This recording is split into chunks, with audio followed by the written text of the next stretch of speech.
I plug my headset in. 1 second.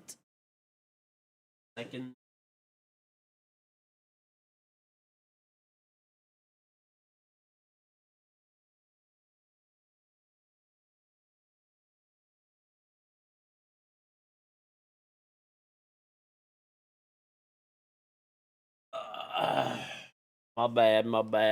Bad streamer. Rookie streamer. Okay. Done. Okay, we're good. All right, chat. How's it going? Thinking of you all fun stuff from Marabath. KKV60 was the last sub from last night. Don't forget, I have a Charm Rainbow Six Siege. This is what it looks like. If you want to get it, sub to me on Twitch. Link at Ubisoft account, Twitch account, and you get my Ingame Rainbow Six Charm for free. Xbox, PlayStation, PC, all guns, all operators, all future guns, all future operators. Just sub one time for 1 month. Keeping the joy of the charm forever. Tier 1, Tier 3 sub, gifted sub, or free with Prime. So sub, get the charm, keep it forever. Additionally, if you haven't picked one up yet, of course, pick up a Throne Bidet. It's available on Amazon. $59.99. Free shipping within the United States. Does ship globally, just not for free. But available in black or white. Amazon choice item. Also available in Canada. A1, A6 Canadian. Type extra ship bidet in chat if you're in the US, or bidet CA if you're in Canada. And yeah, or check below in the panel description. It's on Scorpion Queen. It's on Desi. It's on Drifter. It's on Shadowman. It's on Quick. New shirt. Looking buff. At the end of today's stream, we do have a giveaway too, so if they get a Ubisoft, it is for a pack from the Rengoku collection. Wow. So yeah, one of these today, and I think we got 10 total that we're giving away. And we are also going to give away the Memento skin at the launch of the new season. What's on, Wally? There's no way there's a giveaway. I was just complimenting you. But now that you mention it. Alright. Get a little warm-uppy poo in there. A little clear house. That's what do I have? You can type extra headset. It's a Sennheiser HD 600. Let's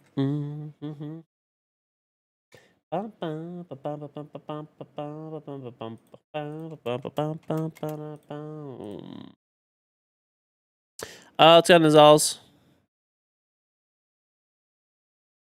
Sennheiser.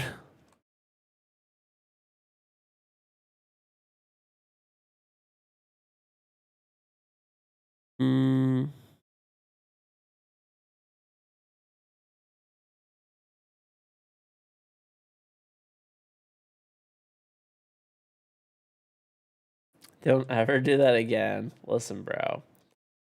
What's wrong with my accent, man? I think it was pretty good, to be honest.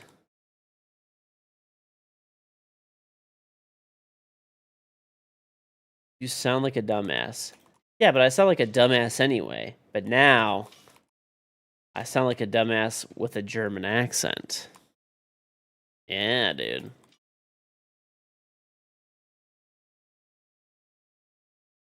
Anyone have fun with story mode games? Nothing crazy? Yes.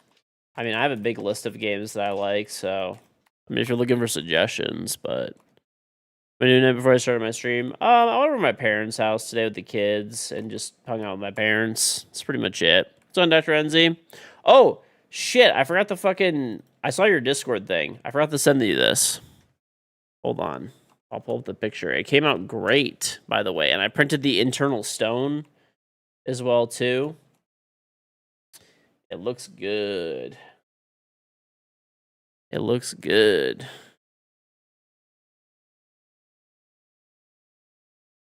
Came out clean.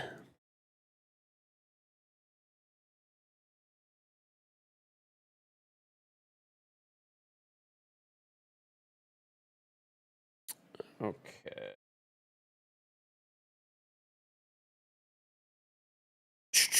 What's up, Beth?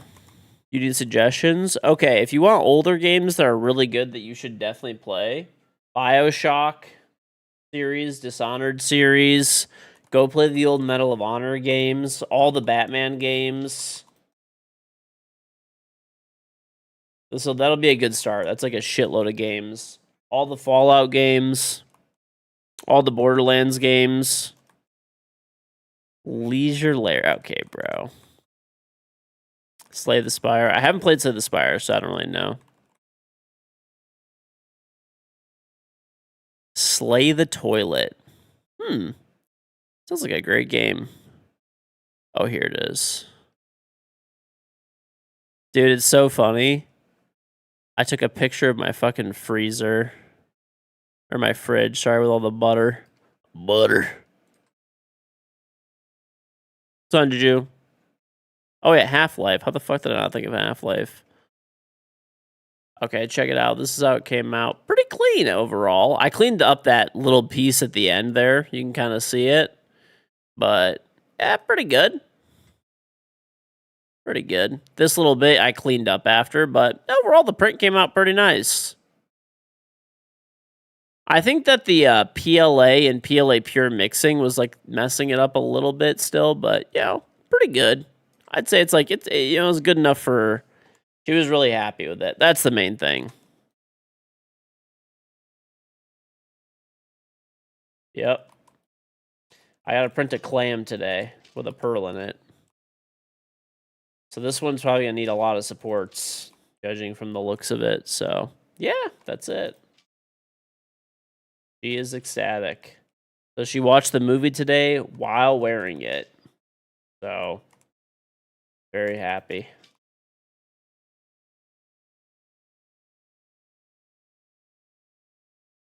New Vegas clears 3.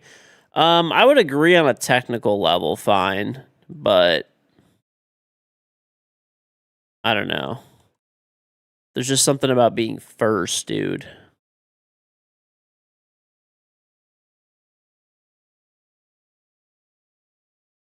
Oh, this song is good. Let me listen to this. I think Fallout 3 was the best, yes. In terms of like that Fallout New Vegas was, granted like better, but it was like Fallout 3 is what made the Fallout series. Hands down better. Listen, you just had to be there, okay? Young man. You just weren't there. You probably played these games after they came out for a prolonged period of time, so you just don't know. You were there? I don't think so, but dude.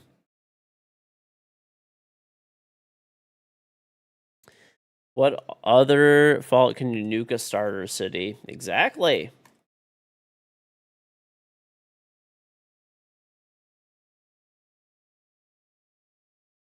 From what Fallout 1 and 2 was, Fallout 3 really opened up the series? Yep, that's what I'm saying, dude. Done, Jamil. But Sticky, thank you for the 27-month reset, though. Welcome back. What's up, dude? What's up, Sticky? What's up, buddy? I agree, dude.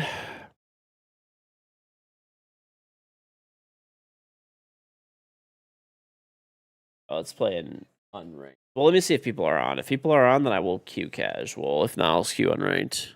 No game sound? Really?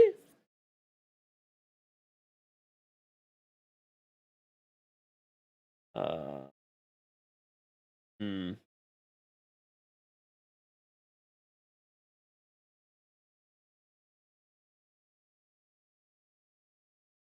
If you're lying.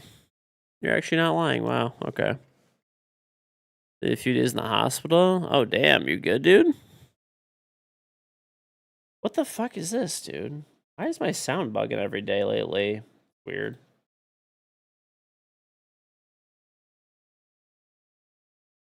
Okay, we'll be good now, but the seizures again? Damn.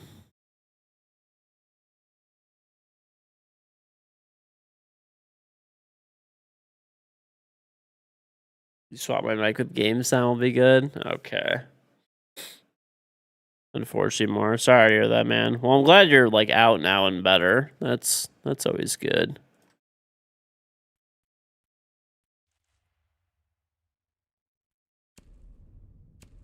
It is rough, bro. Peak rank, #1 champion and world champion. Peak rank this season, champion number 8.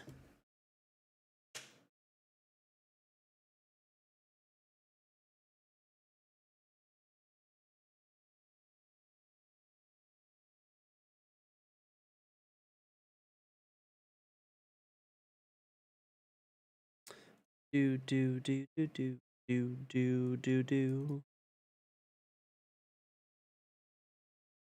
This is what I gotta print today. I'll show you guys today's print. It is a pearl clam. Might load. I do have I wonder if just regular white filament will be the best for this, or if I should use I do have bone filaments and stuff. Or maybe I should print it in pink. She does, I mean, she likes everything pink. I just do pink, dude. She'll probably be happy with that. I have this old pink PLA that I do want to just burn through too. I do want to just slam through that PLA. Silk PLA, I do. I got I have a lot of transparent PLA now. I have every color of transparent PLA that Bamboo Labs makes. And I do have silk. I might just go pink, dude. That's what she said she wanted pink. And I don't have a pink silk. I have a pink transparent. What's on Dr. Insane? Let's see. This is the one that she wanted, I think. Let me find it. It was like a jewelry case clam. Oh, I saved it. Where are my bookmarks?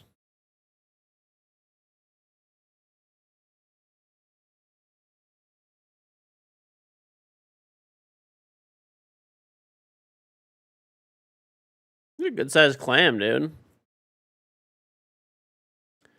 me go load this other filament. I'm gonna do it in pink. Oh, a silk for the pearl. That might not be a bad idea.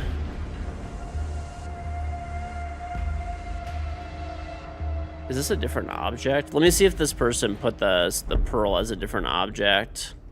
If they did, then I'll do that. I don't think they did. I think they just modeled the whole thing as a single object. It looks like, which I don't think we're gonna have a choice then but to do one single. The pearl should be a different color, though. I do agree. Yeah, because this is what I'm dealing with right now. So you can see it's just one object here. I don't see a way to expand it or anything.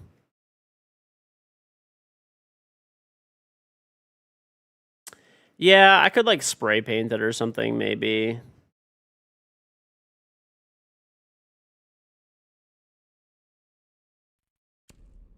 Pink clam and pearl? I guess so. I guess that's where we're going right now. You can paint a different filament for the pearl. What do you mean?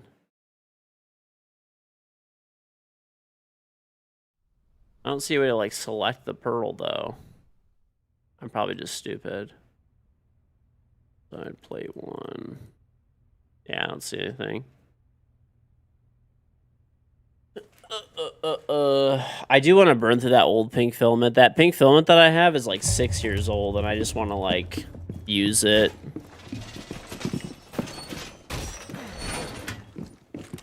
Blended whiskey or single malt? Well, probably single malt, I would say more, but there's a lot of good blended whiskeys too.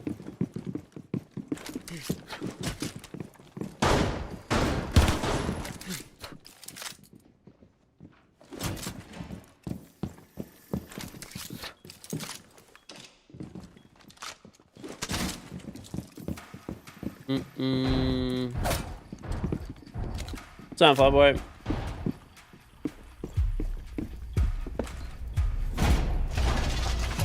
Even him blended? I mean, Johnny Walker's pretty much all blended for the most part. It's really good. I like Johnny.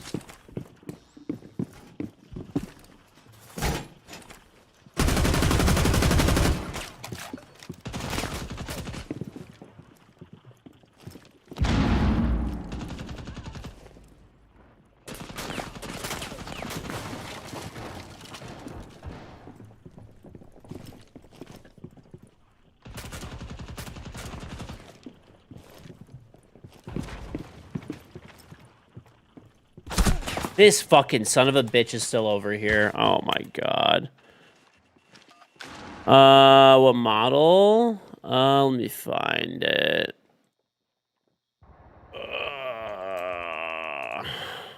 Pearl in shell. Let's see. It's actually so annoying how you can't just like link stuff out of the app. Oh shit.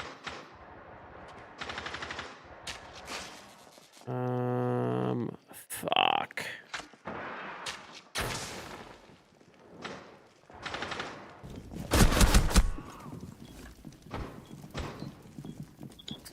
There's gotta be a fucking way to just share this.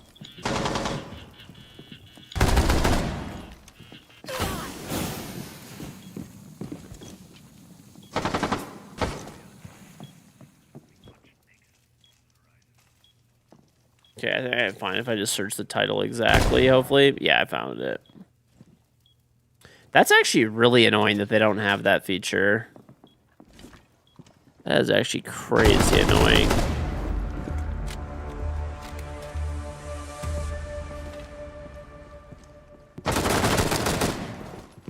Yeah, but that's what that's what I did. But that's what I ended up doing now. But it's just like annoying to do that. Like, why is there not just like a share button like on the fucking page? You know?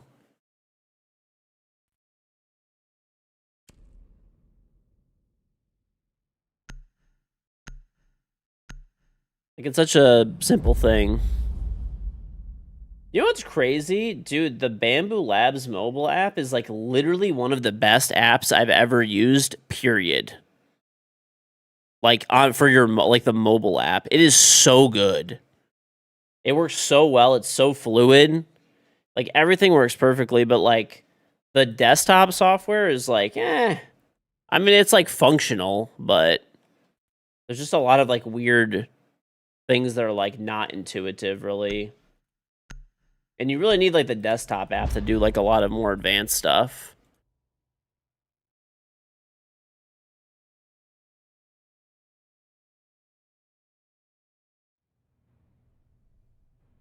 Hear the photon that went on vacation, no luggage, he traveled light. Ha ha ha ha ha. How do you convince your friends to start drinking more whiskey? You sound like a bad influence, frankly.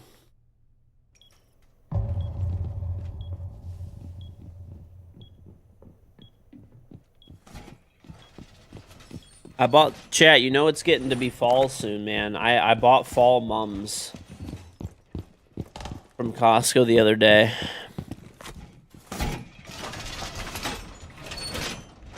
It's really here. Fall is here, man. It is here, whether we like it or not. No one will see that, right? Nah, there's no damn way.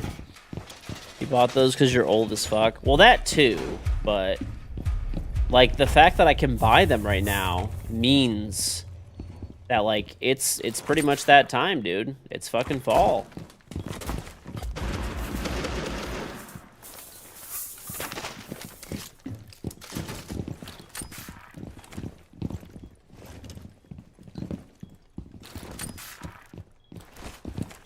Well, I will say fall is very nice here. Slay wants to be mid-90s all week. I don't know, dude. Do I look like a fucking meteorologist or some shit?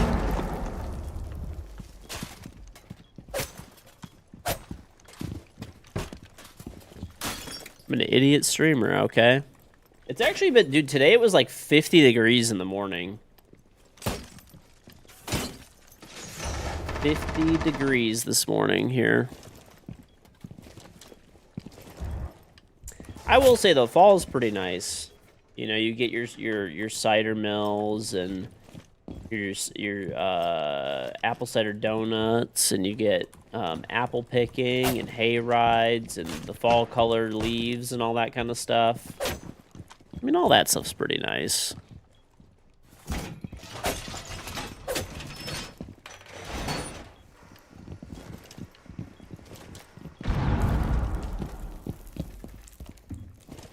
They pissed down really like 7 this morning, then roast us alive for the rest of the day. Nice.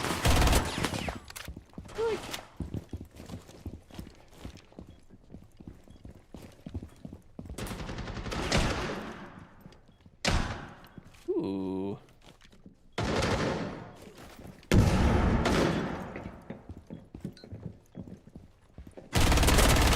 Holy shit, did I just fucking whiff? Is this guy Elamine for killing me? Okay, never mind. The other guy was Elamine. That's actually so dumb. I whiffed really bad there. Okay. Well. I feel like I'm like hyper throwing right now.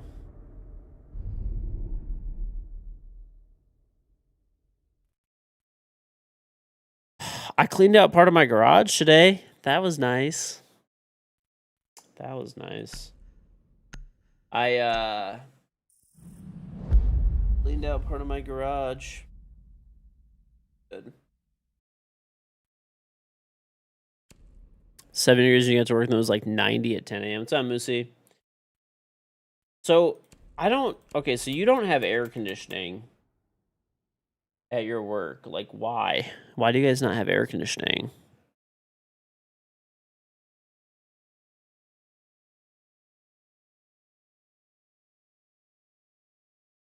Bro, I feel like that's so fucked to have to be doing like manual labor and then like not have AC.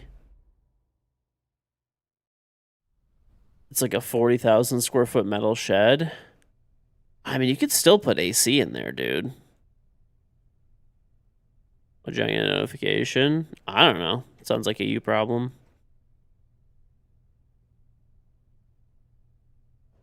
Unless it's like not sealed at all, basically, you know, the bay doors are open all day. Okay, that'll do it. I mean, there's one of the cabinet suppliers that I deal with actually is they have a huge warehouse. I don't know, probably similar size. I don't know exactly how big it is, but I'd guess around the same size, 40, 50,000 square feet. I don't know, somewhere around there. And they have air conditioning. They have AC. They have big blowers like right by the loading doors and stuff, to prevent like the heat from leaking out and stuff. It's on dedicate. And it's not even as hot here as it is where you are. I'm sure that adds a lot cost-wise, though. I'm sure cooling a large building like that is not cheap.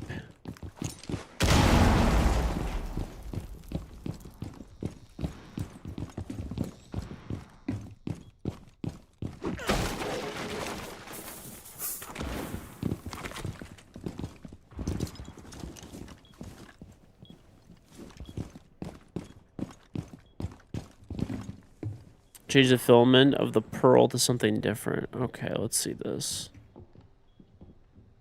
3D print. Okay. Adjust the smart. Ooh, that's actually kind of cool. Oh.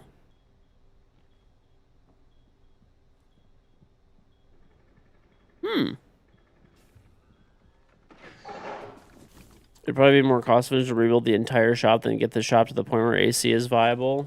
Fair. Fair enough.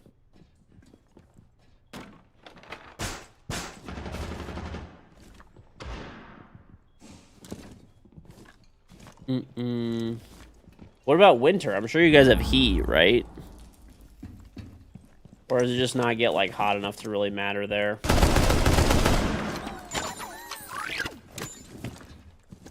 Or cold enough, sorry. Like with heat.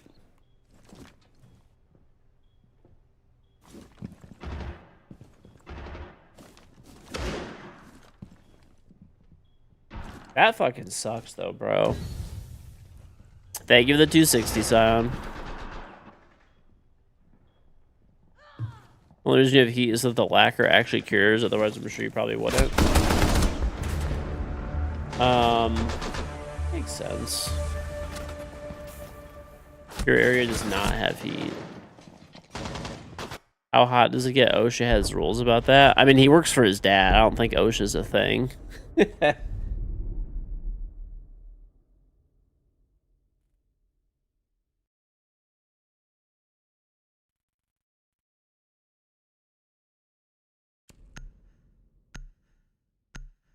Hey, give it the 240, Dr. NZ. Nah, I'm not. This is winnable. There's still hope. There's always hope. Mm-mm.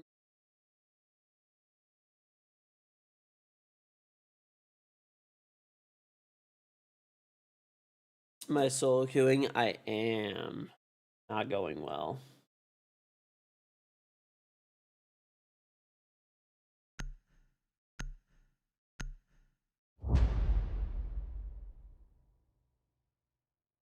OSHA has no power there.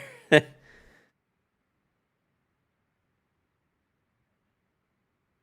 know, rank me up. I mean, if you guys want to play rank, I'll play. I'm down. Let's get this. Let's get this like pearl clam printed up. That's a cool feature, though. By the way, that little Bamboo Labs has. All right, let me do this bad boy. Okay, so we'll go. We're gonna go pink on the clam. Oh, I need to load this filament. Do I want to? Okay. I'll do it after. I have to load this other filament. I have to cut it at, like... Dude, I still gotta fix my Creality printer. Like, it's not even... probably anything that's too big, but I just gotta, like... I think I just... If I disassemble the print head, that's what I'm pretty sure it is. Tier 2 subs get to post gifts in chat. Yep. Tier 2 or Tier 3. It's a new thing. I do have an HOA. Yeah.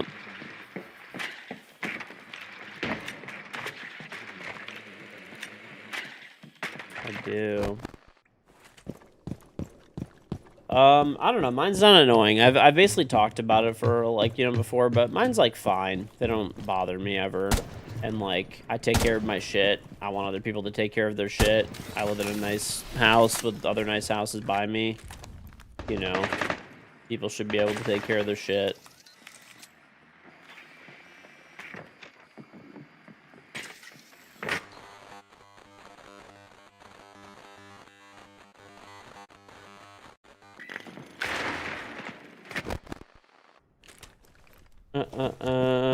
Mine's not, they're not very strict, though. Like, the HOA I have doesn't really, I don't know. I don't really do anything for the most part. Just fine.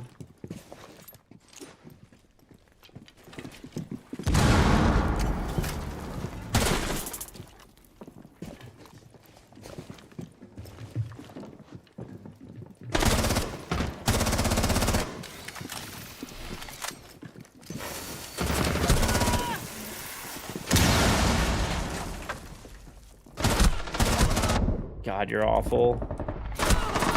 Another one here, isn't there? Okay.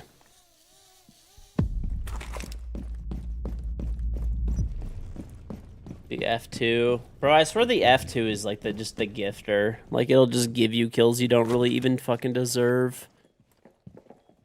Okay. Well, let's try to... I want to try this feature. So it's like the paint can. That's actually cool, dude.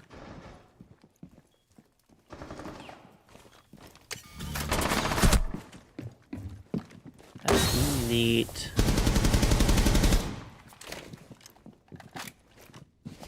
So let's do this. Let's make the whole object pink. I have a pink filament loaded, but I kind of want to use the other one that I have.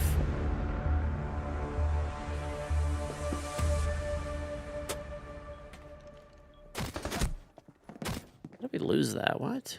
Okay, whatever.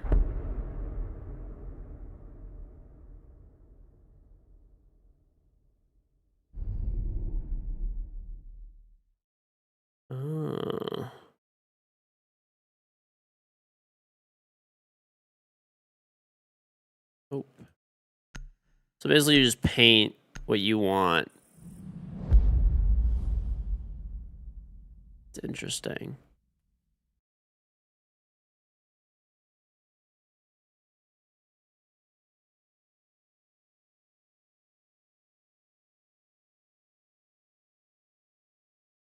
Okay, that's like pretty easy. I almost want to go into free cat. I just want to delete the pearl out of there. You're back in America. Welcome back. I saw, listen. I saw that Bosnia and Croatia and a bunch of other places had a crazy drought right now. Did you guys help anyone with the water situation? Or probably not, because you guys are just greedy fucks. Of course you guys didn't help anybody.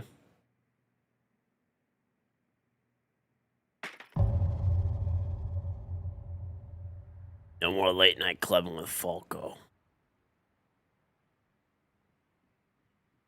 Dude, people don't have water. Elman didn't even notice because he was too busy fucking drinking.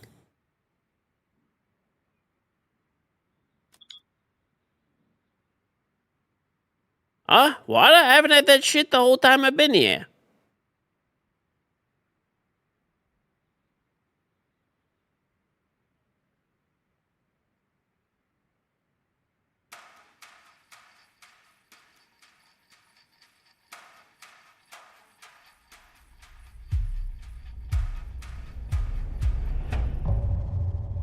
Ten out of 10 trip. It was peaceful for us too, I will say.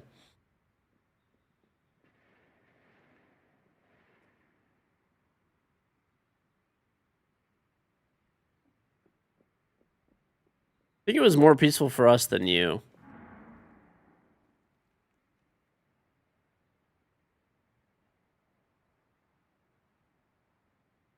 How do I get in on the back of the clam, dude? It was peaceful. It was fun while it lasted.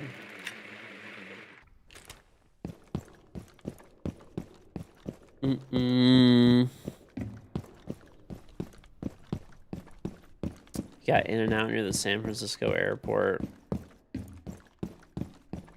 How was the in and out homeless shelter?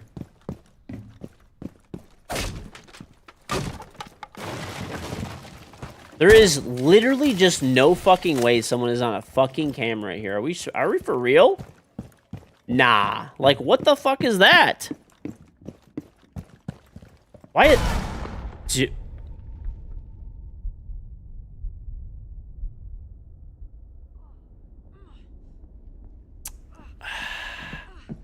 There is a fucking dude over here. You are just such a loser, and you're so horrid. This is so annoying, bro. Like...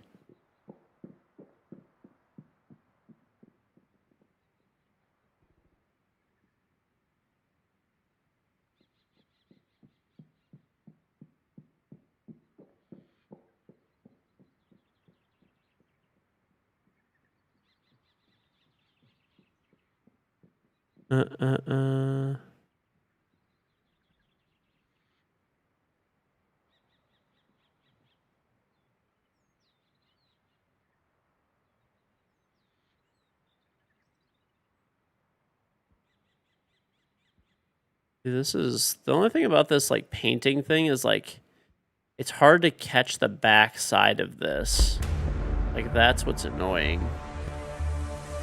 Like, I want to look through the back of the shell to paint the rest of this. And it's, like, hard to see through it.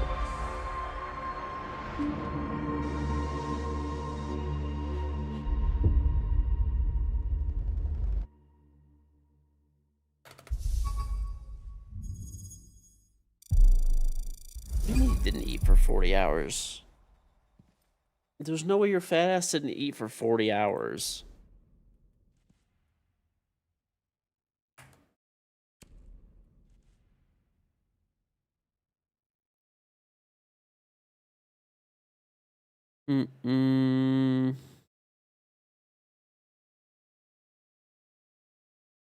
That is so crazy that there was actually somebody on that camera, like at like a minute fucking 40 or whatever.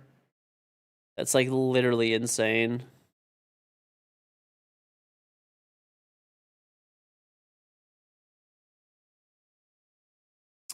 Thank you very much, all 10. I appreciate it. Let's go on a Deliad. Walking does make noise. It's just a lot less. Like, even the slow walking, right? Might just do this clam in white, dude. I don't know. This, like, painting tool. It's not bad, but, like, I can't paint the backside of this, like, thing. That's the problem. So the pearl's just going to be painted on the front.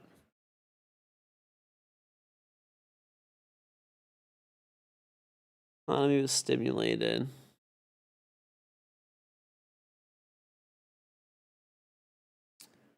Just the setting you mentioned. Okay.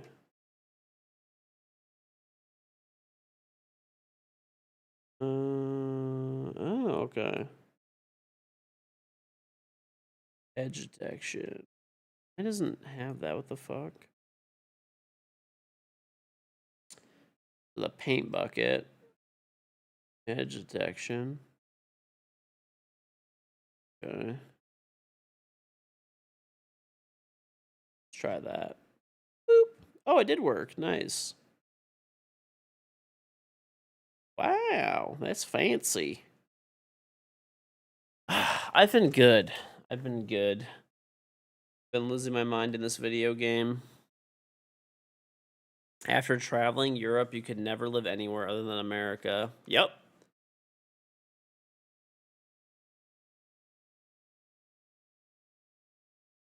Honestly, I mean, don't get me wrong, I like visiting Europe. It's cool, but I would never live there. Oh, there's a little piece of the clam. I gotta, like, I'll manually paint this part. Manually paint that bad boy. There's like a hole in it or something. The model's like messed up. It was great for all of us. Yeah, we were pretty relaxed while you guys were gone. Being on the biggest losing streak. I've actually been playing, like, I mean, not that last game, I guess, but overall, really well. Overall, very, very well.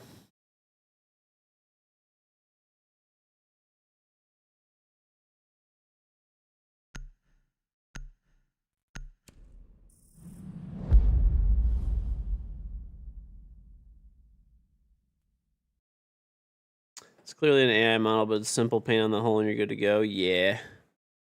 The KingGeorge offline account is mine. Yep, it's a. I don't know, you'll see it as a check mark by it and stuff. It is officially allowed by Twitch and all that kind of stuff. Looks pretty good though, dude. Looks pretty good. I'm not gonna lie. I want to do. I want to load that pink filament that I have in. I do want to get rid of that. I want to save this PLA Pure for, like, toys that they're, like, actually gonna. I don't know. I don't really need to use the PLA Pure for anything specific, I guess. Regular PLA is probably fine. Yeah, I just want to use that filament because it's like 5 or 6 years old. I think just basically just dump it. I have so much filament, dude. I'm trying to use my older filament now. I actually haven't had any issues with it. It's been fine, but I don't know. I'm just trying to go through some of the old filaments, so this way, like, I need to reduce spools. Because, like, I have about 100 kilograms of filament, but I probably have 150 spools.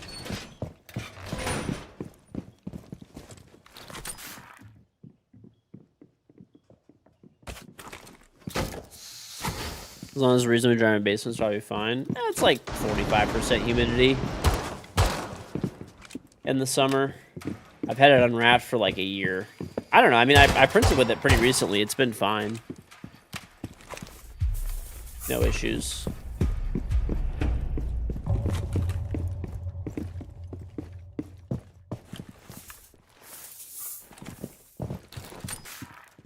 You have like 90 spools of filament. Dude, it's like, it's too hard to not just buy more filament. I almost bought more today. I'm like, dude, I gotta chill out. Like,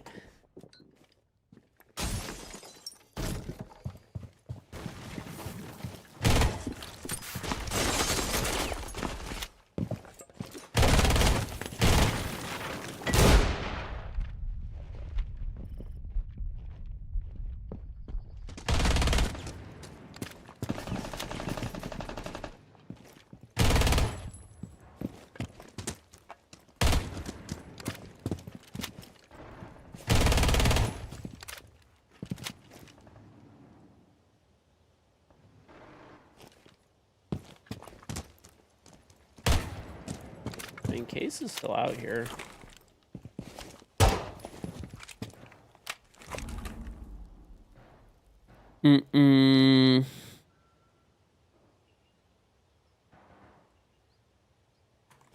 Update a locker drawer. I haven't in a while. What do you put on top of a nicely, perfectly cooked steak? Any sauce or topping, and just leave it as B? Either just leave it, like it should be fine on its own, right? But if you must put something on it, you can put zip sauce.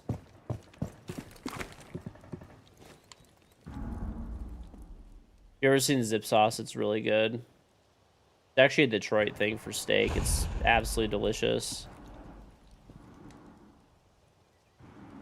I will say if I go to like a nice steakhouse and they have a sauce that they're like known for, I will 100% of the time order that.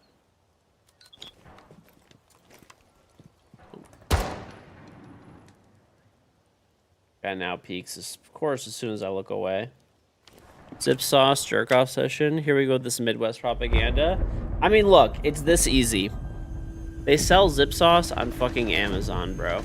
Let me show you this shit. I think they do, at least. They sell it at local stores here, but I'm sure it's probably sold on Amazon as well. Here you go. If you have it at a local store, it'll be cheaper. Like, if you can find it somewhere. But if you must, this will do the trick. Probably, like, $7-8 in a store. Whereas it's a little bit more on Amazon. You eat that shit with a steak, come back to me and tell me that that shit's not the single best thing you've ever had on fucking steak.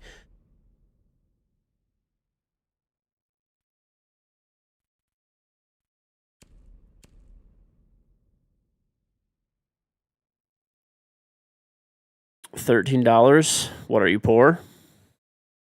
Yeah. Times are tough, dude. Even Almir and Elman can't afford some sauces.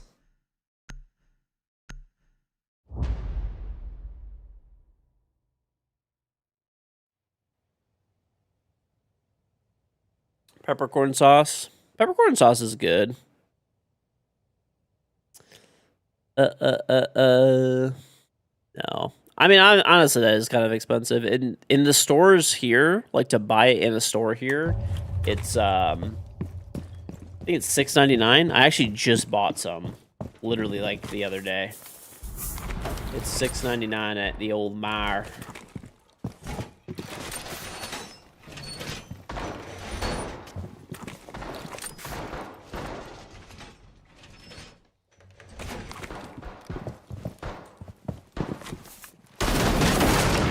You spent $300. Zip sauce is it's a sauce that's like, I mean, it's used in other places too, but it's a Detroit thing. Like the sauce was made in Detroit, and it's like it's big here, but it is honestly in a lot of other places now. Like people have caught on to how good it is.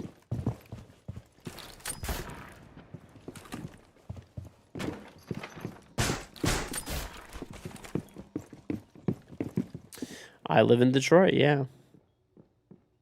New York strip beats ribeye for you. I still like ribeye more than New York strip, but New York strip is really good. I'm not gonna lie, I've been eating a lot of New York strip because Costco had the big vacuum pack things of it for like $10 a pound, which is crazy. So I bought 2 of them while they had that. Because my son is a monster who just eats steak every single day. So, yeah, that's what we got. My wife cut them up and we vacuum packed them, the vacuum sealer, and we've been eating a bunch of them. Well, they have picanha right now for $8.99 a pound. At least here they do.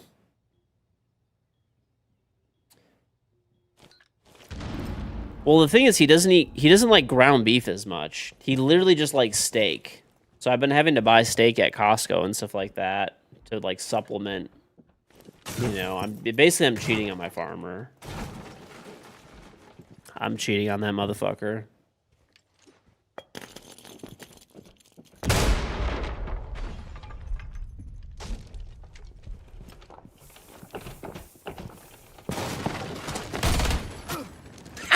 Stupid fuck. Nice shield, dumbass. In the private Costco cord. Don't think so, buddy. You're not invited to that, let's be honest. Well, you guys were in Bosnia while this was happening, to be honest. That's why you guys... I actually talked about it multiple times. But you guys were just... I don't know. Getting drunk with Uncle Falco. And he had to pretend he liked you for the 1 month of the year so he can get a free house.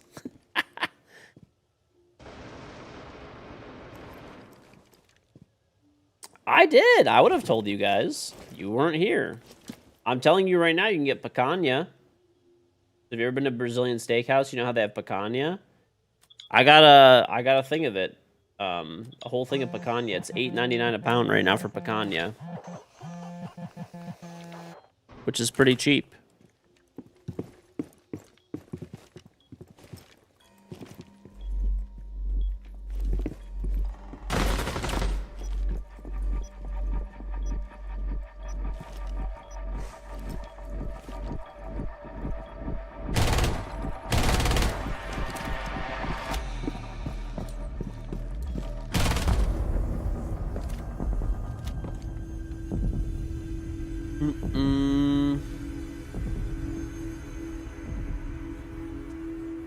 Honestly, Costco's had some pretty good steak deals. It's not the same quality of steak that I get from my farmer, but I mean, if you just are at Costco and want steak for a reasonable price for pretty good cuts, like, I don't know. I've been pretty happy with the cuts we've gotten.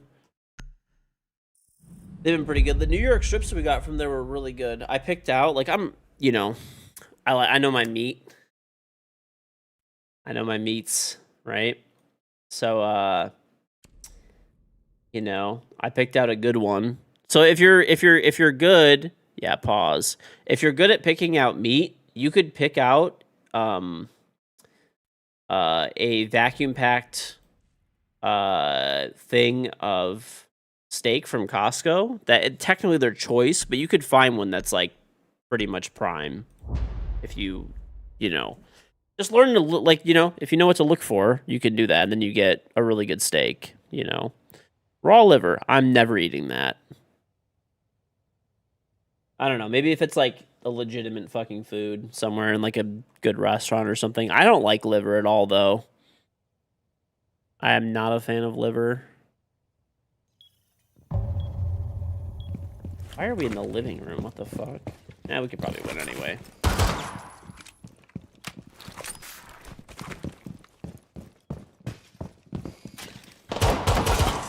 Chat Pachonka's here.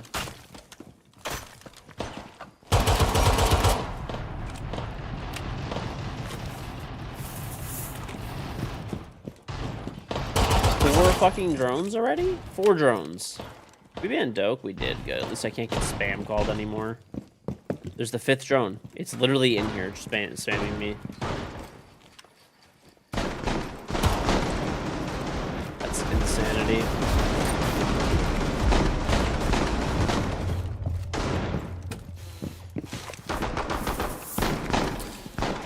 Bread? Sourdough's good. I don't know. Probably like a good Italian bread or something's my favorite, or French bread. I know I'm a basic bitch, but...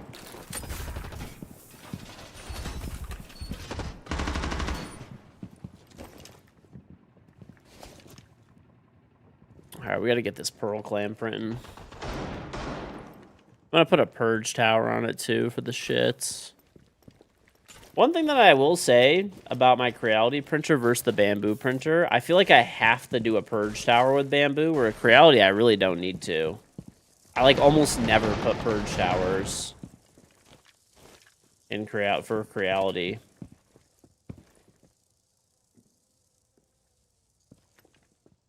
I don't know, it's just interesting comparing the two. Why, man? What is shit can doing?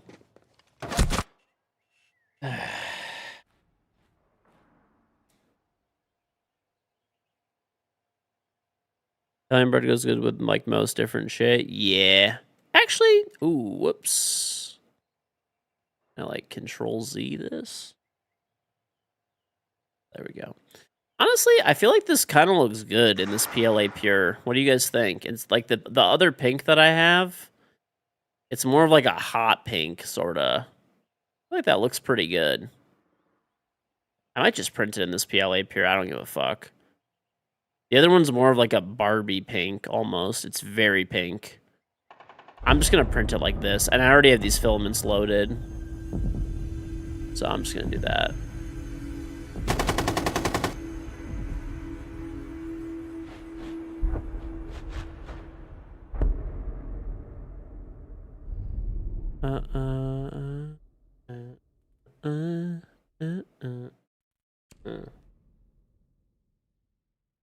Having an alt fine if it's around the same rank as your main. Technically, no. Having more than one account is not allowed. Unless you get permission from Ubisoft. So, for example, I always love when people come in here like a gotcha. Like, you're not allowed to have a fucking alt account. Ubisoft shouldn't. Nope, you're wrong. Literally in the TOS, if you get permission, you're allowed to have more than one account, and I have permission. So, suck my balls. I'm not saying you particularly, but like people in general.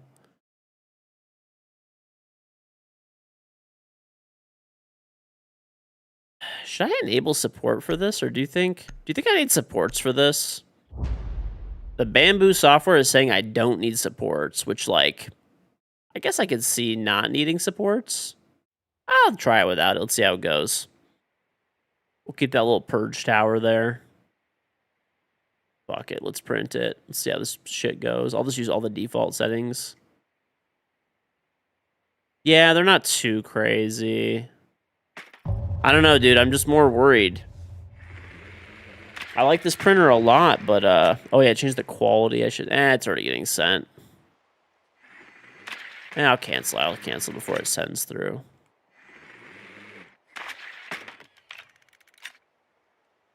Let's go back to our preview. Quality.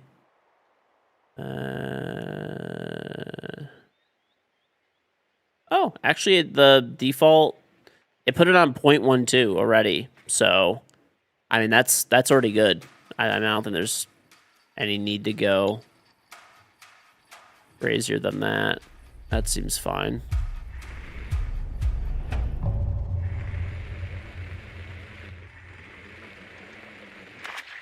Oh, the other one, it did say there were supports required? Okay. Here's my printer going. I canceled the print, but I swear, I think it went through anyway, and it's already printing. If that's the case, that's fine.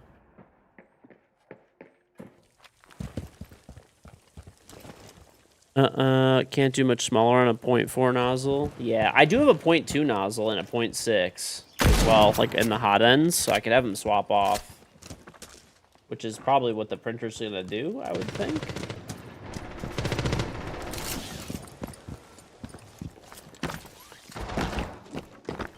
Oh, it sent it, I guess. I kind of want to cancel this print because it has not started yet. And I want to redo it. Oh, shit, we're planting.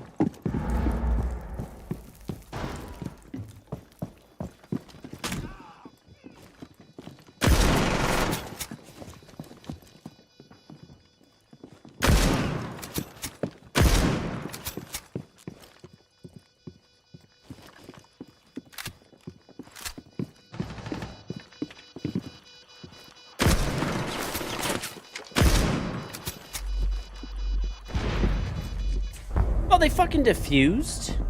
That's... Yeah, I want to resend this.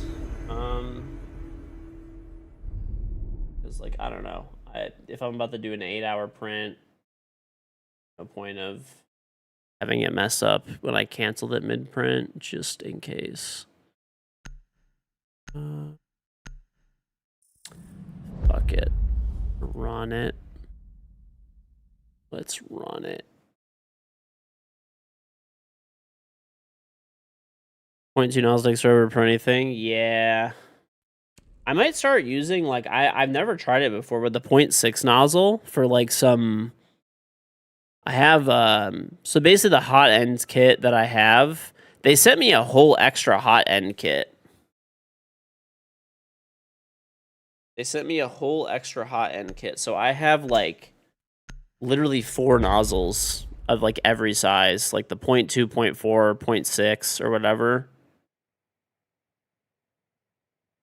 The 0.6 needs way more tweaking to get it right though. I was watching some like guides on it and it seems not too bad. Like, I don't know. Could be wrong, I guess, but okay, so this is gonna be a 9-hour 8-hour print, a little over 8 hours. 846 layers, 99.43 grams of filament.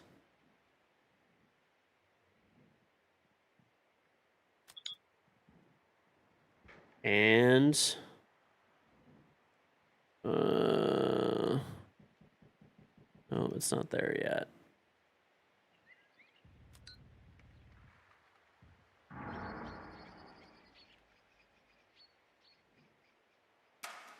Repeating us, the filament profile takes way more work for a 0.6 nozzle. Let's see if this is going good. I do want this to print, so this way when I wake up in the morning, it's done.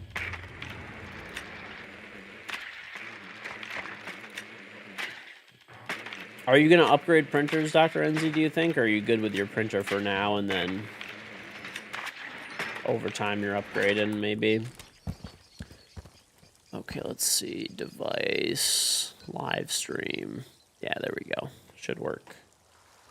Yeah, there we go. Ooh, that was a little laggy.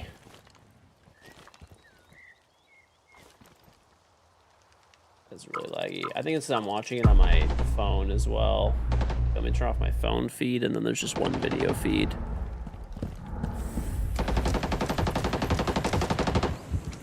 Ready to upgrade in the first weeks, but your wife has said, fuck no, so you're stuck. Well, I guess I get it. Like, you know. I mean, the H2C is like, the one that I have is like 2,800 or something with all the hot end kits and AMSs and everything that I have. Which is like, that's probably the only thing that's like really worth upgrading to, frankly. Like, if you're not, you know. Other than that, it's probably not even worth upgrading if you're not going to go like H2C or something. What's up, Mimty? Thank you very much for the Tram sub. You know what you could always do? This is what my friend did, right? This is what Diarrhea Balls did. So Diarrhea Balls has like he got like a, I think he got an X1 Carbon or something. He got a actually he got like a really cheap printer first. And then his excuse was to upgrade that, like, let's let the kids use the really cheap printer.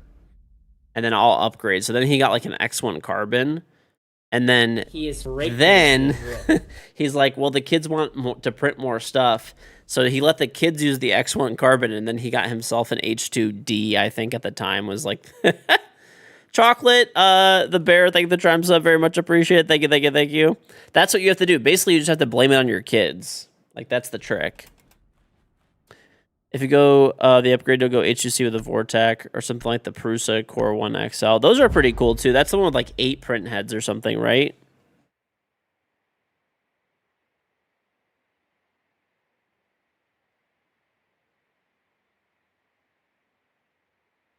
Keep saying you're just going to tell your wife to use the P1S and you're going to get an H2 for yourself. She'll jack it, though, probably.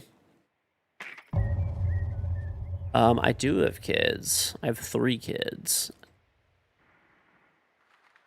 I'm lucky though. I don't have to blame my kids. I could just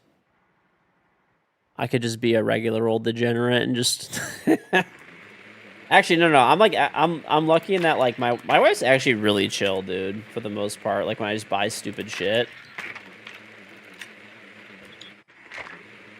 Every time I buy some stupid shit and I tell my wife about it, she's like, "Do we need that?" And I'm like, "Not really." She's like, "Okay."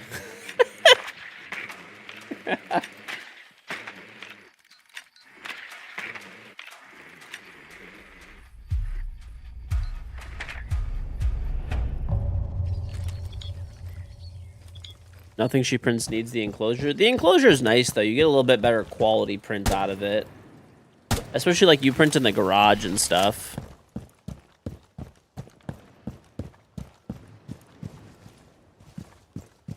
Dude, I bought a bunch of, like, random old American coins from, like, the 1800s. And I was like, why'd you buy those? I'm like, I don't know. They're pretty fucking cool, aren't they? And she's like, I guess. I don't even know why I decided to do that. I also bought like several Mont Blanc pens for like genuinely no reason. I think I'm just fucking bored, dude.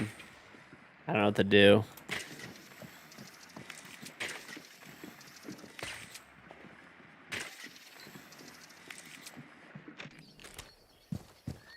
Mm-mm.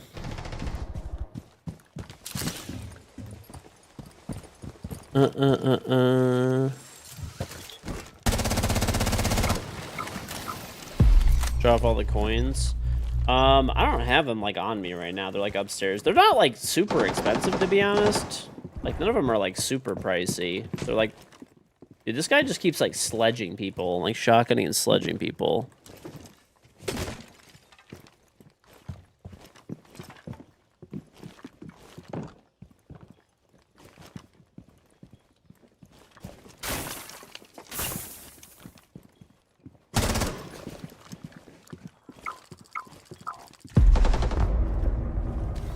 Smoking these guys. Play Siege all night as disposable income. It's fine. Buy what you want. I guess so. Yeah. Well, I ended up buying the Mont Blanc pens because there was like someone who like probably collected Mont Blanc pens, and I went to an estate sale, and like they were all like pretty like priced pretty high. So if you don't know what a Mont Blanc pen is, they're like really nice pens. They have fountain pens, ballpoint pens, whatever. I'm not really like into pens, but I just fucking happened to be there. They had like, I don't know, like 8 pens or something like that. All the cases, good condition, paperwork, everything, right? Like, pretty good to go, right? And, I mean, those pens are like hundreds of dollars each, right? And, they had like the last day that was there. I always go like the last few hours. I'm like, can you cut me a good deal on these? And they're like, well, we were charging like $1,000 for the lot. Do you have like an offer or whatever? I was like, I don't know. I'll give you guys like $100. And they're like, okay, done. So I was like, okay, cool. It's on Citadel. So now I have like 8 Mont Blanc pens that are in like great condition with the cases, which are worth, I don't know, like probably a few $100 each, at least 100 each minimum.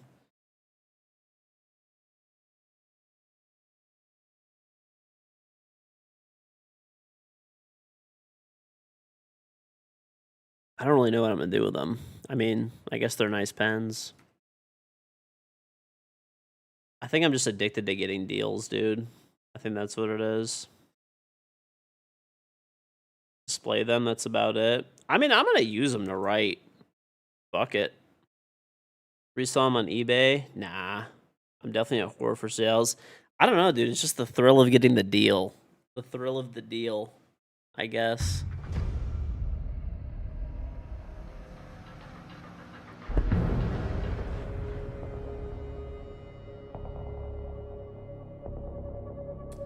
I don't resell anything. Not a big fan of that.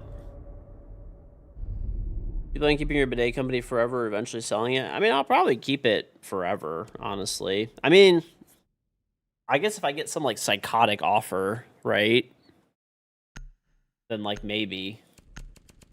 Girl, they don't buy you an H2? Uh-huh. You could actually go on My Strange Addiction for your deal addiction? Probably true, to be honest.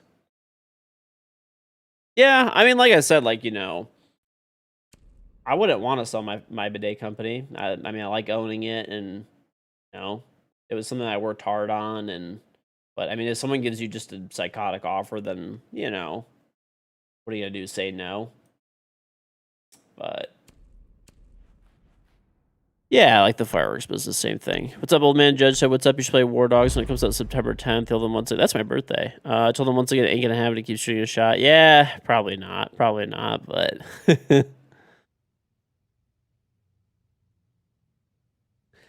Listen, one day my kids can just see all the random fucking shit that I bought over the years and got good deals on, and they'll be stuck with it.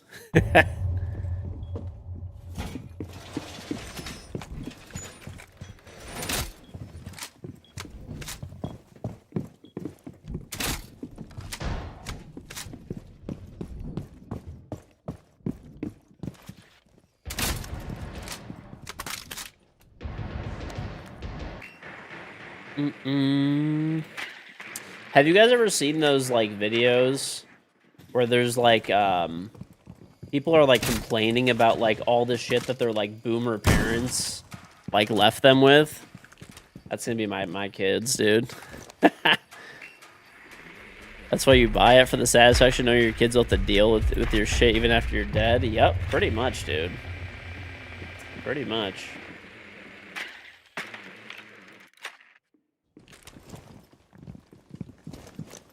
My estate would be a massive pain in the ass to deal with. You would think so, but it's actually not, because I already have everything in like trust for my kids and all that kind of stuff. So it's not. It actually isn't that difficult.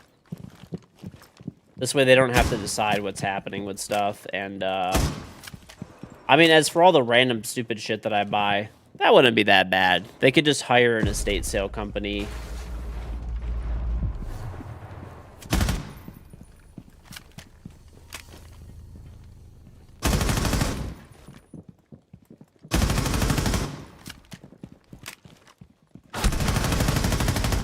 Oh my god, I whiffed on that guy. What's up, Motor Doc? We're supposed to do all these pens? I don't know, dude. If they want to take the time to sell them, they can. They're, like, worth money. But if not, they could just auction them off at an estate sale, which is where I get all these fucking deals all the time.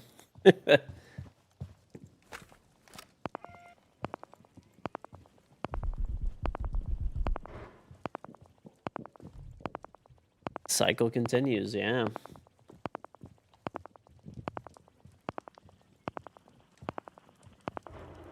I'm not gonna lie, estate sales and like auctions are so fun, dude. They really are. You get like such unique, weird things. You know, it was I didn't buy anything from it, but there was a auction for a firehouse. So like literally like the place where firefighters are. There was like fire truck parts, actual like fire truck actual like fireman like hoses and like valves and stuff. Like, I mean, I'm not gonna like, you know, as fucking crazy as I like, it has to be something that actually interests me. Like, I thought it was cool, but like, what am I actually gonna do with that? Like a pen I'll actually use, right?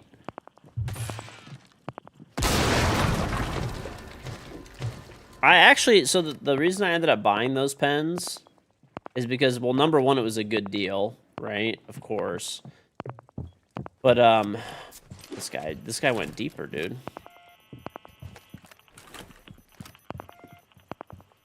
Shotgun him? Hello, shotgun. Nice, there we go. So funny enough, I have a Mont Blanc pen already.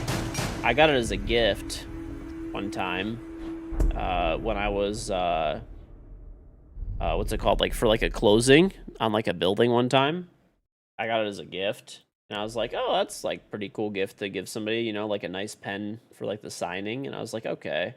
I was like, well, these pens are hundreds of dollars a pop, and if I can get, you know, 8 of them for $100, they're like all like new condition. You know, only one of them was like, it's still in like good shape, but it's like not new. Like literally the other 7 are quite literally brand fucking new. Like the guy never used them. Like, he quite literally bought them or maybe got them as a gift and just put them in an office drawer or something. So I was like, okay, I could use them as gifts or something. Dip pens? Yeah, some of them are fountain pens. Some of the ones I got. I think like 3 or 4 of them. I have to check. Like 3 or 4 of them are like fountain pens. So you like dip them and, you know. Well, these ones have like fountain cartridges. Oh, it also came with some accessories too. Like there's like extra ink and stuff. I don't even know if the ink is good because I know eventually it dries out, I believe, but I don't know. It was included, so.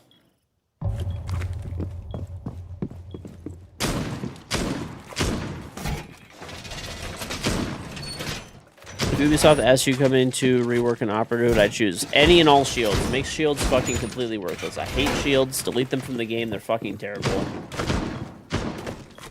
I don't know why I picked Bandit here. This is actually, like, probably one of the worst operators I could... actually, no, maybe not. Maybe not. Alright, we're doing all triple. Fuck it. Let's go crazy. No, I don't have any, like, pens that you actually dip, though. Like, I have fountain pens, I guess. I don't really... I'm gonna be honest. I don't even know how those work. If someone else knows, let me know. I haven't really looked at them much yet. I bought them, like, literally I don't know, like 2 days ago. So, but I'm pretty sure the Mont Blanc fountain pens are, you like have like a cartridge that's like a fountain cartridge, if I'm not mistaken. Fountain pens hold ink. Yeah, I think it's like, you're talking like the quill pens. Those are the ones you actually like dip or whatever.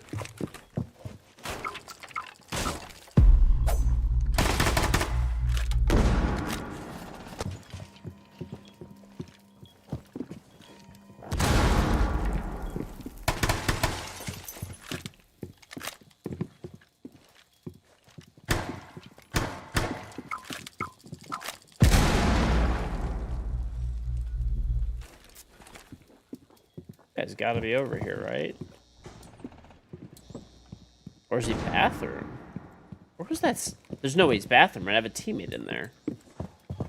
Like, certainly he can't be bathroom. Ah! There he is. Okay.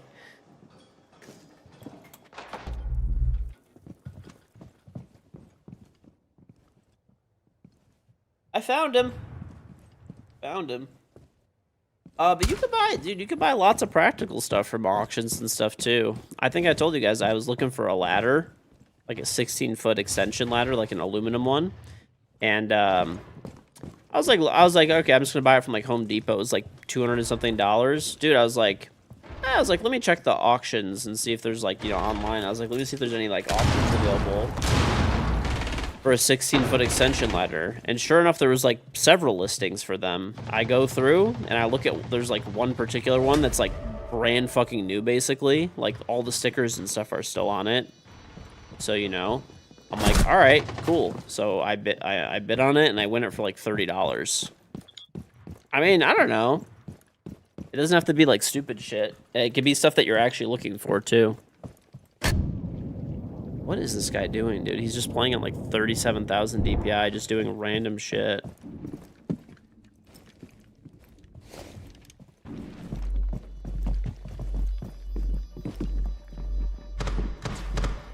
Okay. Sure.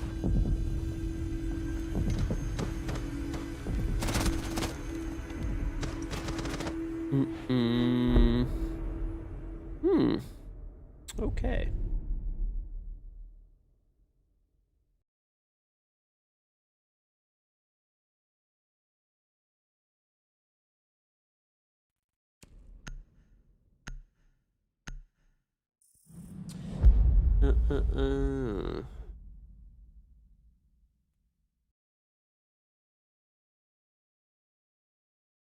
Does it seem a little smoother, chat, for the 3D printer video? Or is it still like, it's a little choppy still, huh?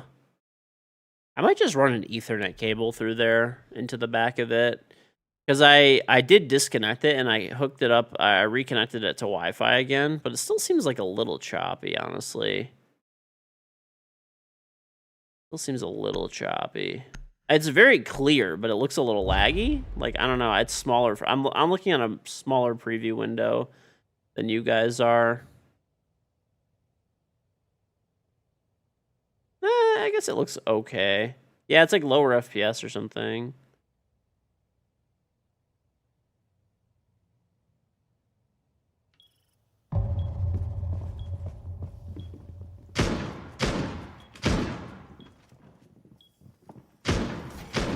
Let's see if I turn it. I'm trying to refresh it now. Let's see. Is that a little smoother?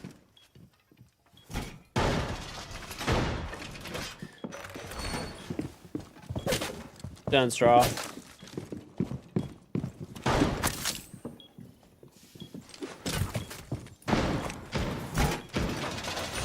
Console brain can recognize low FPS. Who needs high FPS, dude? High FPS is for the birds. Should I play the COD beta and see how cringe it is? Or if it's actually good, maybe?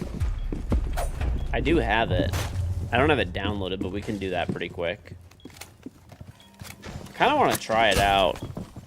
COD is never good, that is true, but I'd rather try it now while I have the beta than actually playing it once it's out, right?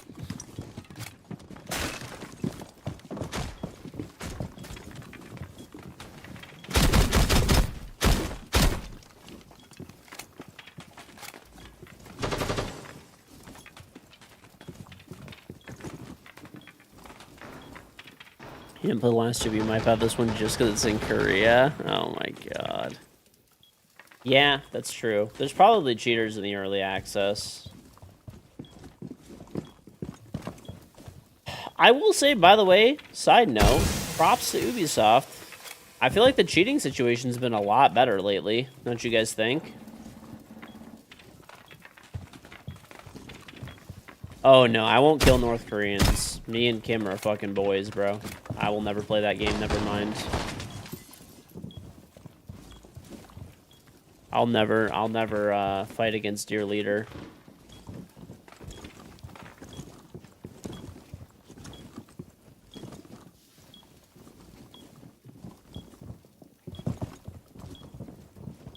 Dude, evidently Kim Jong-un is fat as fuck because he likes Baby Bell cheese. Isn't that fucking random? He loves Coca-Cola and Baby Bell cheese. Just like me, for real. Literally just like me. Oh my god, bro. How does this guy walk? Okay, whatever. Sounds base, to be honest. That's what I'm saying, dude. I feel like that's very relatable. Baby Bell cheese? If I didn't get diarrhea, dude, those things are fucking crack. The diarrhea and heartburn makes them not worth it, but I remember I used to slam those things back in the day. Yeah, who, you know, whatever. Maybe he flat cannons a few people, but he likes Baby Bell cheese and fucking Coke, dude. I mean, who doesn't like that combo? So there's still a lot of mouse and keyboard on console. So isn't next season when they're gonna start? Are they banning people for mouse and keyboard on console, or is that next season? Or did they just like not end up doing that in general?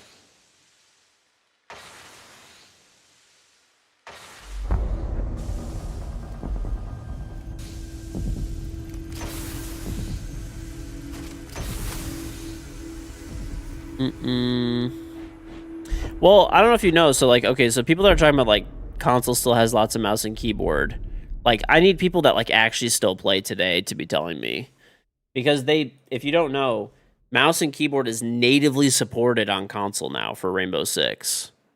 So you could plug in a mouse and keyboard, and you could play Siege, but it puts you in into the PC lobbies, essentially, right? So you don't need an adapter or anything anymore. So, but if you decide to use a controller, then you get put into like in a controller-only lobby. And allegedly, they're banning people for using spoofing devices. Play in the PC pool and do better than you do on console? Maybe for now, but once you get into higher ranks, you probably won't.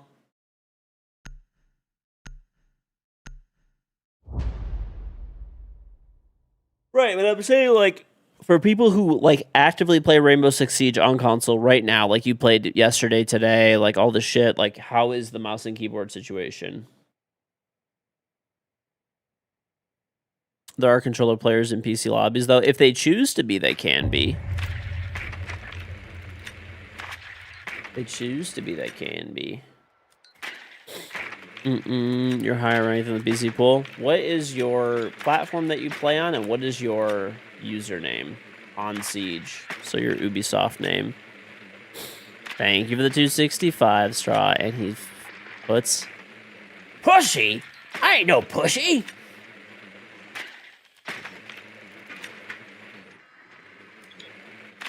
I want some food after this, I guess. Why not?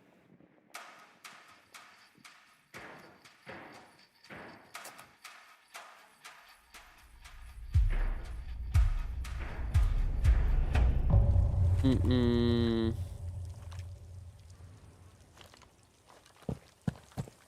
I printing a clam with a pearl inside of it? That is what has been requested for today's print by my daughter as the bribe for her to sleep. So...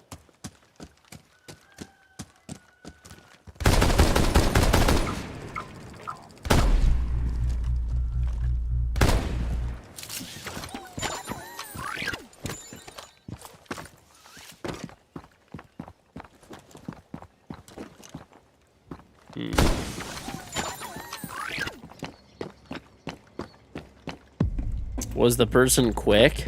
Straw? You're hoping it was a butt plug. No, that's my personal. For me, that print is for me.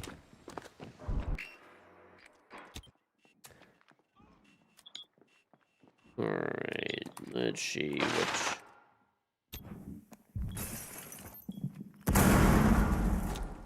All right.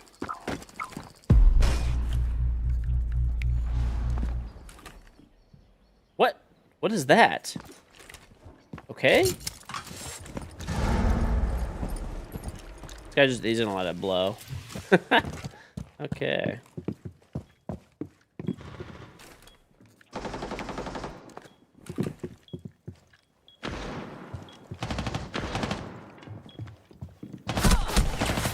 Oh, I hate you. I hate you so much. He just try to blow himself up and fail. Nice.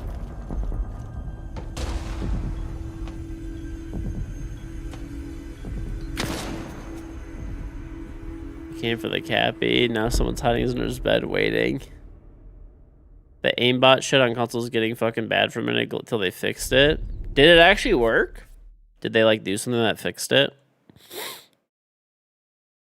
I'm still waiting for this guy's name. He just completely went radio silent. Club rating 41. We're still waiting for your platform that you play on and for your Ubisoft Connect name.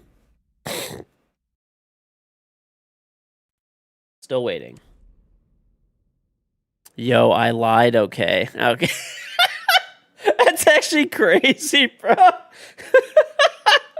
Okay.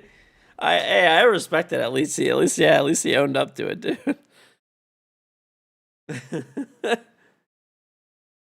Oh my god, that's actually crazy. His defense lawyer just crumbled.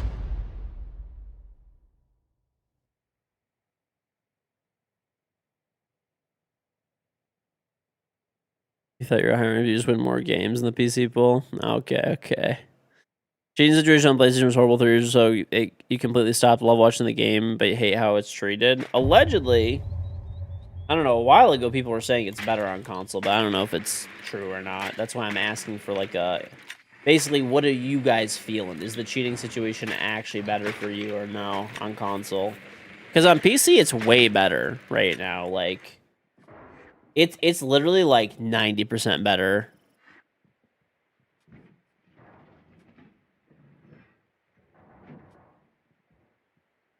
It was 113 today. Dude, it was like 50 degrees in the morning today or something. It's currently 65 here. Or whatever, something like that. It's gonna be... Dude, this is actually like the best weather. It's gonna be a high of like 78, 79, 77, like every day this week. And it's gonna go down to 60 at night. 65 at night, which is like super sick. Because if you want to just chill outside, have like a little bonfire or something, that's like pretty ideal weather.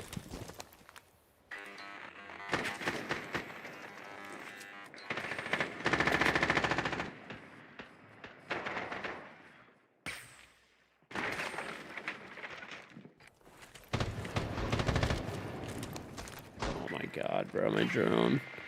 It's 96 right now, 109 degrees.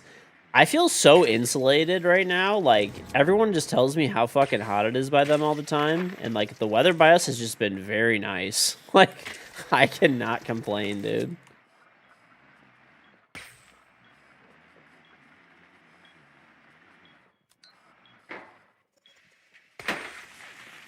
Dude, I love doing that.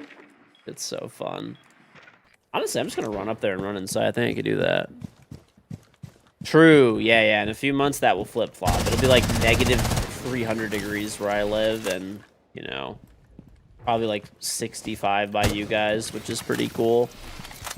Hey, listen, I take what I can get when I can get it, okay? And, like, right now, things are nice.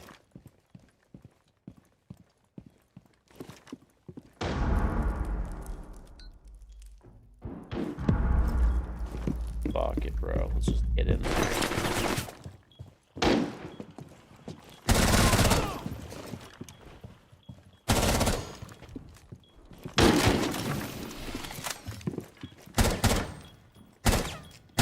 F2 overheat.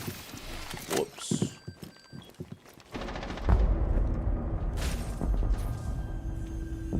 We got pink, black ice for Sophia's AK. Ooh, nice. The Southwest is getting fucked. You're in Maine. It's so nice right now, dude. Like, I mean, I honestly think that's like the literal best weather possible to me. That's my ideal weather is like high 70s, low 80s during the day, and then at night being like 60 to 65. Let me play ranked. Mm-mm.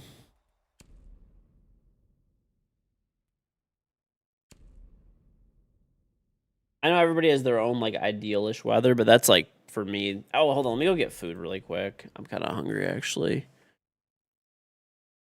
Your body's Zona or Las Vegas are the best, or as San Diego. Ooh, dry as possible. I do like drier areas for sure. He is breakdancing. Colin, thank you for the 65-month resub. He's already eating again. LMFAO. Listen, dude.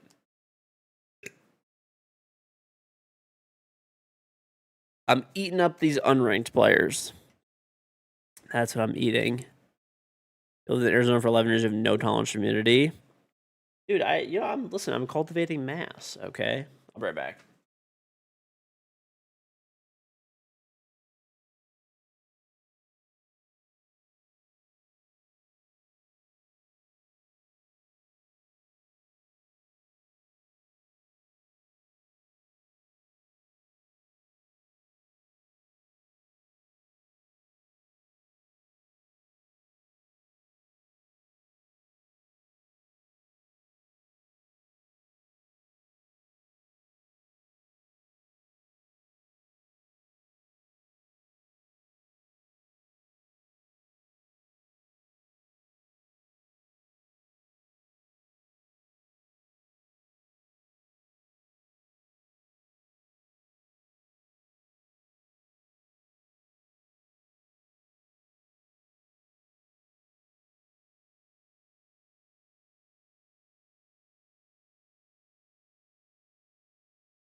All right.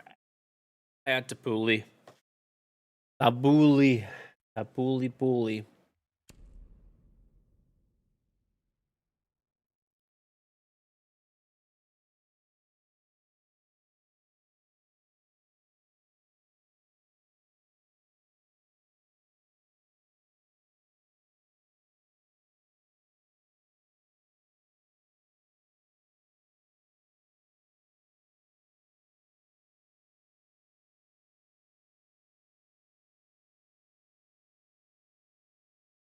Okay.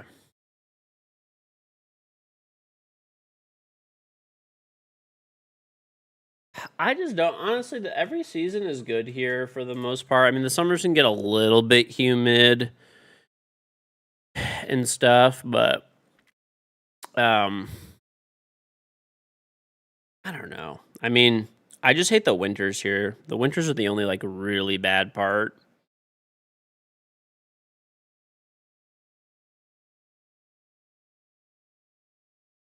Mm-mm.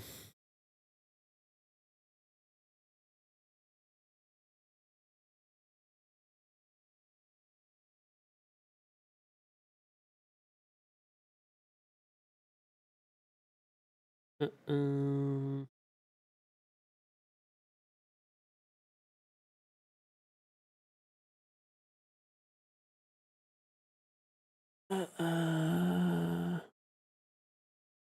Uh-uh. Thank you very much, Random Acorn.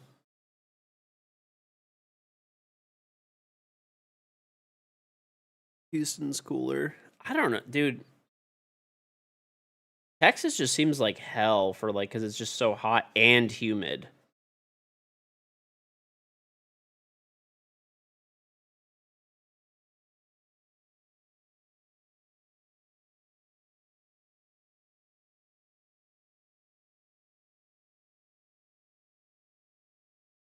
People that say like, "Oh, there's no fucking difference between regular heat and dry heat."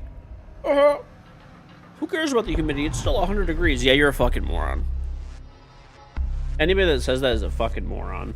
Like, actually, there's a huge difference between like 100 degrees at high humidity compared to 100 degrees at low humidity. Like, genuinely, humidity is everything. Exactly. There's so much scientific articles that explain why humidity is way worse. Yes, dude.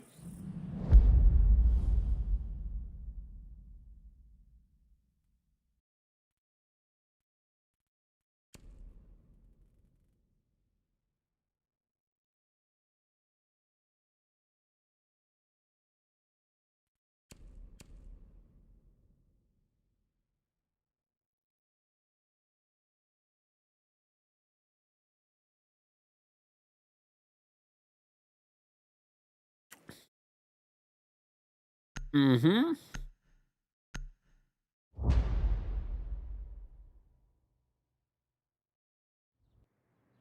Trying to get every streamer charm.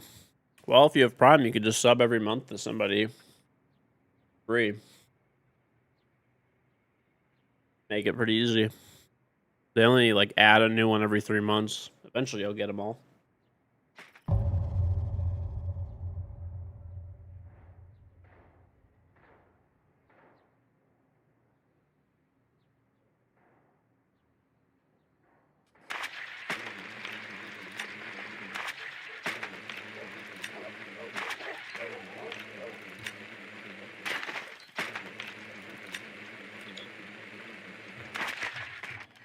Gamba.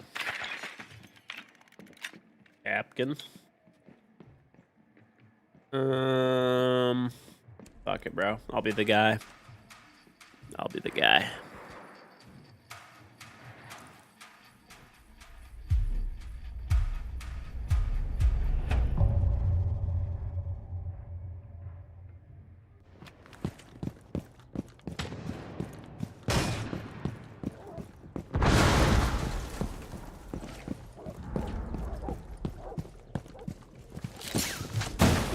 No, it's really 100% rather have Arizona heat over like 92 and super humid. Honestly, like places that have a desert climate are kind of ideal because you get dry heat in the summer, and I'm not saying it's not very hot and uncomfortable. Because it still is, but... Yeah, the fucking bandit, that's the last guy. Oh my god, bro. But... in the winter, you got fucking awesome weather, dude.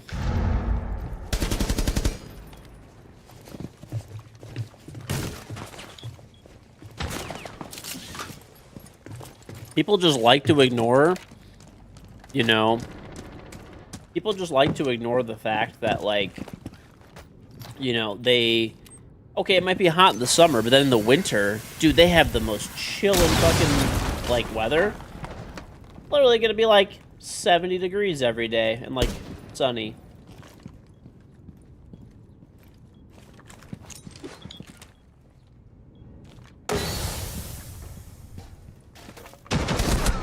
That's a person. That's fun.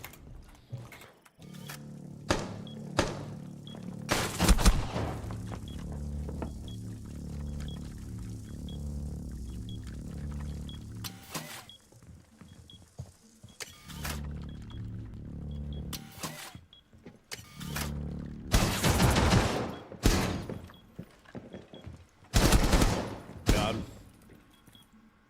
Steal the shield. Go back the other way.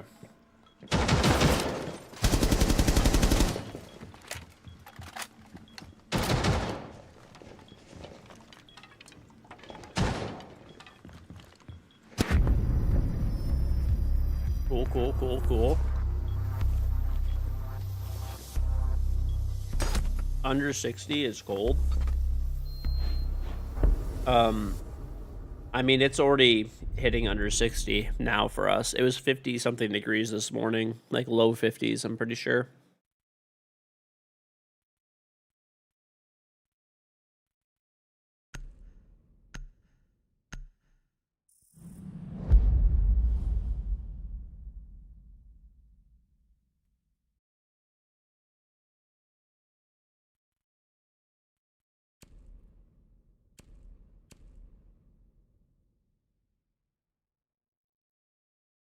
The cold is worse than the heat. 100% is worse. 100%. Cold weather, real cold weather. I'm not talking about like some bullshit ass weather where it gets down to like 30. I'm talking like below zero weather consistently for months with like cloudy weather and snowing every like few days is fucking horrible.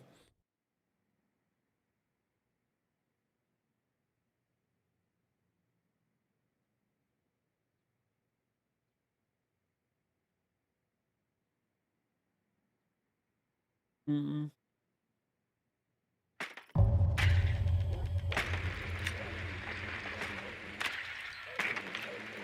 Negative 10 is easier than 80? Bro, what are you, a fucking wildebeest? How is 80 fucking degrees better than negative 10?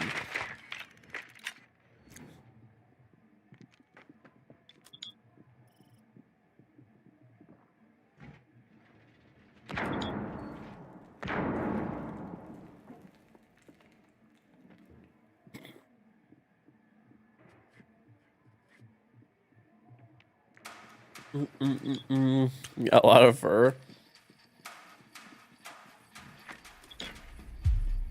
Bro, you gotta have a lot of folds, too. Matapuli.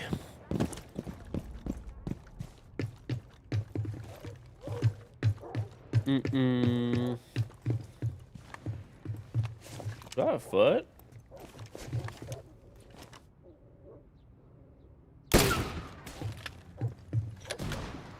Oh, nice. I got both electro claws. We don't have a breacher anyway, so it doesn't really matter, but, you know, symbolically.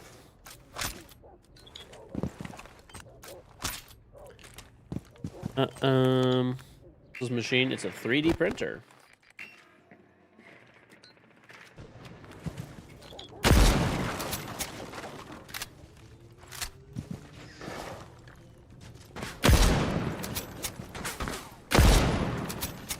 Oh, there we go, he's dead.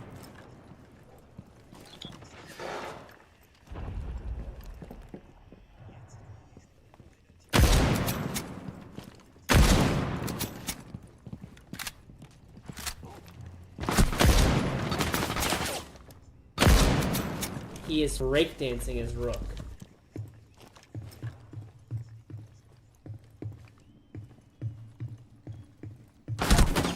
Now this guy flanks. Of fucking course. Legit, Spooberman, thank you very much for the Trim sub. Thank you, thank you, thank you. Appreciate it, dude. Thank you, thank you, thank you. Your post just got removed from the R6 for trying to talk about the way MMR affects skill-based matchmaking. I don't know why they would remove that. Texas ain't built for that. Whether you had a freeze in 2020 when the power grid suffered bad, people were freezing to death. Yeah. I always tell people this. This is the only thing that you need to ever fucking hear. If it gets really hot outside, literally anywhere in the world hot, anywhere on planet Earth, okay? As long as you are a healthy, you know, like adult, like you'll probably be fine. You'll be like very uncomfortable, sure. Like if you don't have air conditioning, right? You'll be very uncomfortable, but you probably won't die, okay? That could go on for like a prolonged period of time and you won't die, right? If you don't have air conditioning. Doesn't matter how hot it gets, essentially, right? Like, okay? If you are in an area like that is the coldest areas on Earth are very cold, and you don't have heat, you'll die in like a day, maybe a few days without any heat. And that's all you need to know. You must know too much. You mustn't look behind the curtain. What does that even mean? You always put more layers on. You can't take them off. Sure, but you just die when it's too cold. You don't when it's too hot. I mean, I'm born and raised in the U.S., but my ethnicity is Chaldean, which is modern-day Iraq. We don't have a country, though. We're like Middle Eastern Catholics.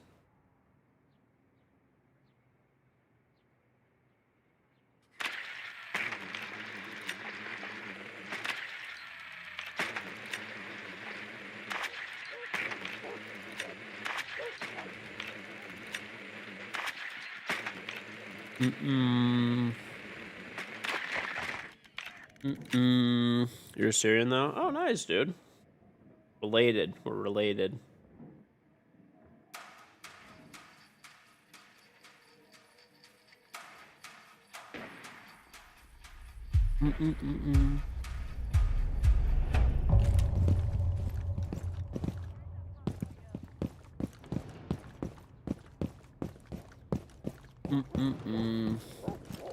I feel like people... I mean, obviously there's some crazy people.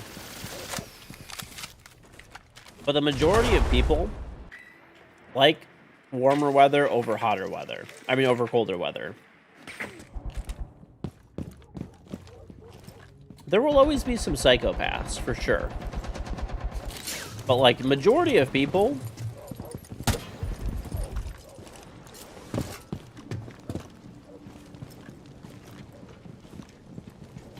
Majority of people are choosing, you know, summer over winter. Most people have soft hands. Okay, bro.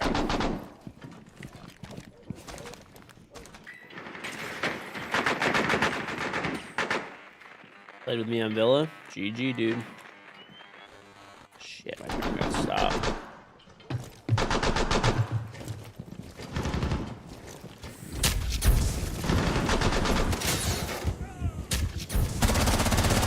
Oh my god.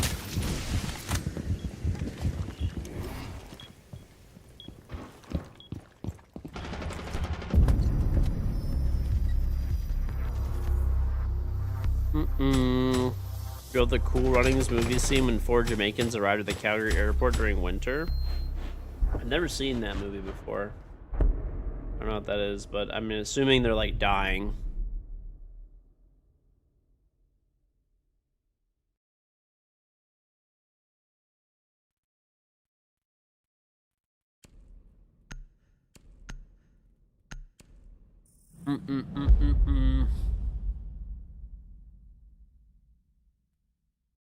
They have like 10 layers and they're still dying. Let me tell you guys something. Most of the people that claim they like cold weather more than hot weather, they live in like an area where the weather is very hot in the summer, and in the winter it's like perfect. So that's why they like cold weather. They think cold weather is like 50 or 60 degrees, or like 40. They haven't experienced like negative 20. Once you experience negative 20, you will never fucking complain about 100-degree heat like ever again.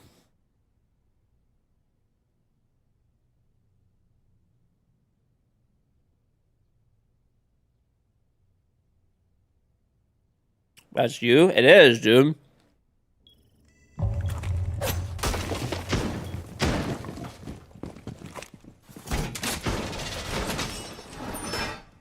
Never experienced negative temps in your life. You're from Maine and you much prefer cold weather. Well, there are psychopaths. You know, I won't argue that there's not psychopaths who just prefer cold weather like no matter what. You know? They exist. But if you poll majority of people, majority will decide to go somewhere where they would prefer warm weather.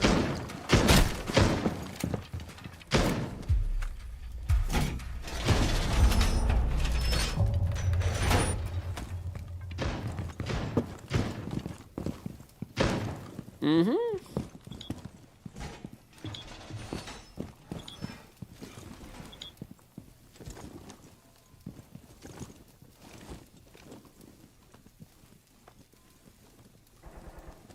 Gary, Indiana is more mentally than physically. Dude, you know what's crazy about Gary? Have you guys seen how Gary, Indiana just hasn't had power in like 2 fucking weeks? Isn't that shit crazy?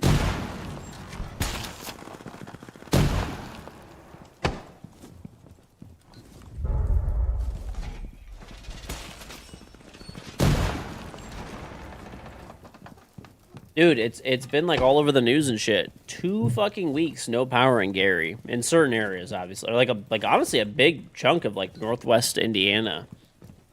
Kind of insane, dude.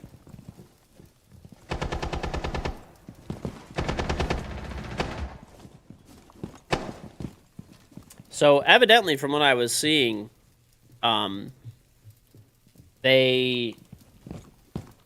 there were people in Gary, Indiana, so they like lost power, right? Big storm, big floods. Like maybe they would have been a few days without power, and then people started shooting at the linemen that were trying to repair the electrical system there, and then they just stopped because they didn't want to get shot at and die. And now they just haven't had power in like 2 fucking weeks. Gun Illustrate, welcome back, buddy.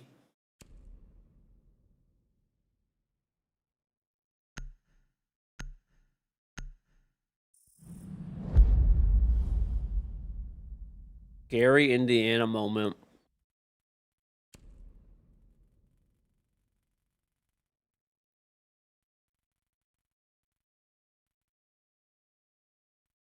I'm doing good, buddy. Welcome back. We missed you. We missed you. Is anybody here from Gary, Indiana? Or like in the north, whatever that area of Indiana where there's no power? Probably not, because you wouldn't have power, but maybe you'd be on a generator or solar or something.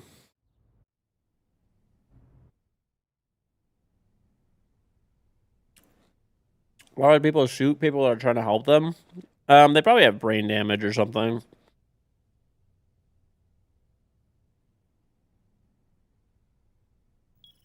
Are the strip clubs still open? Probably. I mean, all you need is a fucking flashlight and a pole and you're good to go, bro.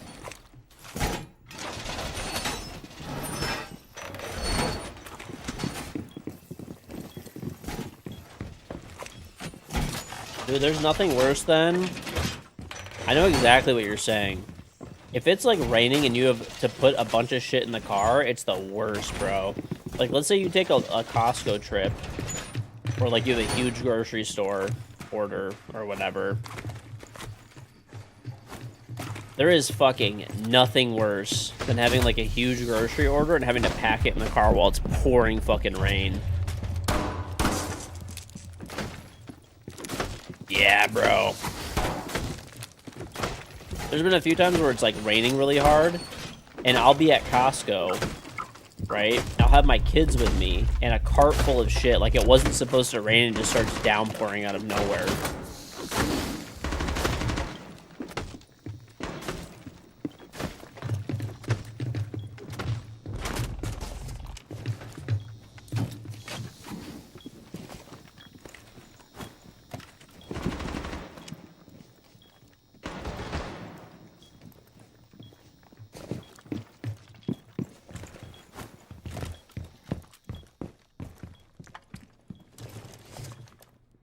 People forget how to drive when it rains. They really do.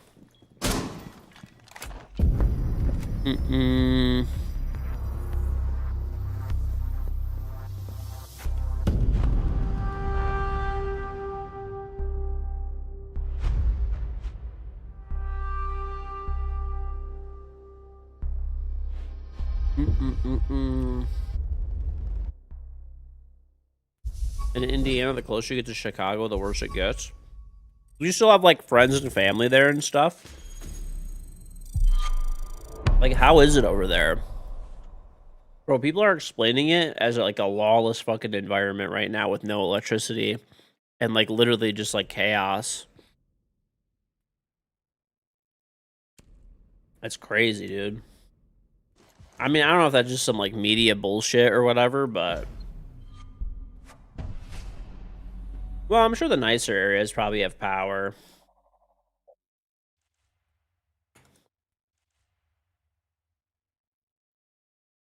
I mean, I'm sure there's some truth to it, but I wonder, like, I'm wondering if anyone like has friends or family or personally lives there, but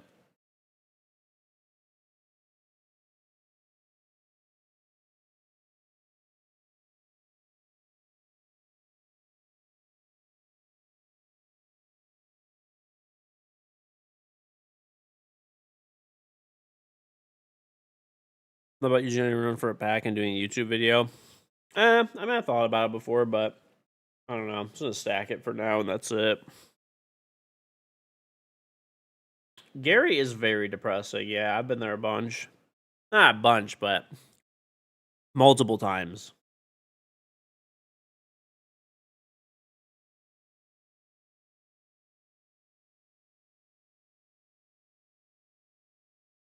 Yeah, hopefully they're all right, man.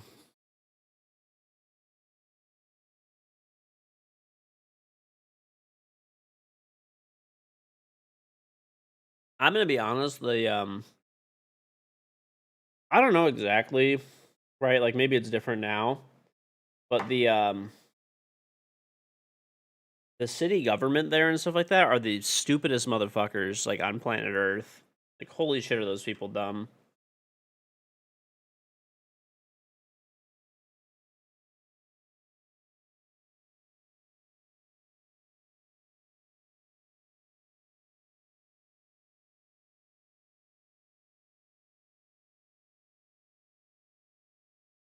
Am I saving all renown for it? I just don't really have anything to buy. It's not necessarily that I'm saving it, but I mean, when cool stuff comes out, I can just buy it. I guess that's what's nice.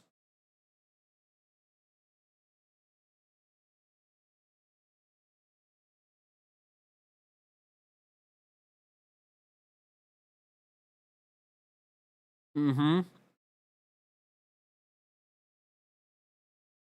So, previous to streaming, like I told you guys, I worked for like a large commercial real estate company, and there was basically they had some like incentives and stuff like that to do some development in Gary, right? It's not that far from us. We're in Detroit. The company I used to work for does global development. Like, all right, like let's see, let's do some site visits. Some of these sites that there's like incentives for or whatever. Dude, I don't even know if I should say this on stream.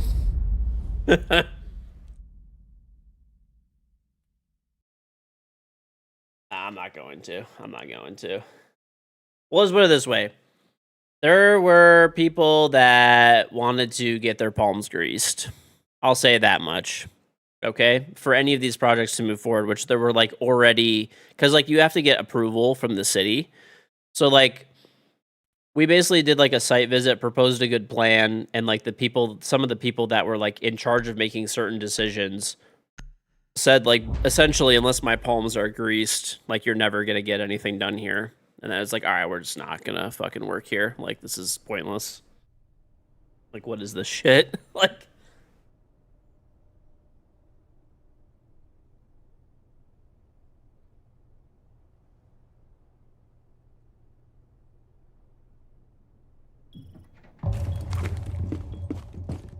so, yeah.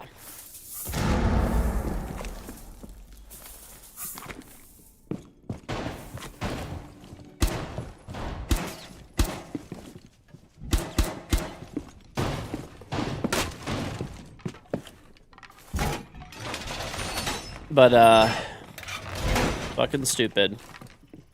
They basically just don't care. Like you're saying, it's exactly what you're saying. The people that are in charge of things there just care about themselves, and that's quite literally it. Like we proposed like a pretty good plan when we were going to be investing a lot of money, but we basically said we don't care what the plan is or how good it is. Basically, you know, this needs to happen first, or it doesn't really matter.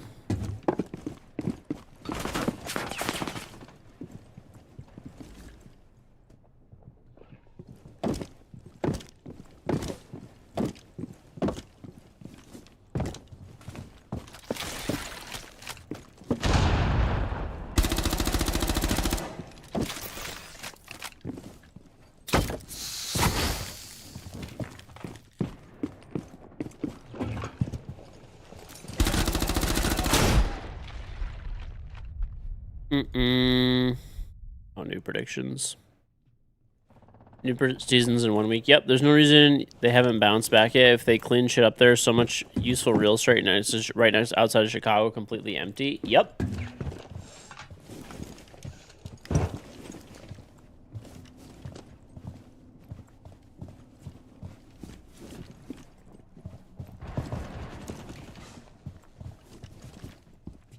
Yeah, the new op is kind of fucking useless as of right now.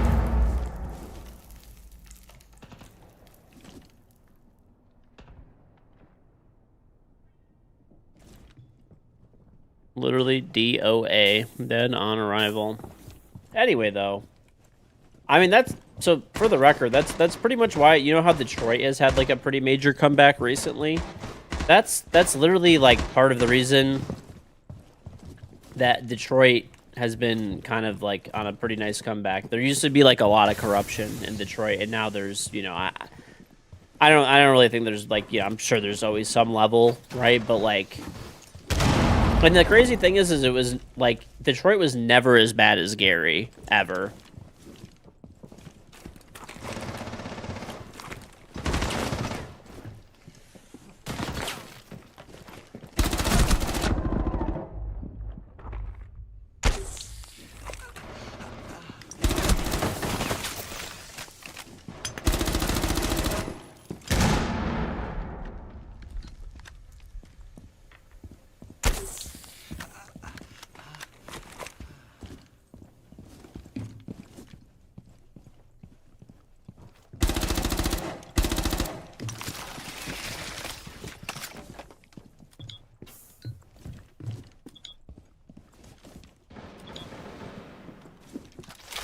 Mm-mm.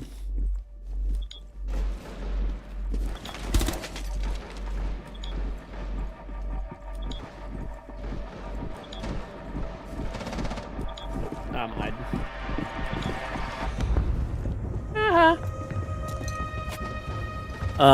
I think it's gotten so bad nobody cares what happens to now. Detroit had a lot more people and a lot more history. Maybe, yeah. No, Detroit has had a major comeback. Dude, there is so much development going down in the city of Detroit right now. It's like crazy.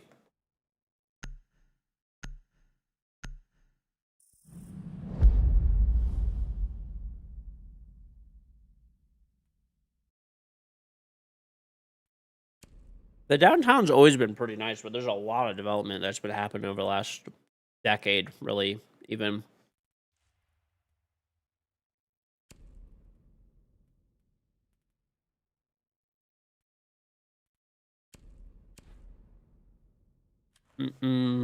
But basically, though, most places like that are bad, right? There's normally incentives either on a state or a federal level to help said area or said city that is struggling. And if this, generally speaking, and it's obviously not always, but a lot of times, if the place is not turning around and those incentives are in place, most of the time, okay, not always, of course, because there's corruption issues or incompetence. Some people are just fucking stupid too. Like that's also a thing.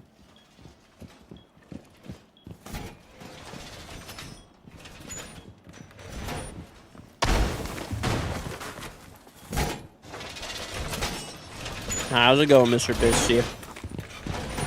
Wow.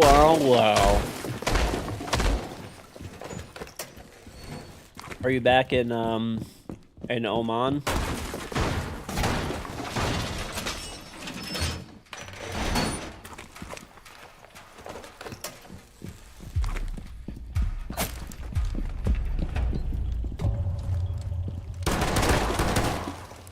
Listen, chat. Pisty was so bored without me. Okay.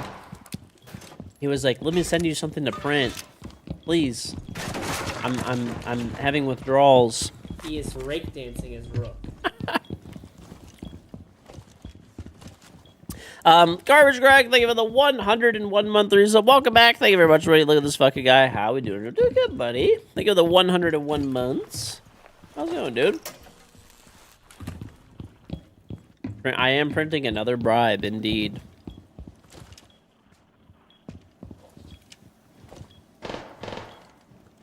Oh, by the way, Greg, are you going to the Osaka major? I don't know if I am. I mean, if I get invited, I'll obviously go, but I was wondering if you're going or not. You thinking that semi-pro go using a drawing tablet? I don't know. Maybe.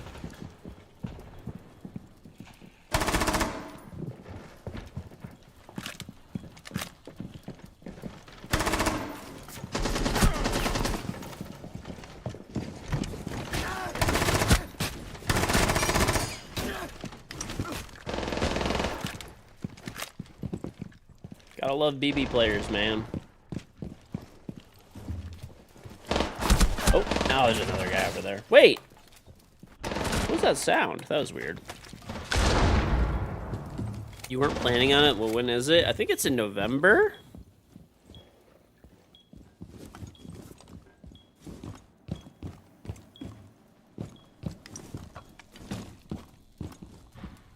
Yep.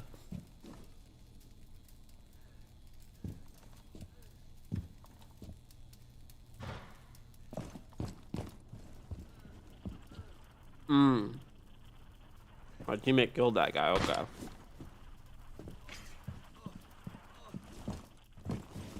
Playing shows in November, so it depends on the dates.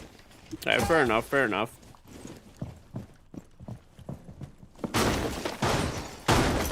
Fix your sleep. You like Osaka?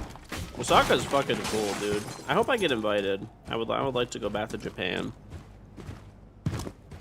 It's been a long time. I'm gonna be back to hate after you sleep.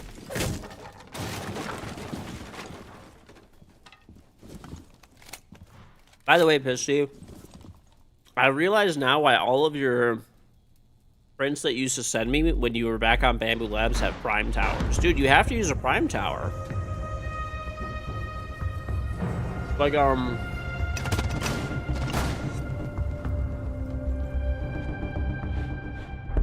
funny enough, the one event I normally don't get invited to every year is the fall event, which would also be Japan.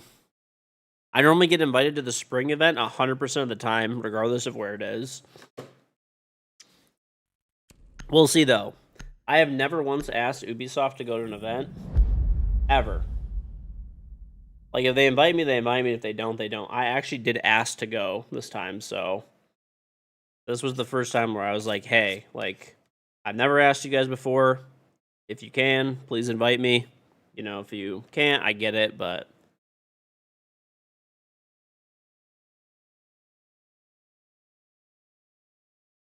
you're gonna say no? Maybe. Maybe.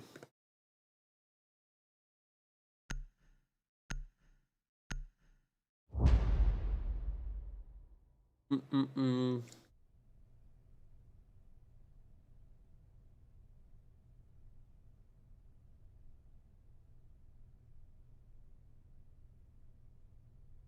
Well, like I said, I never ask.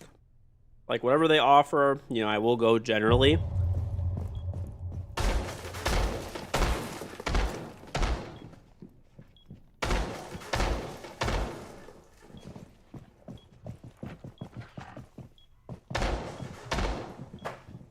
I very rarely turn down, like, Ubisoft events.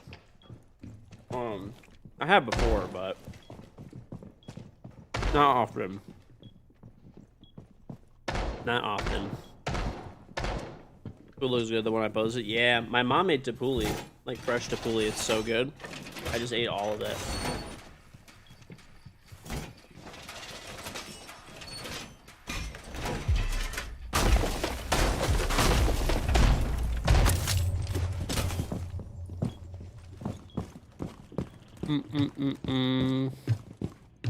Don't ask, just say you're going and they're paying or else. Well, let's see. I mean, if they invite me, cool. If not, you know. No!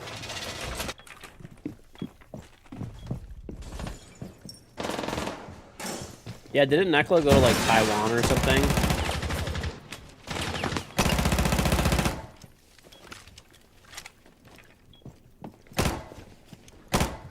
Well, if I go to Japan, I'm gonna go for, like, 2 weeks, too. I'll go for the event, and then after, I'm gonna stay for another week with my wife.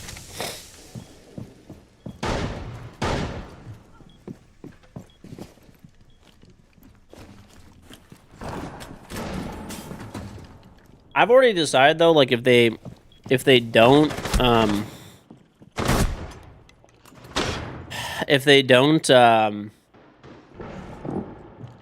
what's it called? If they don't invite me, I am probably going to go to, like, Korea and maybe Taiwan or something. Or maybe Taiwan only. I don't know. Maybe something like that.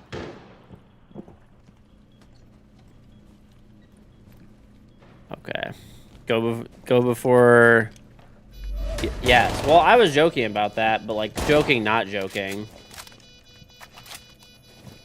But I was like, I want to visit Taiwan before spring. Because...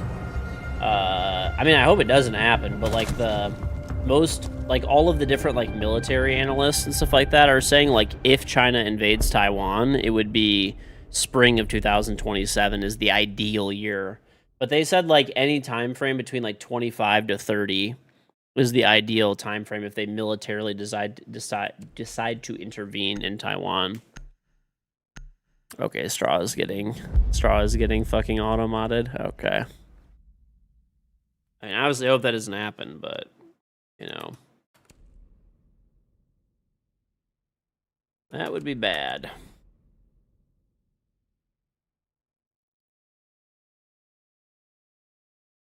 I've heard Vietnam is really cool. I haven't been there, but... Mm-mm.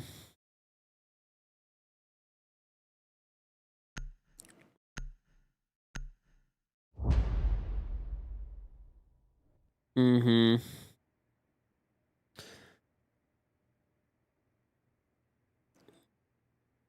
Straw is straight auto-modded. Unlucky.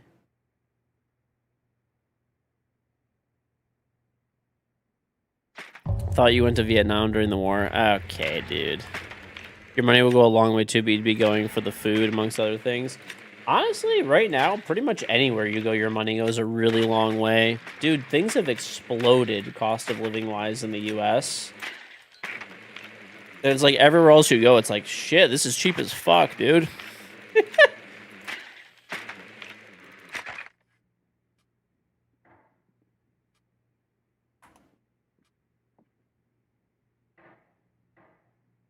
U.S. sucks. Dude, it's actually so insane, like how psychotic our cost of living has gone in the past few years. It's like actually wild. It is actually wild. It's like dude, I swear, doesn't it just feel like every 2 seconds you're just being like scammed? It's just like some fucking company, some fucking whatever. Like anything you try to do, it's just like, what the fuck?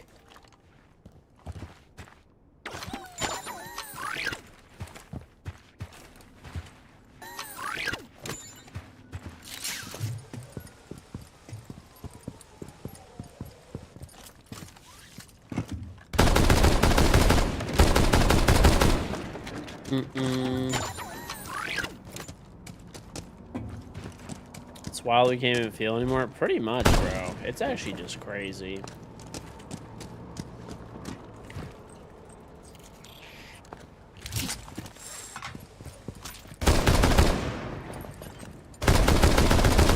Oh, I got it.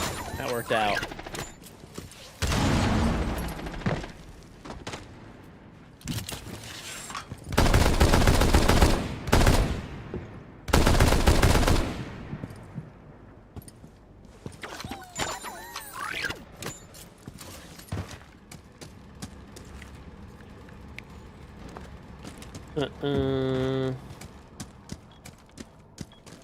Probably my teammates aren't even on cams. We probably have some good ones. Maybe not. No.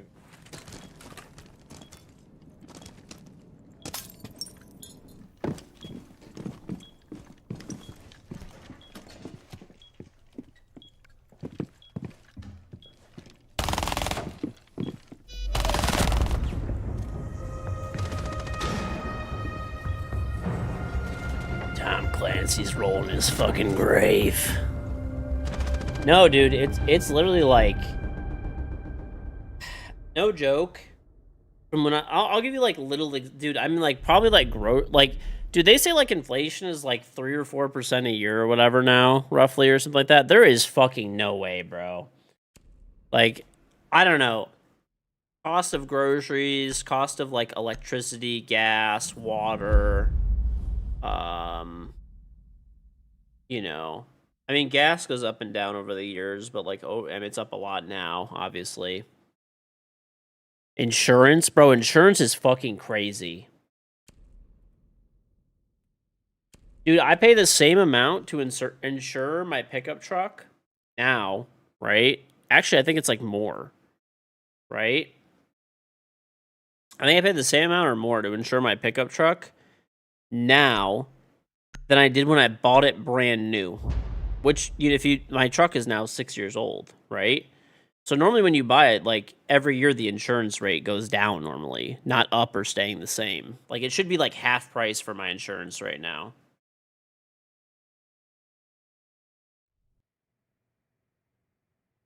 $60K is like $115K. Yeah, we were talking about it, dude. Like I still remember if somebody if somebody made $100,000 back then, it was like, what the fuck?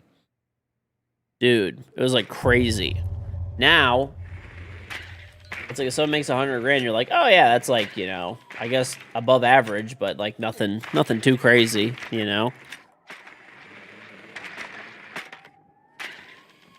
Last time I went to the US was 2018. Food was cheap. In the videos just now, food for one person cost more than 3 people in 2018. Yeah, probably. I have a GMC Sierra.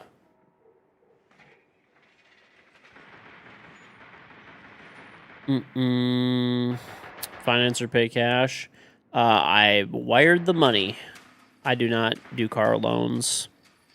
If I can't afford to pay for a car in whole, I do not want it.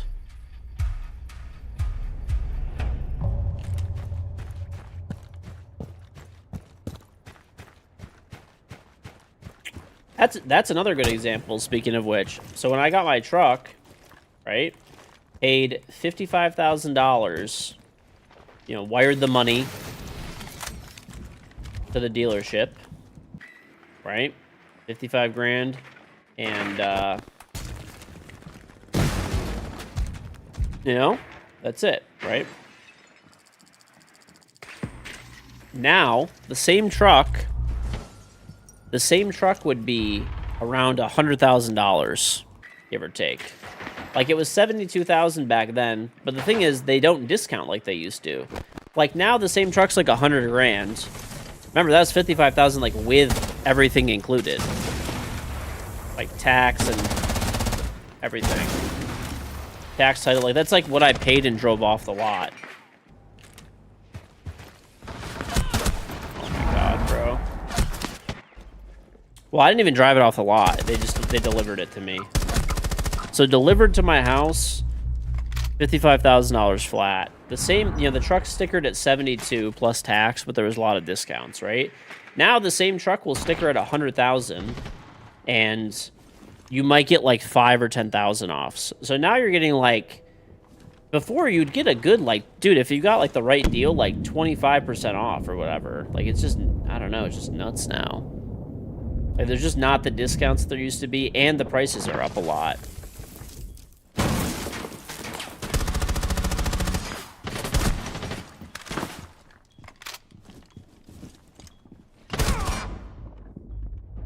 Minimum wage? Well, I mean, minimum wage is like a joke everywhere.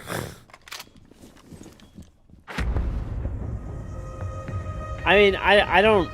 I mean, I'm sure there's hypothetically people that, like, do actually earn minimum wage, but, like, I don't know how, you know? I don't think anybody, like, really earns minimum wage anymore. At least in most places. Yeah. No, yeah, I agree. It's crazy, dude. It's crazy.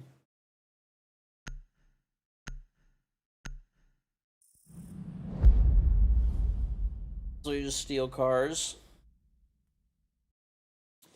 I mean, dude, my homeowner's insurance has doubled since I moved into my house. Literally doubled. Exactly doubled, essentially, since I moved in.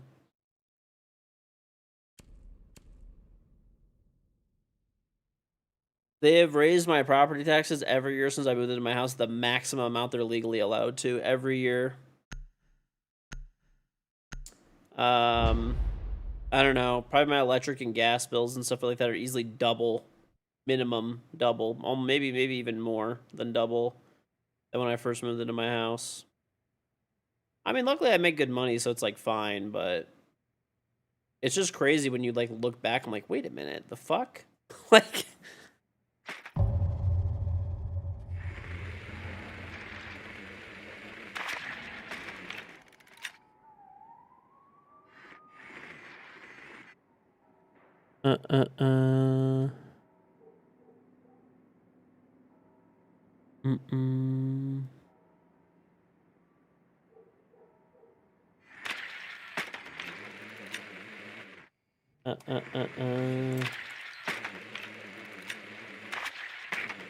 What Mr. George do streaming wasn't an option. I mean, I did commercial real estate development before I started streaming, and I still now do. I used to work for a company. Now the only difference is because over the years I made so much money streaming. Now I just do it for myself instead.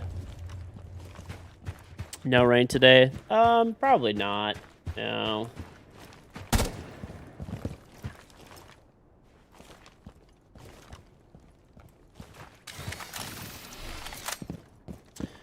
Probably not. I mean, if I can get a stack, I'll play ranked. The problem is, like, getting one right now. Like, dude, I don't know. The problem is that we have 1 week until the new season drops, and basically no one touches the game at this point, really, which sucks.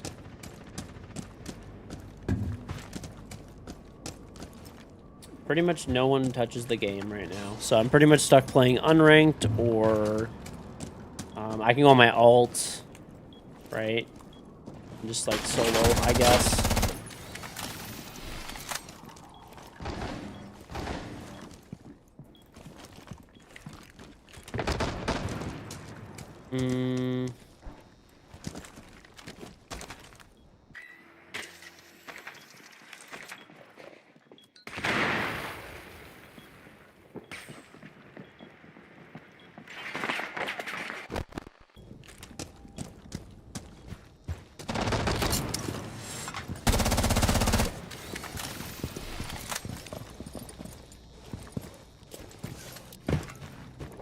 This is Legend Division 4. I guess it's true. What's my sleep schedule like? I mean, I go to bed pretty late. Like 5 a.m., probably 6 a.m., and I wake up at like, I don't know, it just depends on the day. Like noon, 1, 2, like, I don't know, just depends.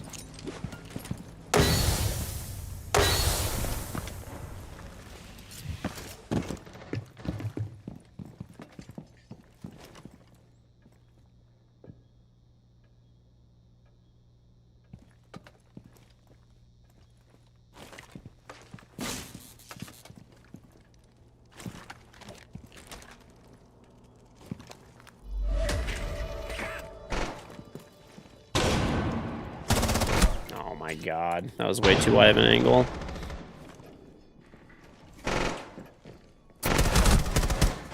Are these financial issues in the U.S. because of poor political decision-making or just long-term consequences of COVID, or what do you think it is? Well, I think it's like a lot of things, dude. I think it's a lot of things.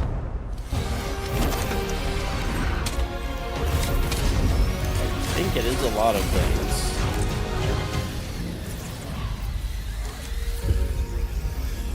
I mean, a lot of it is that we haven't had a real recession, right? Like, basically in the US, we have decided that, like, it is okay to never have a recession again, and, like, fundamental, like, economics, like, no, like, and, you know, fundamentals of, like, you know, the economy don't really matter. We are just going to print our way out. Now, there are, like, positives and negatives to that. Positive side is we don't have a recession, and like while it might feel like inflation will eat away your money and stuff like that, and generally you get a bigger divide, like a wealth divide and stuff like that, which is obviously not good. Like, you know, technically, right? At least there isn't a recession. Like recessions are still worse, and like that there's a lot of people who end up like, you know, dying from that, losing everything, losing their houses. So like while people will struggle in an inflationary environment worse, right? Or like stagflation, like Steve was saying, where like wages and stuff are suppressed, but inflation is still running hot. I mean, there's like positives and negatives, but when you don't have a real, like, eventually there's like a reckoning, right? Eventually, someday at some time, you have to have a reckoning, and like fundamentals will come back, right? But that's not for a long time in the U.S. Probably, right? I mean, you can't predict everything, but.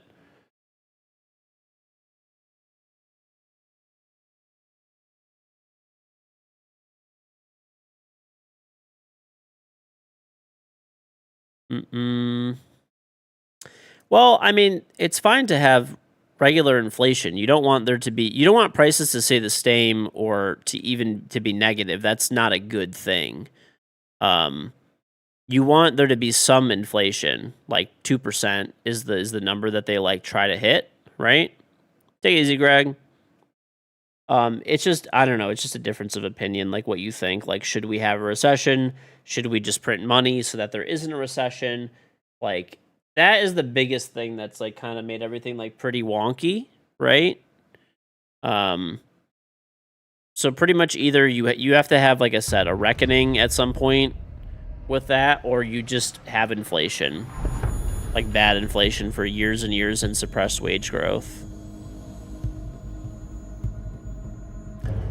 So, but I mean, there's like many other factors too. That's like not the only thing.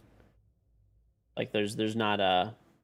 That's, I would say, like the biggest one though, is like that macro decision has determined a lot of like what we're, you know, what is going to happen for the past like 5 years and the next probably 10 plus.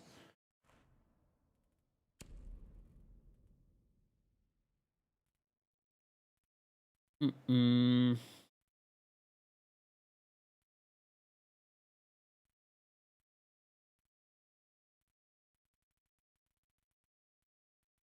Um.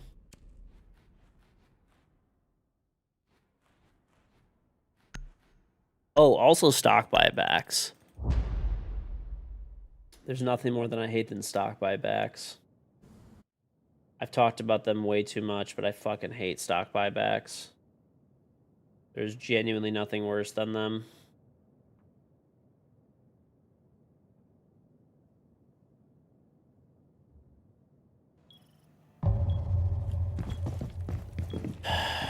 Big Ronnie Reagan. He is the reason.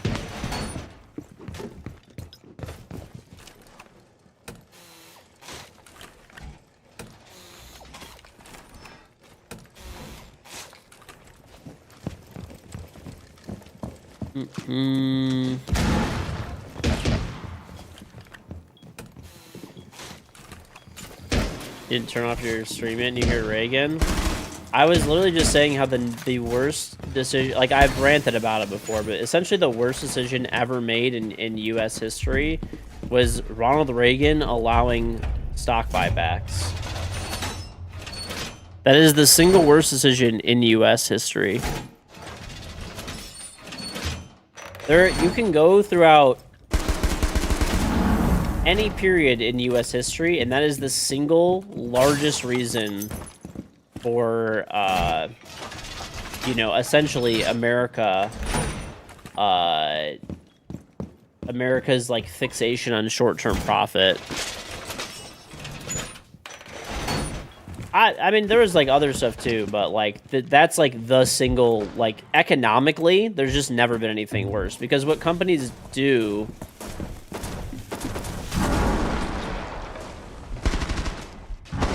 Essentially, companies have prioritized short-term profits. Okay, right?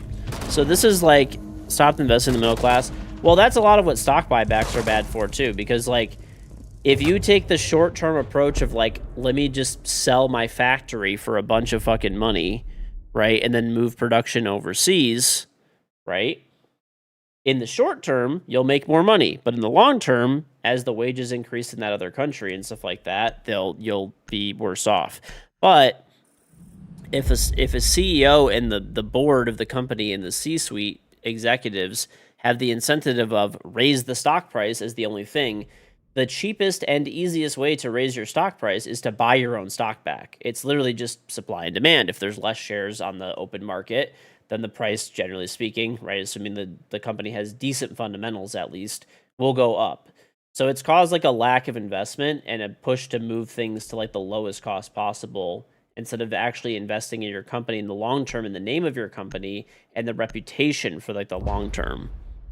So that is in my opinion, once again, you know, maybe I'm off, but that has been the single greatest failure in U.S. history was the legalization of stock buybacks. They used to be illegal. Anything that you could think of is essentially because now a company will prioritize short-term profits. Any publicly traded company, which controls pretty much everything, right? They will always prioritize buying their own stock back over nearly anything. So that is less money to hire employees. That's less money for R&D. That's like fuck the long-term reputation of your like company. If it's the worst, I don't know. I think economically it is. I can't think of any single decision that has been worse. Well, that's not an economic thing. I mean, there's probably worse decisions in other ways, but you know, we're not gonna get into that. I'm just talking about pure economics, like that. That is why everything that you see with like inshittification in the U.S., right, and other places in the world too, because like, you know, this has had a lot of U.S. companies still literally run the world essentially. Maybe, you know, not quite as much as before, but they still do. I mean, that's why short-term profits over everything.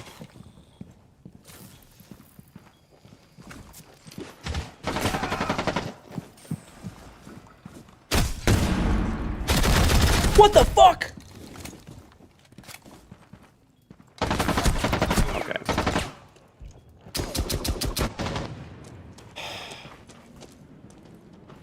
Oh, my shadow gave me away. That's tragic.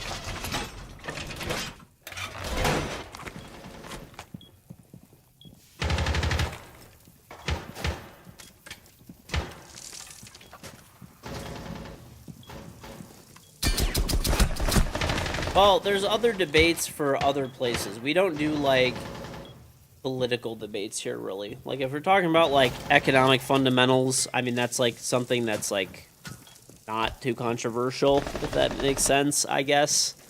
I mean, there's, you know... If you want to talk about other things, that's just... This is kind of not the place for it, sorry. You know, I get it, but there's, you know... It's just gonna cause people to argue. Like, if we're talking about, like, economics, right? Somebody might go, oh, I don't think stock buybacks are the worst. I think the stimulus that they've done is the worst thing. You know, whatever. I mean, it's not super, like, combative, right? A lot of the other stuff will get very combative and just, like, controversial, and it's just... You know what I'm saying? Does that make sense? Oh, let's try. I'm not disagreeing with you, but, like, that's just not... a Twitch stream is just not really the place for it. That's all.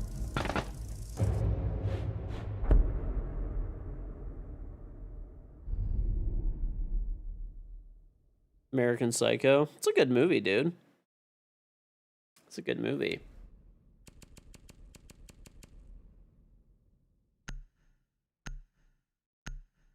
That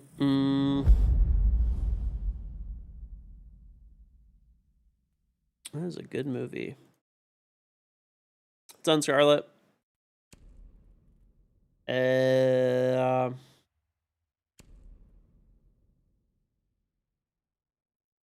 Ooh, I want to do this. I haven't done this in a while. Yeah, I don't know. It's just, it's too much to... I don't know. I try to make the stream a less, a chill place. That's it, for the most part. I mean, obviously, we talk about different things at different times that might not be as chill, but... You know, try to be. Try to be. What's on Sifler? How the fuck they let that creepy fuck play Batman? Dude, you know what I was sorry to, like, derail a little bit, but you know what, honestly, one of the best scenes in any show or any movie was? Period. It was in... I was thinking about this scene the other day. I will literally randomly just go on YouTube and, like, watch this scene, like, every, like... Probably, like, every few years. I mean, it's not, like, super common, but I think about it occasionally. There's not many TV shows where I'm like, wow, that was, like, a crazy scene that was, like, awesome. Do you guys remember the scene, for anyone who's watched Mad Men, right? Do you remember in Mad Men where he advertises the carousel, right? The Kodak carousel? I think now that I actually have kids and stuff, it hits so much harder even. That is a sick fucking scene in Mad Men. Basically, the scene is he's advertising, like, he's an advertising guy. That's what Mad Men is, right? Sun reflect. Oh my god. Okay, he's just fucking standing up and holding that? What is this moron doing, bro? Oh my god. You never watched the show? It's a sick scene. How's the cheer situation? I don't know. I'm playing unranked, so if you want to play ranked, let me know. I'll play.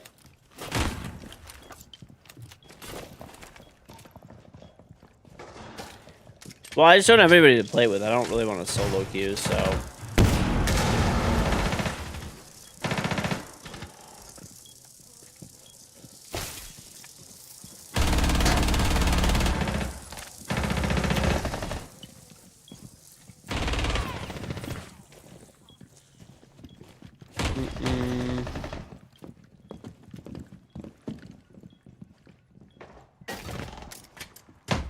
I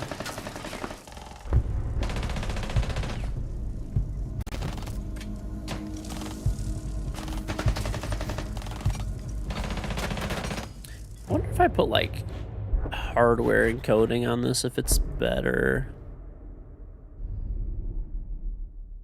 Alright, this is gonna reset the 3D printer feed. Let's see how this looks with hardware encoding.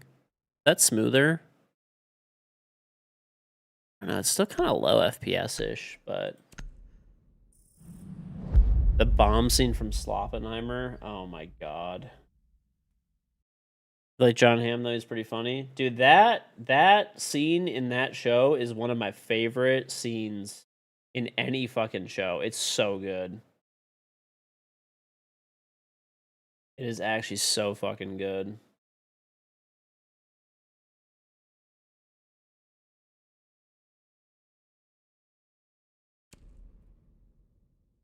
John Hamm is a midget? Is he really? I thought John Hamm was like tall. Maybe he's not. He looked tall in the show. I guess I don't really know. Maybe it was just like a camera tricks or something.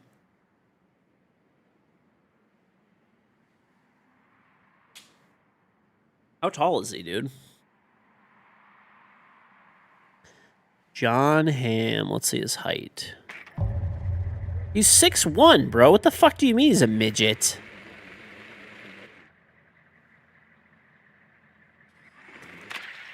Oh, there's a meme that he's short. Okay.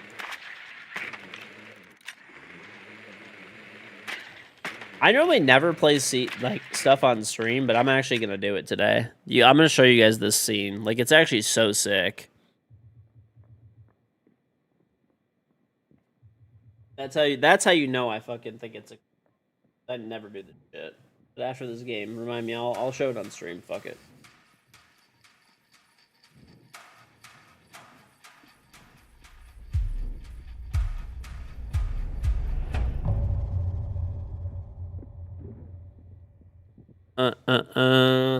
Yeah, maybe I shouldn't. I do never do it. Honestly, dude, it's actually crazy how much other people just like watch fucking full ass TV shows and stuff.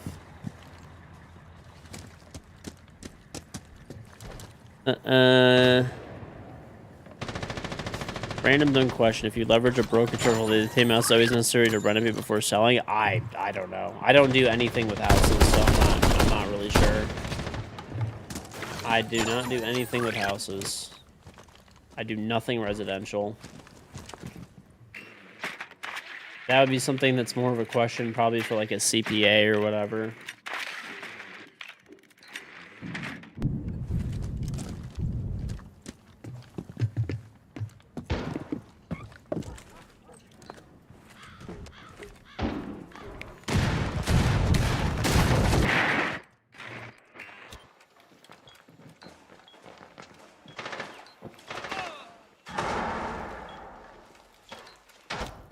I'm gonna be able to call. Everyone's great. Okay. Everyone's fucking dead that I wanted to call. Never mind.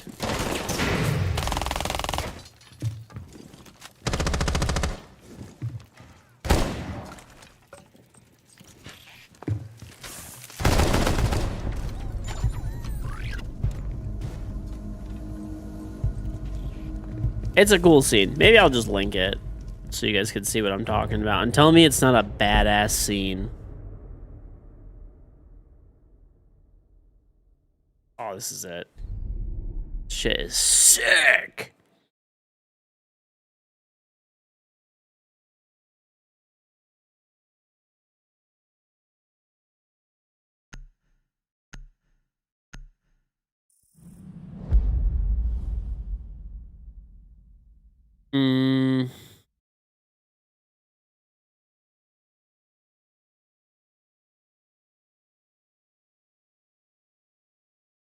This is the extended scene, but you could just watch from like, I don't know, like a couple minutes in or whatever. I'm just gonna put it in Twitch chat. I don't even care. That's probably fine. I'll put it in public too. Sunbird.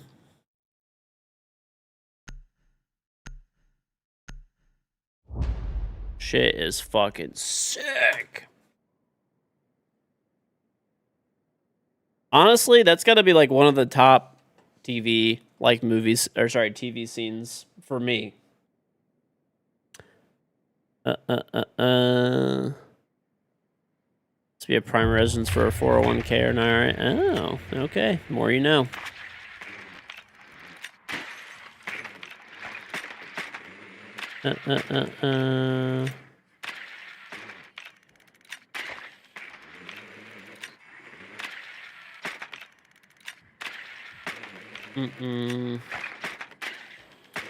Well, for me, I have a lot of like obviously debt when it comes to like my real estate portfolio and like the stuff I'm developing.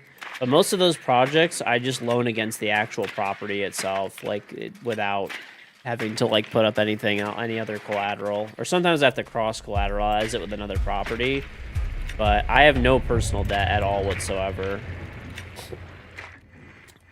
None. And I don't touch my retirement accounts ever or use them as, you know, as collateral or anything. I don't sign for anything personally ever. I also own nothing.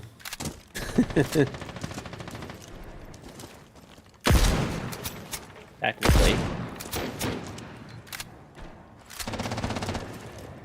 Yeah, I don't know. I wouldn't really like use my retirement accounts for anything ever. Like basically my more or less like safe money, I guess, is like I have, you know, some money it's like conservatively invested, right? It's like more emergency fund money and stuff. It's just like in money market funds or US Treasuries. On our retirement accounts, house, cars, all the shit that I own, no debt. And then boatloads. Boatloads of commercial real estate debt. Where the fuck did this guy go? Is he flanking everybody? He could be. That's crazy timing, bro. That's just crazy fucking timing. I don't know where this guy went, man.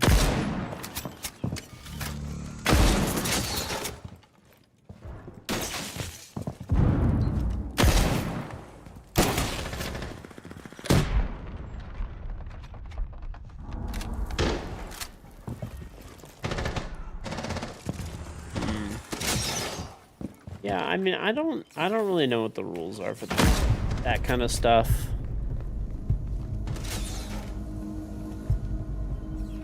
Do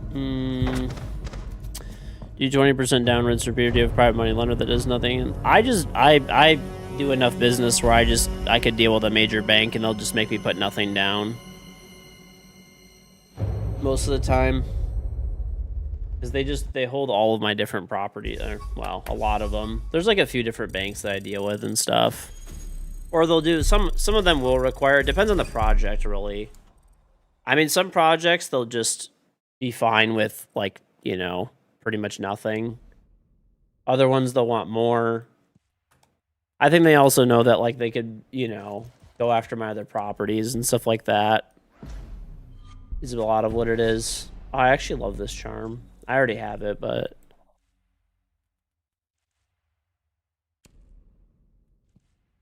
I had to piss really bad. I have the most loaded account. You do, Bird. You have more shit than I do. Don't you have like 17,000 items? I'll be right back. Take a piss.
Okay.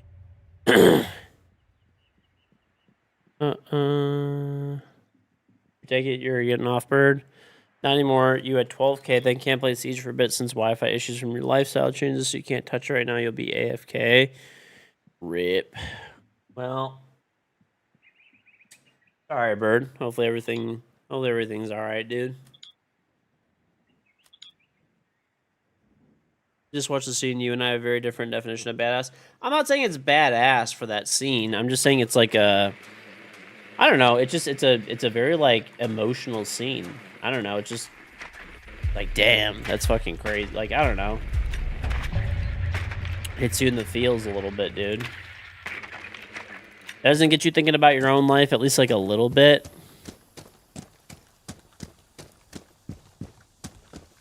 I mean, even before I had kids, I liked that scene. I don't know, it just made me think of like my family and stuff, you know?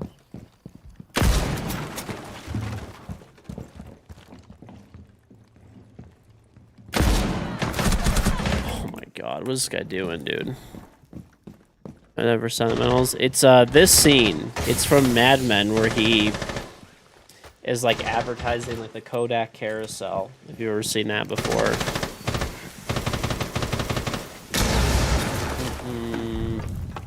Great scene, dude. Literally 10 out of 10. Yeah, but anyway, I mean, most of the stuff that I do is like, most of the stuff that I do is I'll have a contract in place. This is what helps a lot of things too. So like, I don't know if I should give away all my secrets, but here's one. If you can get contracts, to basically pre-sell the property when it's done, you'll just get a loan anywhere at like a really low interest rate without having to do like private lending and stuff. As long as you can get like a good, like well-capitalized firm that will for sure close. So for me personally, I have like some REITs and stuff like that that will, you know, they're like literally willing to buy at a certain price like automatically before I even break ground. So sometimes I'll have to put money down though. It depends. Like it just depends on the project really. Or sometimes it's I don't know. I mean it just depends. All of it's different. Sometimes there's been like properties where, you know, we're just building for them and they're financing the whole thing like a company, right? If we're doing like office space for a company, you know, that they'll finance the whole thing and they just pay us as we go, essentially. There's just all different kinds of scenarios that take place. Like there's been certain properties where like I've had to, like there was like one a while ago where like I had to self-finance the entire thing. Like I there was like most of the banks didn't, you know, and different funds didn't think it was gonna work. That was actually the property that I made the most money out of my entire life.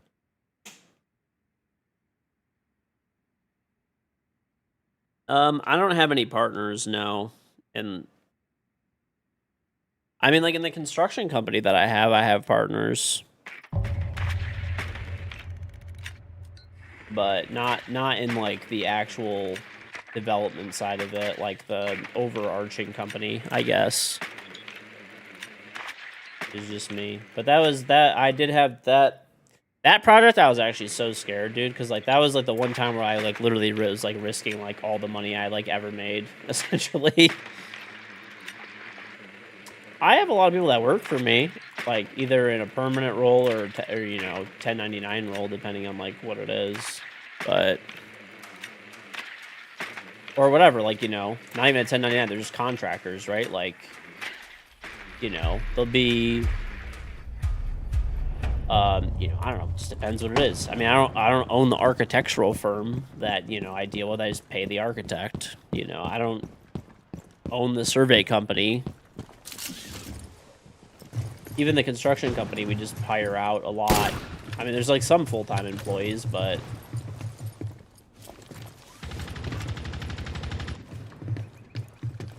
I'm the middleman. Mm-hmm. Easy.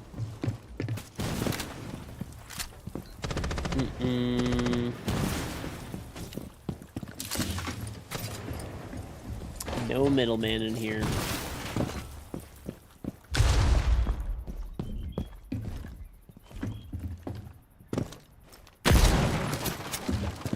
Oh, God.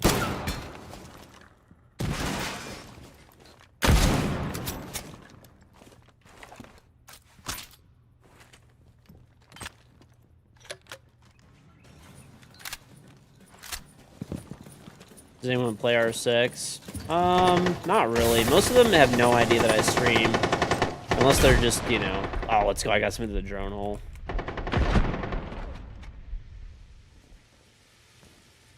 Is that down that guy?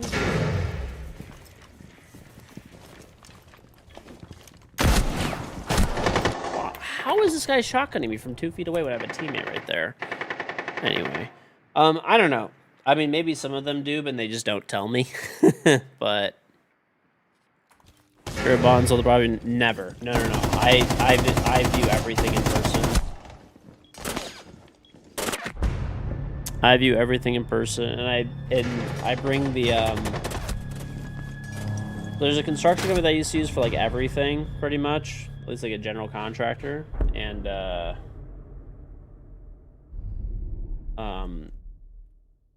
I pretty much bought that company portion of it, right? And that guy really knows his shit. So I'll bring him everywhere with me for everything.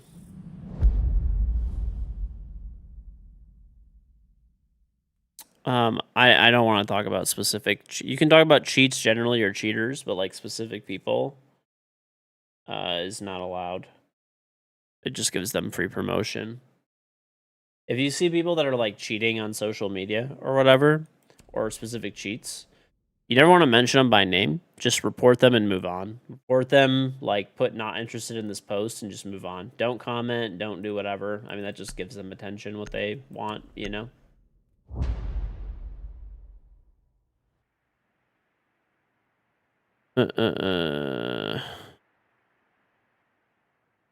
Logging for that? No. I'm going to be honest. I'm not selling courses. I'm not telling you to watch my shit when it comes to that. I mean, it takes up, you know, it's something that's very interesting to me and it's something I like doing, but I'm not going to give up exactly what I do because, like, not for nothing, it's pretty hard for people to replicate. But if I tell people and videotape everything X, Y, and Z, then I mean, it might be. I'm not a course seller. I do actually put fucking, you know, I make real money without needing to do any of that shit and needing to promote it. I have no investors, and I want to keep it that way.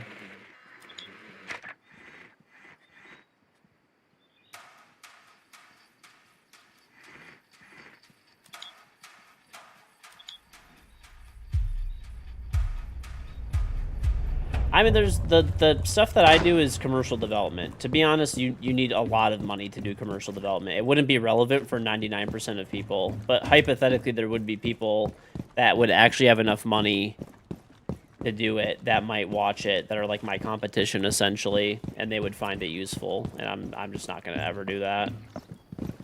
I mean, I think they'd probably find it semi-difficult anyway to replicate, but I don't know. Why chance it, you know?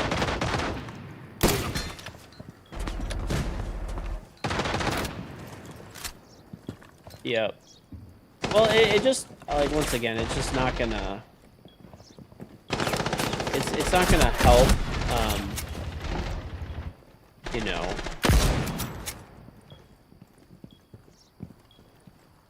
They took this, okay. It's not gonna help somebody that's, like...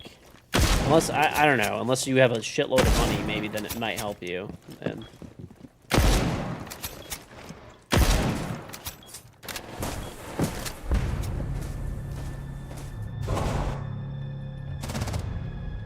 I mean, I have a real estate license, but I don't use it at all.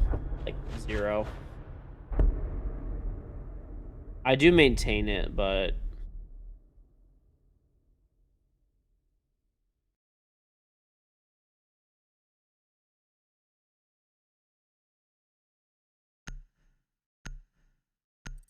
But I don't do like sales. I do have a guy that's like actually he's like a friend of mine for many years that if I end up doing apartments, he's really good at. He has a pretty good sized real estate company. And he's been really good at filling the places up for me.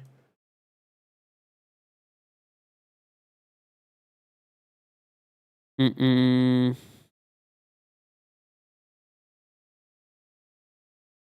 AI forced into everything on the option to disable it. It's fun.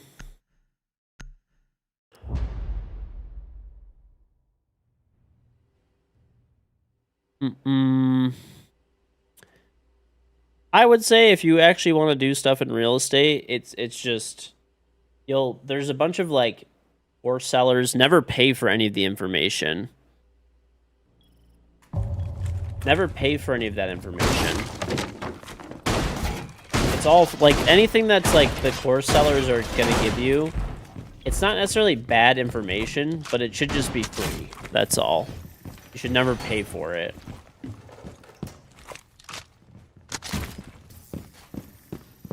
And anything to do with real estate, whether it's residential stuff or commercial stuff, it's just very expensive and it requires a lot of money. Anyone that tells you there's like tricks to fucking like you're literally like seconds away from bankruptcy like by doing that shit. It's just not a good idea.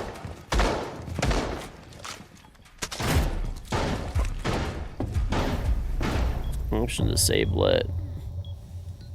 Oh, the AI summary shit? How do I disable that shit?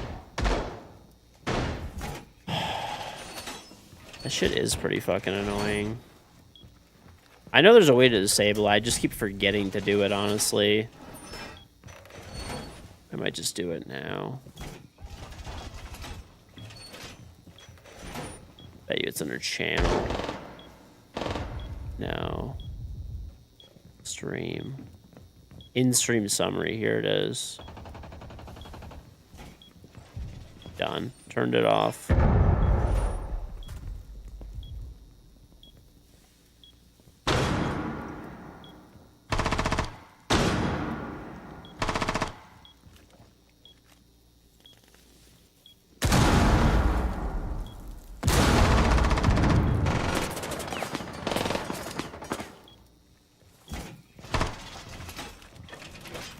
Mm-mm.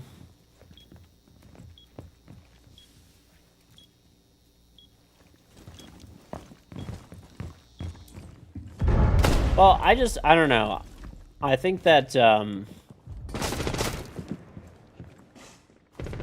essentially, my best advice for people is if you're doing anything in real estate, just be, whatever money you think that you're going to spend, literally have like 5x the amount available, like minimum, especially if it's your first project. What you really should do is you should go work for a company that does commercial real estate. That's literally what I did, by the way. So like I had a pretty good idea because of my fireworks business of stuff, but I went and worked for a commercial real estate development company for like years. I didn't even have to. Like when I sold my fireworks business, like I had enough money to go start doing it on my own, but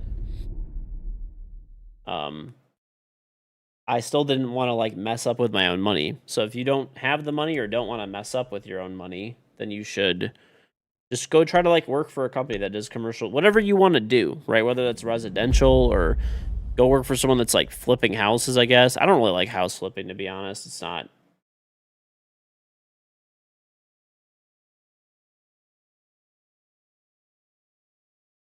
I don't know. Especially a lot of people just don't do a good job at doing that either.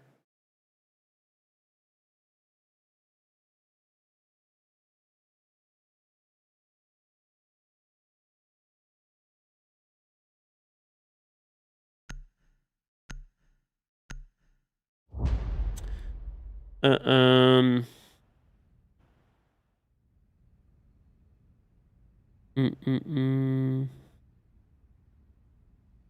But yeah, basically that's all the scammers though. They'll just tell you there's like, oh yeah, like here's how you do it with zero down and blah blah blah blah. I mean, it's possible to get zero down financing for stuff, even huge projects, but like it's just you're gonna have a, like you're gonna have to have a good relationship with whoever your like loan officer is or like investment banker, and like then and only then will that actually happen. They're not just gonna give like Joe Blow off the street like you know, a loan at 0 down. And you're gonna have to like it's gonna have to like not only that, it's gonna have to make sense, right?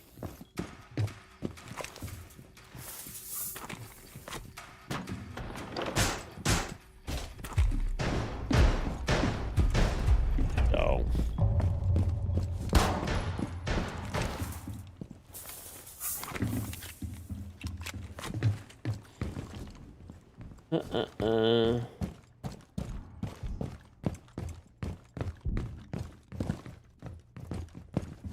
honestly though, it's becoming harder and harder because of there's a lot of just real estate investment trust and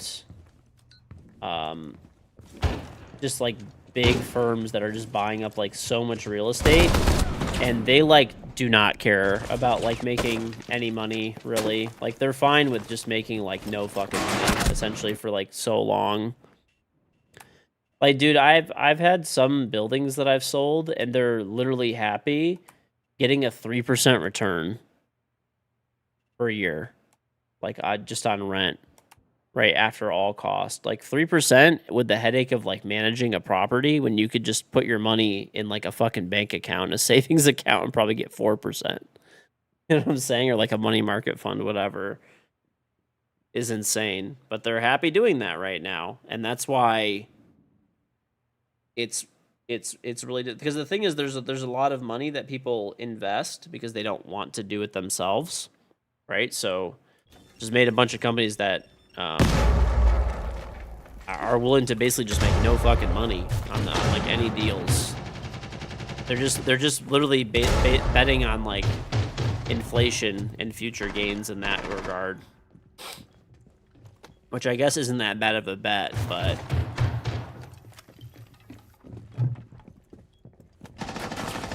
There's 50,000 vacant houses and apartments in San Francisco because they're owned by foreign investors that don't care about the income. I mean, there's it's not even just foreign investors. There's a lot of people that are really worried about inflation.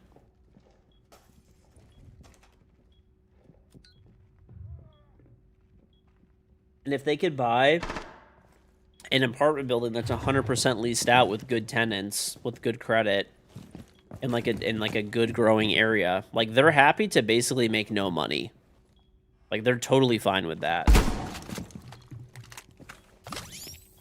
Or if they can get real estate, right, commercial real estate that has a corporate guarantee for like a decent sized company, like they're totally fine with like literally making no money on like the actual rental income. They're totally fine with that. They just literally are just worried about inflation, and like that's it. How many homes does BlackRock own? I don't know. I don't know exactly how many they own, but honestly, the majority of like houses, right, like regular houses, people think it's like large investment firms that own all of them. It's really not. It's actually, believe it or not, like mom and pop landlords. There's a lot of people that own like 1 or 2 houses, and that's like the vast majority of people that are like landlords. Sometimes for better, sometimes for worse.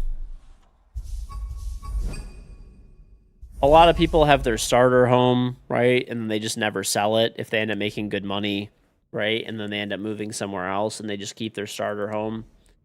There's people that don't believe in retirement accounts, that don't trust a retirement account. They got burned in the stock market bad years and years ago, whatever. And now they just, you know, they have a house or 2 that they rent out, you know, things like that. That's like the vast majority of, I guess landlords, right? Or, so, I mean, there's certainly like investment firms that buy a lot too, but that's more of a recent thing, to be honest. It's a much more recent thing.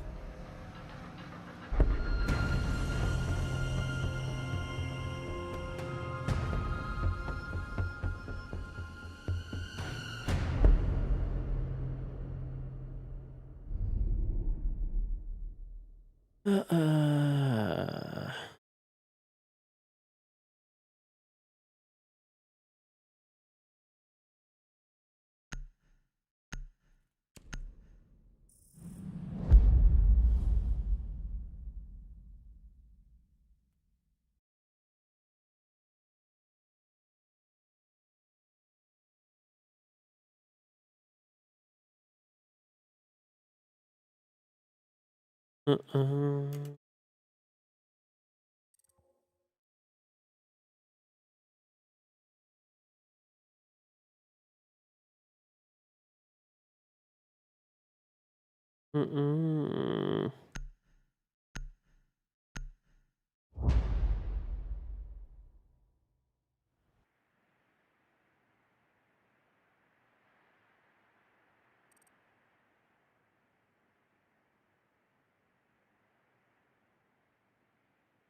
uh, uh.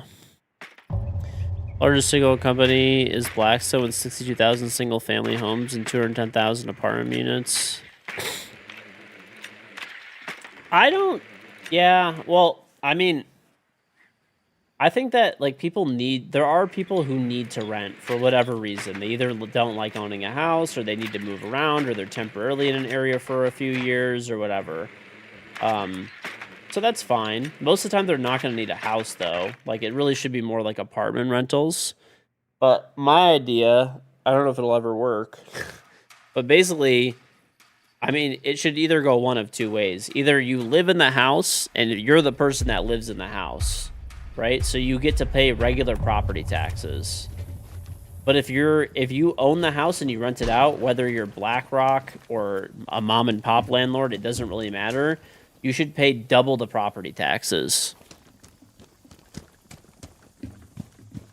And this way, that would really disincentivize people from like from using homes as rentals. Like, homes really shouldn't be rentals. Homes should be a place where mostly people live in them, right?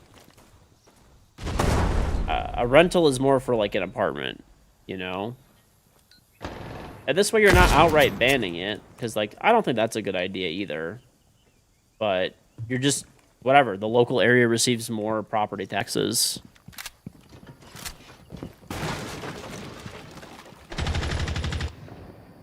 Your dad rents out a house he owns in New York City. You hate your family. I don't know. No, it's like, I mean, it's fine. It would just get paid in like extra rent, basically. Right? Oh my god, bro.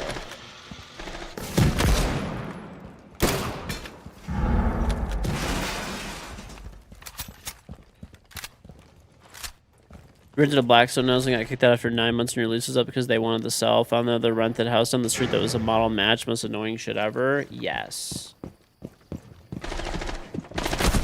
Woo-hoo-hoo! Guy's mad as hell, dude.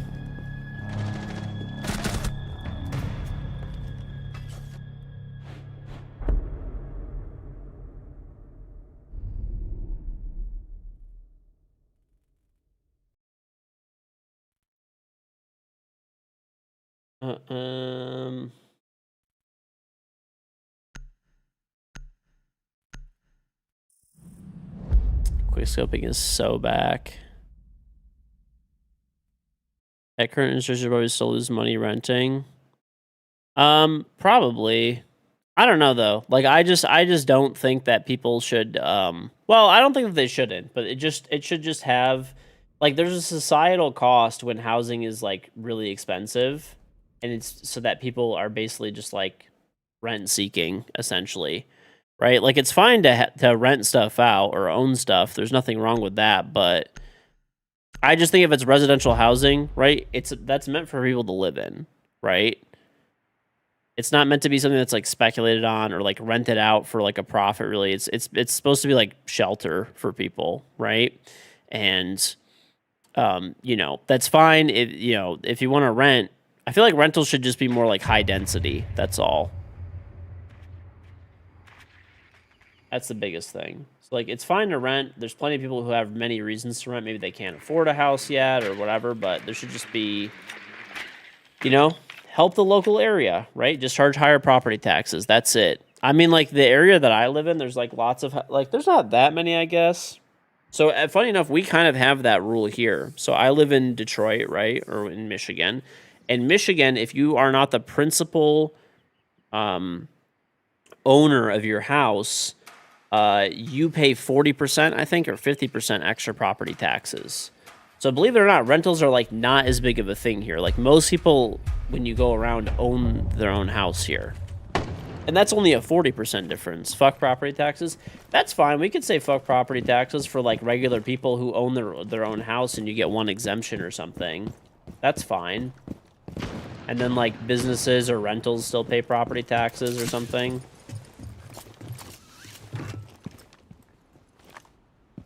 I would actually be fine with that, to be honest. To a certain extent. I mean, like, I have a huge house that's really expensive, and, like, I don't know. I mean, I should probably still pay property taxes. You could just give people an exemption to a certain amount. That's all.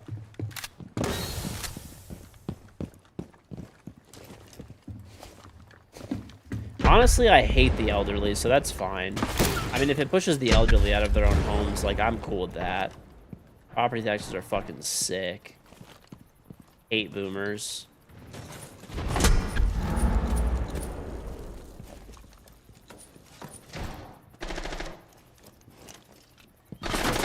Okay, I just walked through that.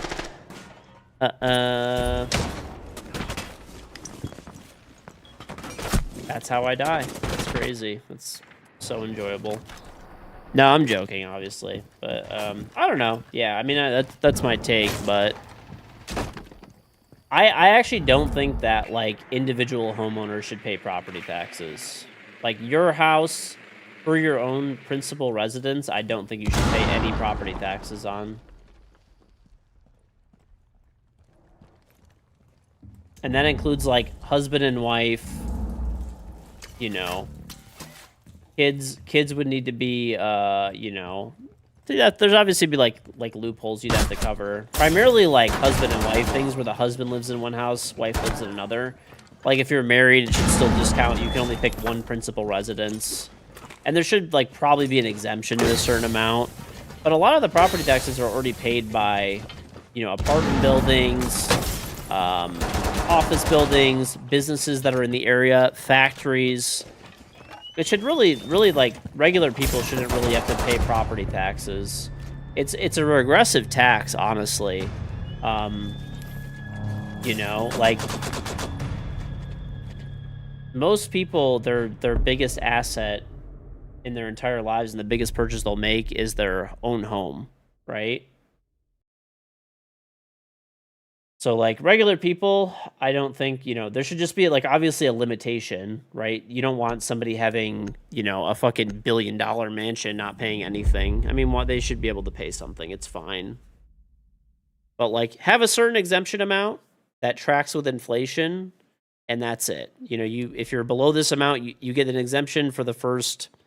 I don't know. The amount of money is not, like, I guess it would be, but like whatever, just hypothetical. First $10,000 or $20,000 of your home, you know, property taxes, you don't pay anything, and then you know, past that you pay whatever, you know, your normal rate. If it's a rental, you don't get that exemption. If it's an office building, an apartment building, a factory, vacant land, anything like that, you still just pay full property taxes. I mean, that would be how I would do it. Yes. Basically, property taxes for regular people just eat away at their, like, you know, you're basically paying unrealized gains, right? People always say, like, oh, like, you know, as an example, Elon Musk, you know, shouldn't pay taxes on his, like, net worth or something because he's, you know, the gains are not realized. Okay, then why are we doing it with a regular residential home on someone who, like, really needs the money a lot more? I mean, I'm fine with both not happening, like, not taxing unrealized gains, but if you're going to do that, it has to go both ways.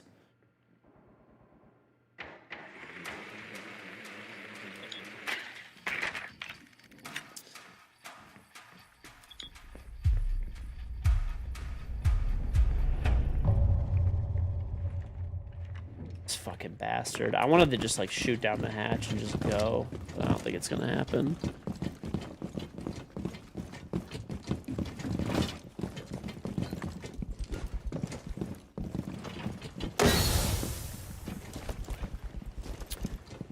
Annual registration fees, your 2021 Equinox is causing more damage than some dude's 2001 clapped out Ford.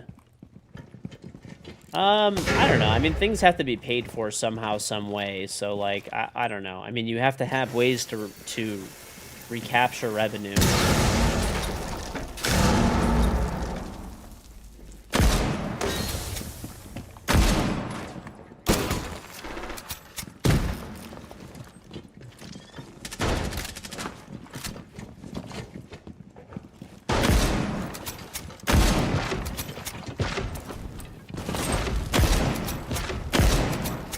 Hit that guy. Oh!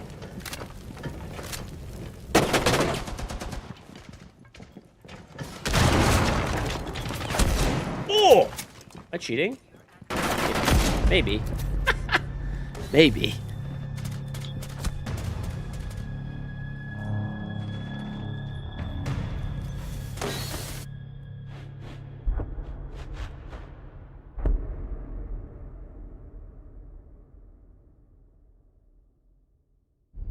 It's also more environmentally friendly to keep a gasless running than buying a newly manufactured EV. Yeah. I mean, there's people I think often don't remember the basics, right?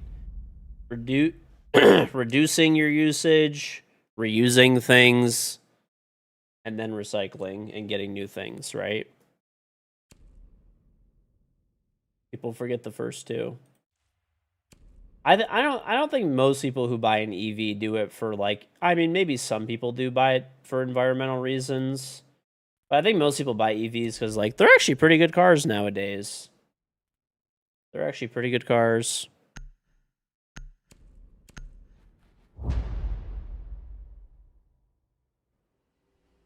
The amount of lithium batteries is going to be a big problem in our lifetimes. Nah, they're already able to recycle them. There's a company that I invested into like 5 years ago, and they could already profitably recycle lithium-ion batteries. More? I don't know. Probably like 7 years ago.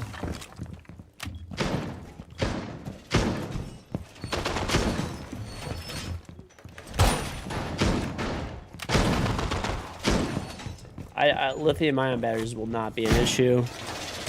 They could also be sold, like, even when the battery cells, like, not all of them are going to be bad. Another thing that they do is they take the battery cells and they sell them to grid installations, and they basically space them out, and they can use car batteries as, like, grid backup power for, like, you know, old Tesla batteries, whatever. Any car, really, it doesn't matter.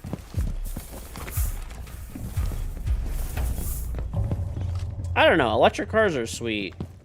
I mean, I don't have one, and I don't think one would really make a lot of sense for me personally, but I mean, they're pretty cool, dude. Like, I don't know. I still prefer a gas car overall, but I get the appeal. Like, they're fast. You know, the tech inside of them is pretty cool.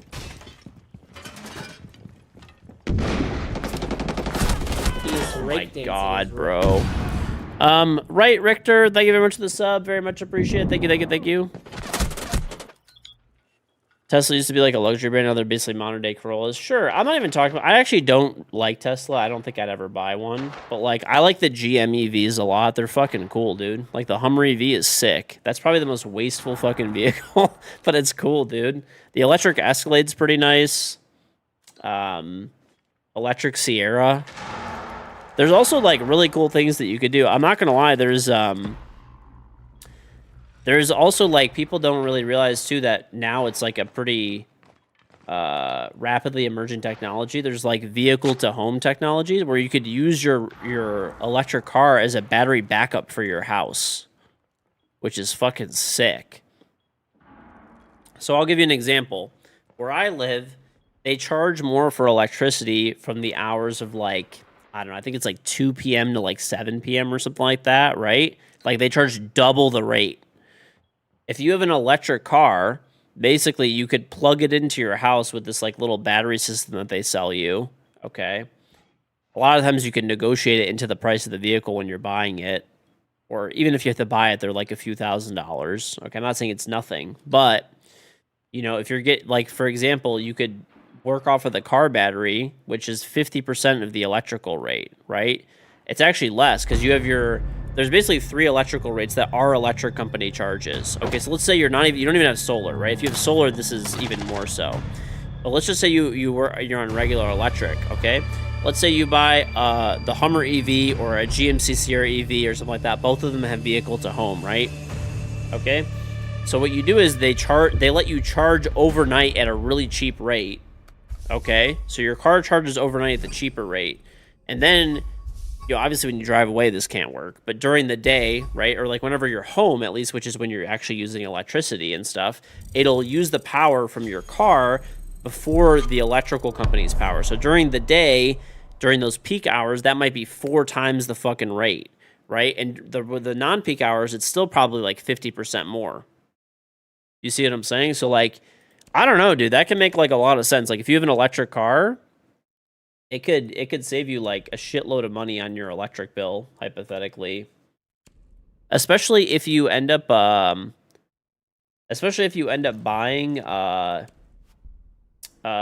one that's used by a couple years. I mean, the batteries have 10-year warranties on them, dude. You buy one a couple years old, they depreciate by 50%. So let's say that, you know, the vehicle was 60,000, 70,000, you know, they're not inexpensive, right? Okay. Now you have your electric car that you're using vehicle to home, you maybe buy it for half price, 30,000, 35,000.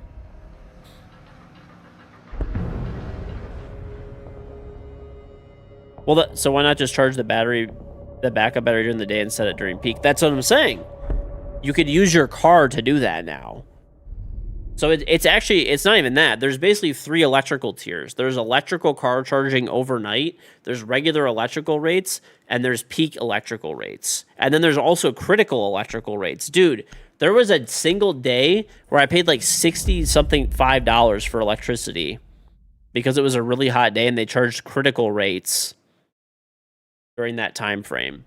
So if I had an electric car, dude, there was like the whole month, there was like, I probably would have saved like $500 if I had an electric car and it was hooked up to my house. Now, I'm not saying that it wouldn't take like a while to pay itself back, but if you're already going to get a car anyway, and you're like thinking like, should I get an electric car or a gas car? Like that's a real consideration to make. You know, that's like not an insignificant amount of money. Also, yes, that's the other thing. You could use it as a backup generator. So, for example, right now, I have a fucking massive generator in my backyard, right? That's on a fucking own foundation around my house. If I had a electric car, right, I could use it as a backup generator, basically, for like a couple of days. What stops you from buying an old battery without the car? Safety and the hookup is really difficult. I mean, honestly, this is no joke. I'm actually thinking about doing this. I'm not going to do it now. But, like, I kind of want to do solar on my house. Like, the solar installation isn't, like, too bad, but it's the battery backup that's crazy expensive. I was genuinely thinking of buying, like, a Sierra EV in a couple years. Because it'll be like, dude, they depreciate like a fucking rock. It's crazy. So, okay. If you were going to buy a 212... Yeah, most people buy Tesla Powerwalls, okay? But check this out. Tesla Powerwalls are 20 kilowatt-hour batteries, okay? You buy a 20 kilowatt-hour battery from Tesla, it's about $16,000, give or take, plus install, probably about $20,000, okay, dollars for a 20 kilowatt battery. Or you could go buy a vehicle-to-home kit, which is like $3,000 or $4,000, $5,000, whatever it is, from General Motors, and you could buy a Sierra, right? That has like 180 I think the biggest ones have 212 kilowatt-hour batteries. You see what I'm saying? Like, it makes a lot more sense to buy the car if you're going to buy like more than one battery at least.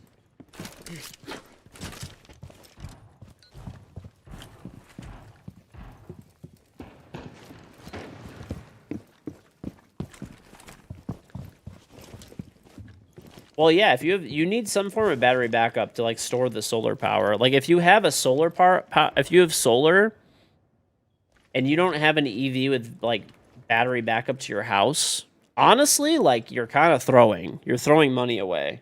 Like, even if you don't have solar, I think it makes a lot of sense. Like, if you own your own house and you're going to stay there for a while, like 100%, I wouldn't say 100%, but I would say 90%, my next vehicle will be electric. Like, I'll probably trade my pickup truck in, like, whenever I have, like, probably, honestly, even if there's no issues with it, probably after I do solar, that's my plan. I'm just going to get a GMC Sierra, or maybe the Hummer. I don't know. I kind of like the Sierra more, honestly. Dude, I'm whiffing. California used to pay you back if you gave them your power with your solar, so a bunch of people didn't install battery backups. Really, yes. But dude, get it? I mean, I'm saying if you buy an EV, all I'm saying is something to look into is see if it has vehicle to home is the technology.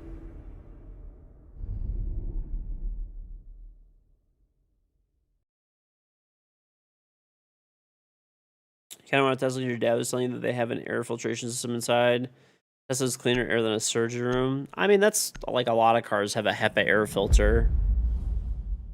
Why are EVs gross? I don't know, dude. That's probably what I'm gonna do.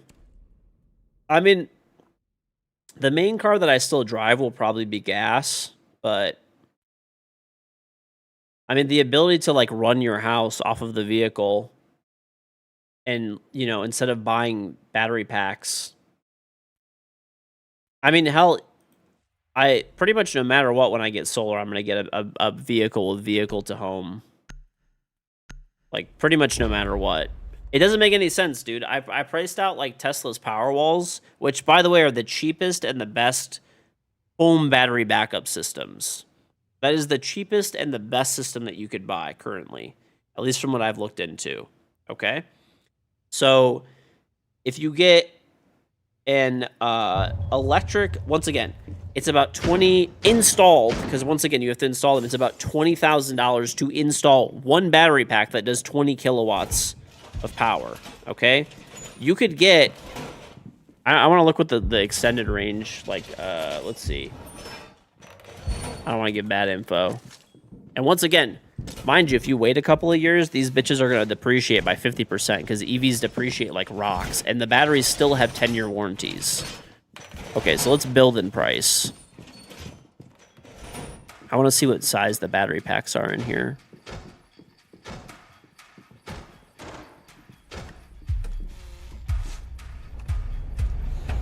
Oh my god, are they going to make me use the clanker instead of just looking on the fucking website? Okay, hold on. I'm going to use the clanker. I'm being lazy.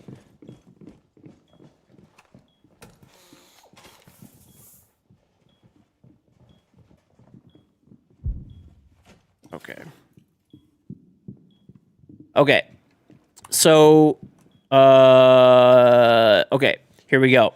This is probably your best option. You can get a 170 kilowatt motor, or sorry, battery for $71,000, right? That's the truck and the battery packs. Mind you, you'll never pay that. You'll minimum get $10,000 off sticker if you go to buy one, probably. I don't know. I haven't gone to price them, but that's my guess, right? So 170 kilowatt. So for the price of like, once again, if you get the battery packs from Tesla, like you really need like a few of them. You need like 2 or 3 of them. Probably. So you're talking, you're going to pay like $60,000 for the battery packs from Tesla, right? Or more from another company for a worse battery pack.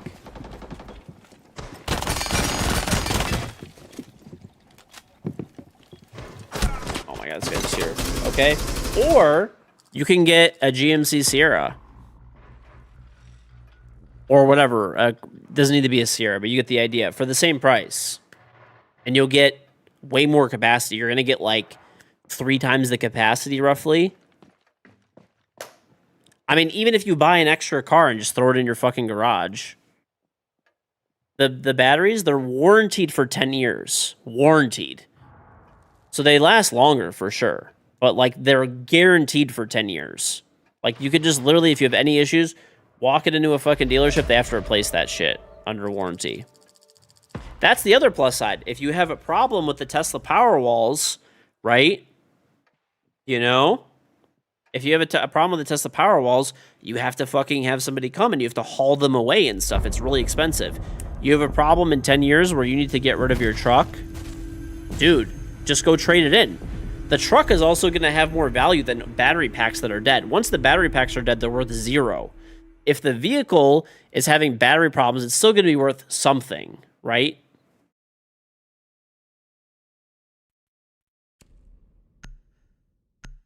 If you're buying a used appreciate one, you'd probably have like 5 years of warranty left. Yeah, dude.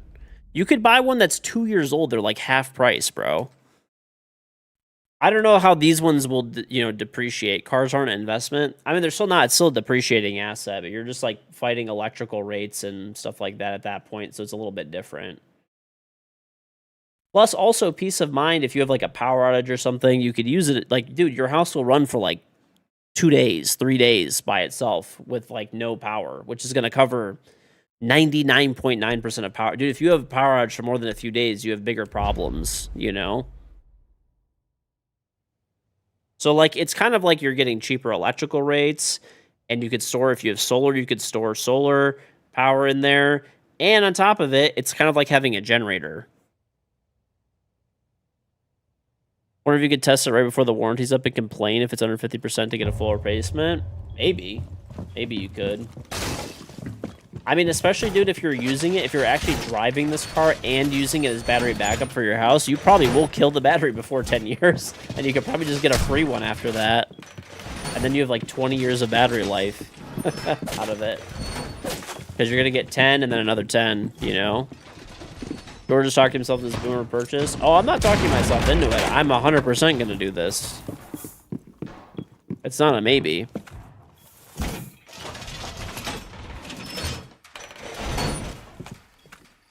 I mean, because the thing is, I'm going to end up doing solar on my house in, like, I don't know, probably the next couple of years, I think, or something. And when I do that, I'm definitely, I mean, I'm not going to pay, for my house, I would need, like, 4 Tesla Powerwalls. Okay? 4 Powerwalls is $80,000. Or I could take my truck that I currently have, trade it in, right? I'll probably get 40 grand for my truck. And then I could go buy the used version for like 30,000 or something. The quotes on my house for solar were absurd. For the battery backup systems, they were absurd. The panels themselves are not too bad. Like, they're not, I'm not saying they're cheap, but...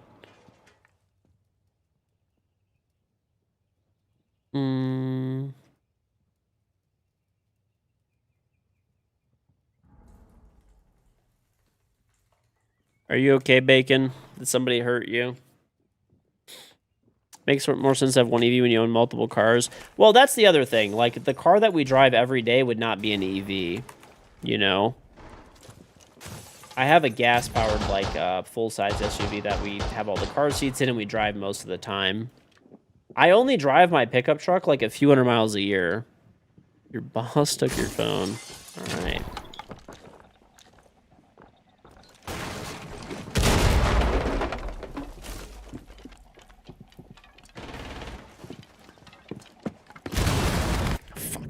Bro. Oh, do you want panels in gray ass Detroit? I'm gonna be honest, our electrical company is smoking fucking crack. I had an $1,150 electric bill. $1,150 electric bill. So, if solar covers half of my usage, right? Then it's probably worth it.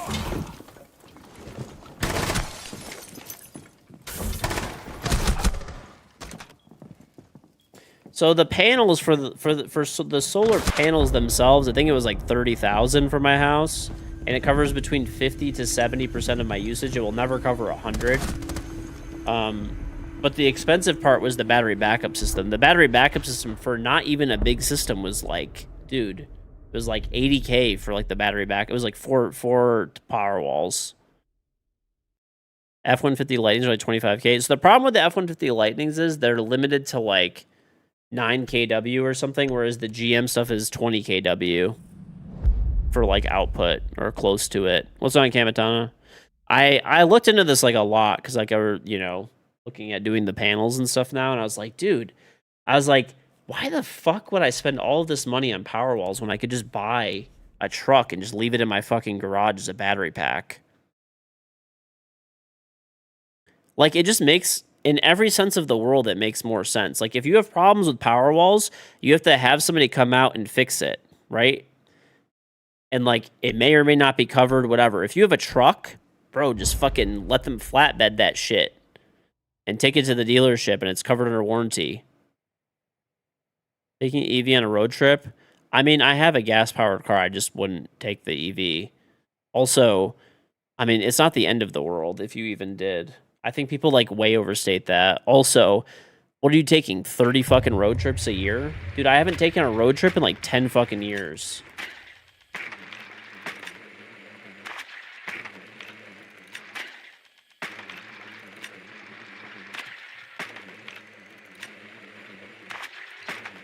Or if I do take a road trip, it's normally like 3 or 4 hours or whatever, you know? That's still going to be like probably one charge realistically each way. Maybe like, you know, I'm boring. I don't know, maybe. Well, does BMW have vehicle to home? The reason that I like the GM stuff is because they have vehicle to home, and they have vehicle to home, and it has 20 kilowatt output, and the battery packs are fucking massive on these GM vehicles. That's why I was leaning toward, you know, the GM system instead of doing like. So funny enough, if you get a Cybertruck, you could do vehicle to home charging, but I think it's limited to 9 kilowatt hours too. I also fucking hate the Cybertruck. I think it's a disgusting looking vehicle. Sorry to my one friend who has one. He loves his. I mean, I like how like the GMC Sierra EV or the Silverado EV looks compared to, you know, the Cybertruck, right?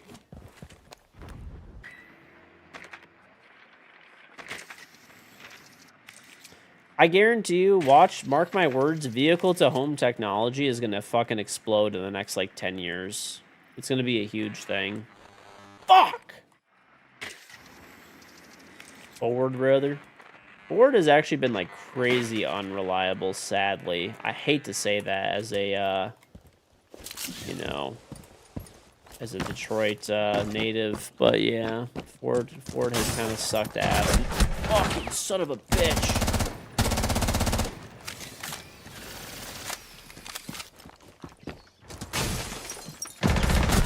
Oh my god, you're so stupid, thankfully. You tried chilling for me? I know. Fuck! His foot gets in the way at the last second, man.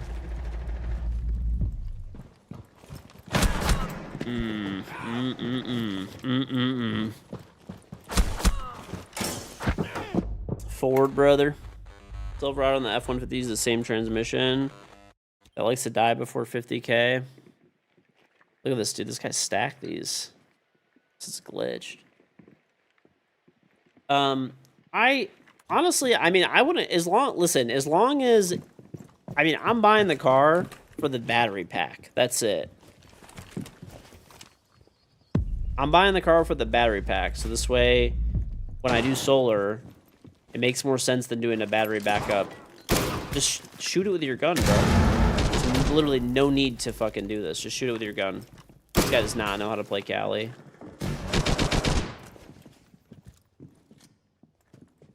Ram? Dude, Ram has so many fucking issues. It's insane.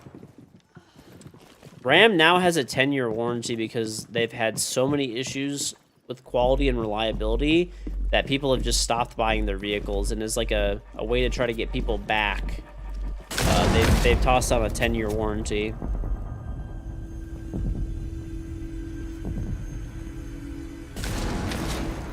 Honestly, with how expensive cars are these days, a 10-year bumper-to-bumper warranty, or at least like motor, transmission, I guess if it's an EV, electric motors, battery pack, should be standard. 10-year warranty should be standard. Cars are fucking expensive, dude. Yeah, I was building for bulletproof gadgets. Yeah, you shouldn't use it on anything else. You could just shoot Kiba barriers. It takes 2 shots from Cali. I'm taking Cali. This guy's banned. Yeah, I think like 5-year for bumper to bumper should be pretty standard. And then, 10 years on like motor transmission or like whatever, electric motors and battery packs.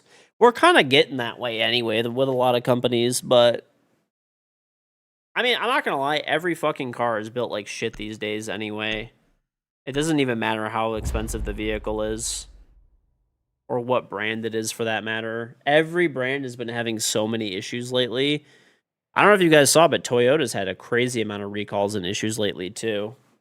I'm printing a clamshell for my daughter. It's my bribe. When she sleeps good, every day that she sleeps good, I bribe her by letting her pick something off of Maker World, and then I print it.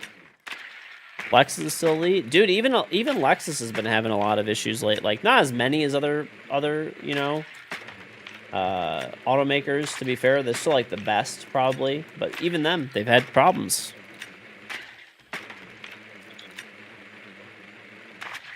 It's not even like 2030. It's literally the last few years are the first years that there have been legitimate declines in quality across the entire, across the entire industry.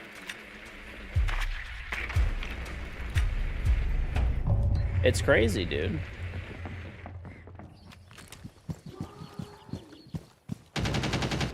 Well, automakers, I think by law, only have to make parts for cars for 10 years. So if it's a 2013, then yeah, it's probably not made anymore, or there's a good chance. I mean, some automakers still will make them, but most probably won't.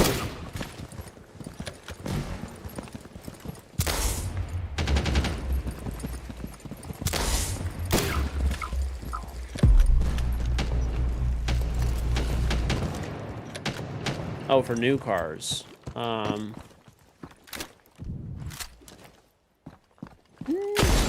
Every new car, unless it's out of stock or something, I mean, that could definitely be a thing. They'll have parts for every new car. If he's an independent mechanic, he might just not be getting priority to get said parts. But, like, if you go to a dealership, you will guaranteed get whatever part you need. If it's a new vehicle, there's literally no... It's literally illegal for them not to have parts and provide them.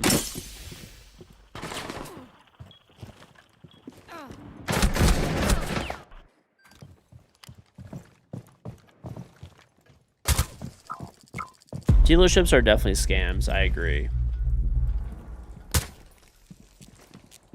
I would agree. Buy a Nissan Leaf SV Plus 2024 electric. It's your first car. Nice, nice.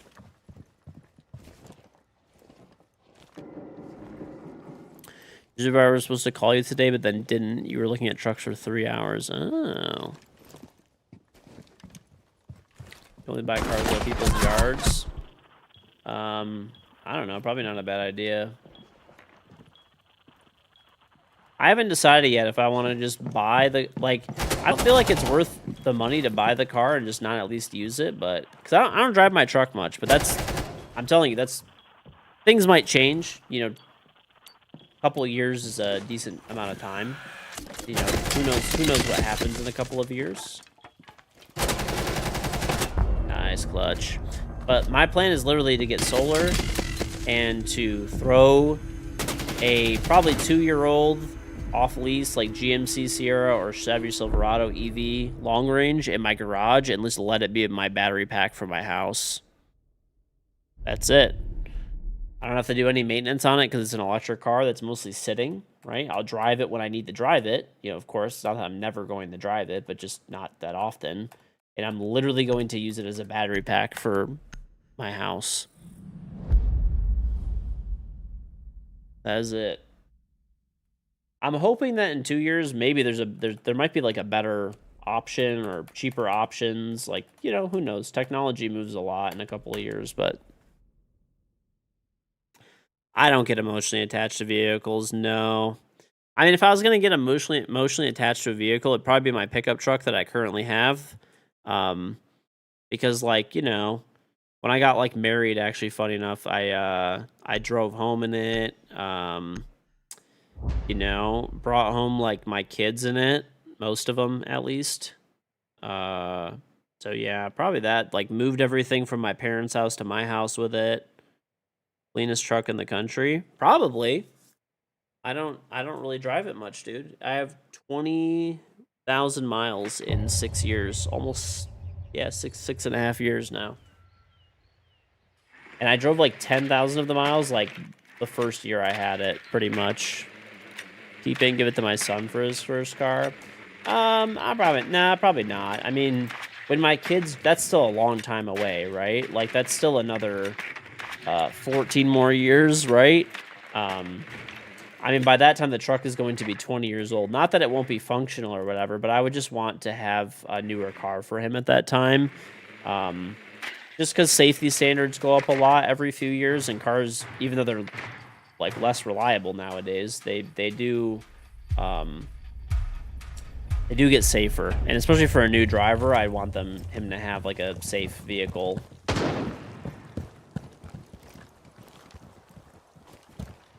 That'd be the most important thing for all my kids. So it doesn't have to be a brand new car, but just newer, you know.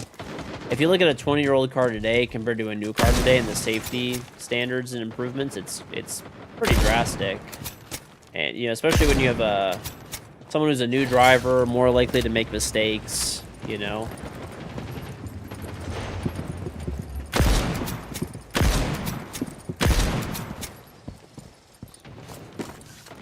Yeah, I gave you a 2007 Ram 15 years ago and you still have it. That would have been like a 10-year-old car, though. This will be like 20, you know?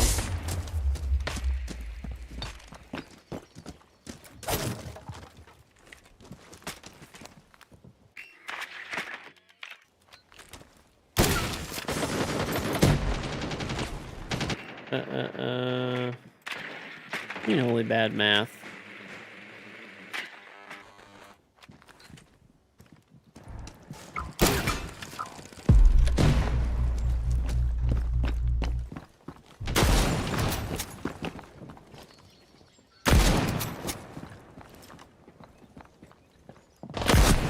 I just shot this guy, bro.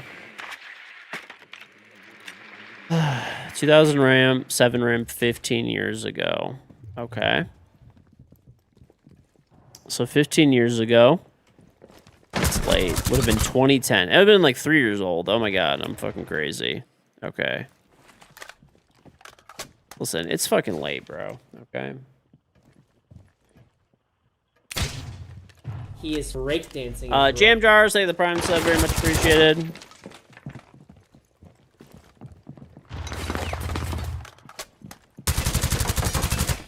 The government put a crash test video between a 58 Bel Air and an 09 Malibu hitting each other head on. The person in the old car would have died. The 09 Malibu would have walked away with cuts and bruises. Pretty much, yeah.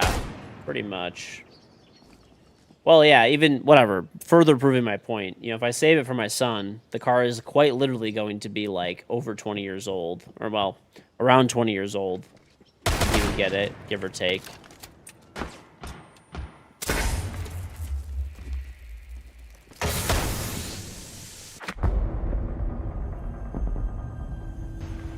Yeah.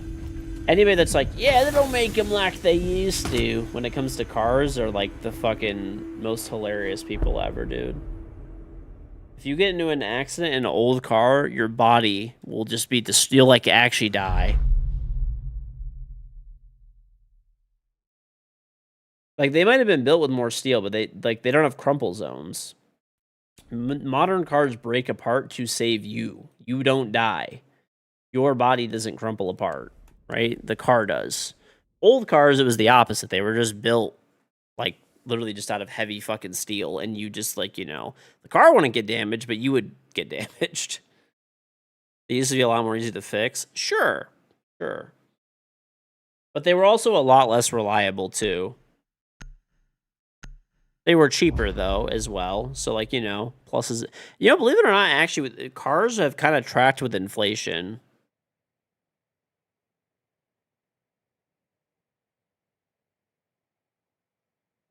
So cars definitely did not last as long back in the day. That's the thing. Like, there are exceptions to the rule, obviously. But, dude, a car making it to, like, 100,000 miles, just like, whoa. 100,000 miles. Dude, cars would hit, like, 50, 60,000 miles, and they'd be, like, you know, like, they're just fucking done at that point. People are like, yeah, that thing's, like, probably, like, done pretty soon. Like, probably is almost ready for the junkyard. Like, that would be, like, a beater. Like, nowadays, dude, you get a car with 50, 60,000 miles, you're like, ah, yeah, there's easily 100,000 miles left that you can get out of it if you take care of it. You know, maybe 200,000 more miles. Like, a car going 200,000 miles now is, like, not uncommon at all.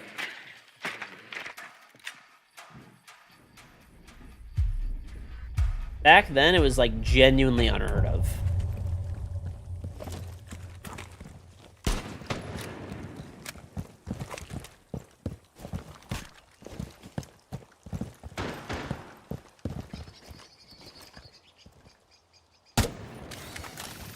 Yeah, that's one thing that I'm like not. I do want to buy a old school like a late 1960s mid to late 1960s Lincoln Continental. That's like the next car that I want to buy, and that's one thing that I'm not. Honestly, I'm gonna get a resto mod. I'm not gonna get a like true original because it's just not fucking worth it, bro. Like they just have so many problems. They had problems back in the day, but. I mean, now they have even more.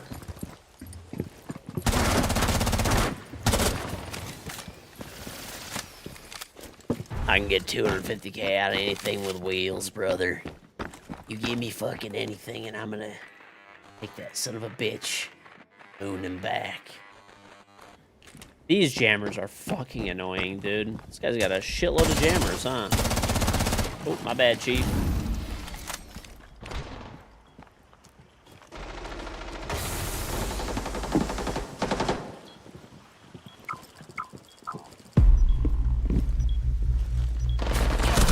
Oh, are you fucking kidding me?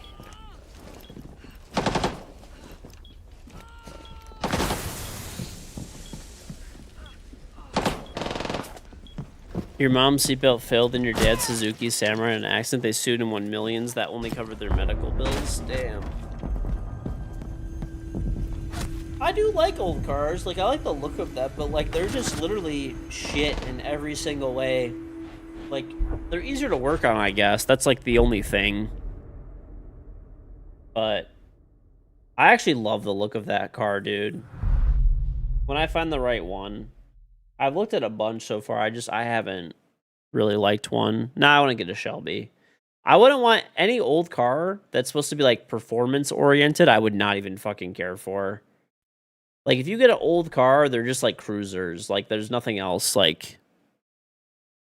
Weren't the old cars, original cars, less prone to mechanical failure versus modern vehicles? Absolutely false. No.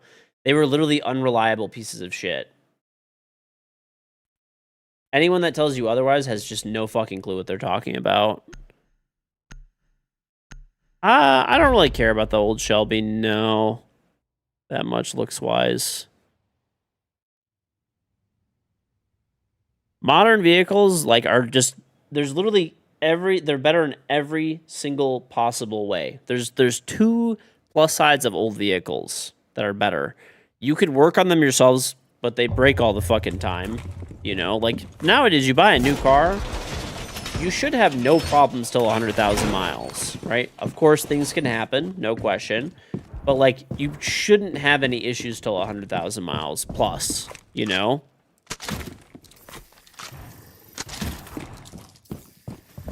But if something happens on an old car, you could probably fix it yourself. They are easier to work on, okay? Now,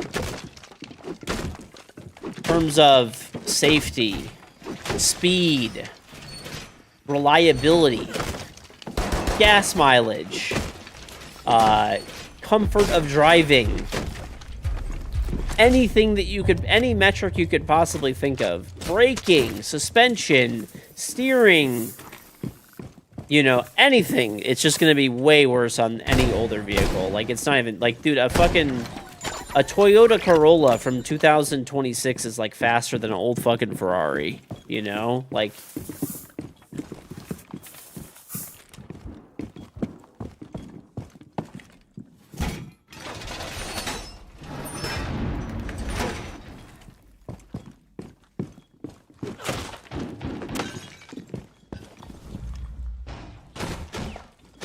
People spending 20K on 30-year-old Toyota trucks with 300,000 miles. Well, that's because, like, I'm not even trying to be mean. Sorry, Toyota owners. Like, I mean, as long as you don't overpay, I guess it's, like, fine. But I feel like a lot of people that like, buy, like, really old Toyotas with, like, crazy high mileage and stuff like that, like, are actually probably some of the stupidest, like, people that ever walk the earth.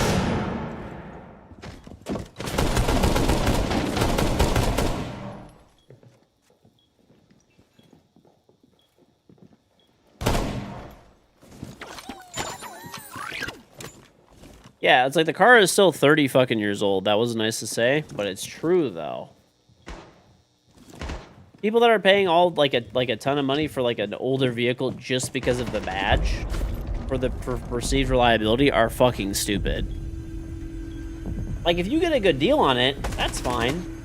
But dude, there literally are people paying like, yeah, like he's not even joking when he says that. Like people are paying $20,000 for a 30-year-old fucking Toyota with 300,000 miles. Like these people are fucking brain dead. Like, I'm sorry. Like, they're like straight up NPCs where they just like read like Toyota reliable, Toyota good, I must buy Toyota. Like literally like the dumbest fucking people in the world.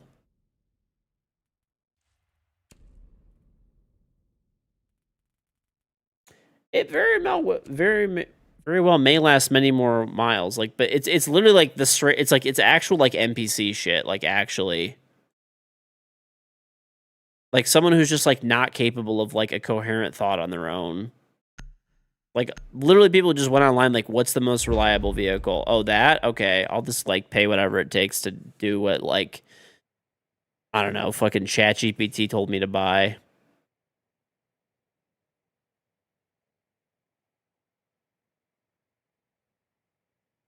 Know what I got? Yeah, shitbox pretty much.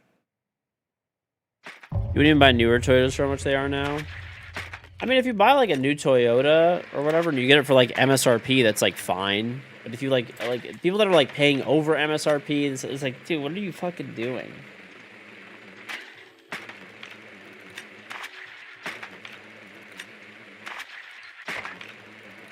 I mean, you don't have to get a brand new car. I mean, let's say there's like a Tundra that's fucking $20,000 with 300,000 miles. You could probably go get like a certified pre-owned, I don't know, fucking F-150 or something for probably around the same price, and it's gonna have a warranty.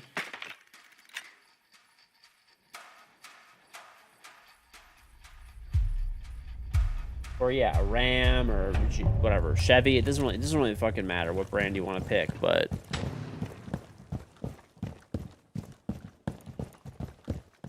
and having 150,000 less miles easily.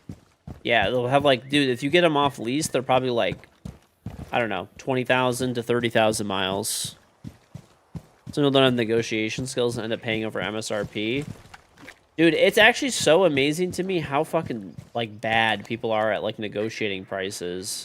I get that it's, like, annoying and stuff, but it's, like, I mean, do you just, like, not care about your money? Do you, like, not work for your money? Like, I would just literally clicked.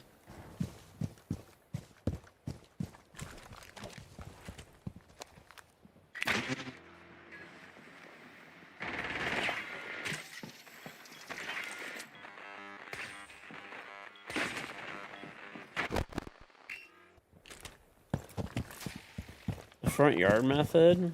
I don't know. I think people are just like scared to negotiate and stuff. Like you can't like I mean there's certain limitations obviously, but if you have like a general concept of like what things go for, then you normally won't, you know, you'll have a decent fucking moron. My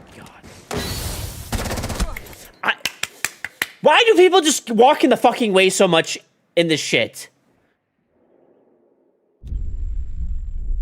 I don't know what it is about fucking casual unranked. Like, people have zero fucking, like, situational awareness at all.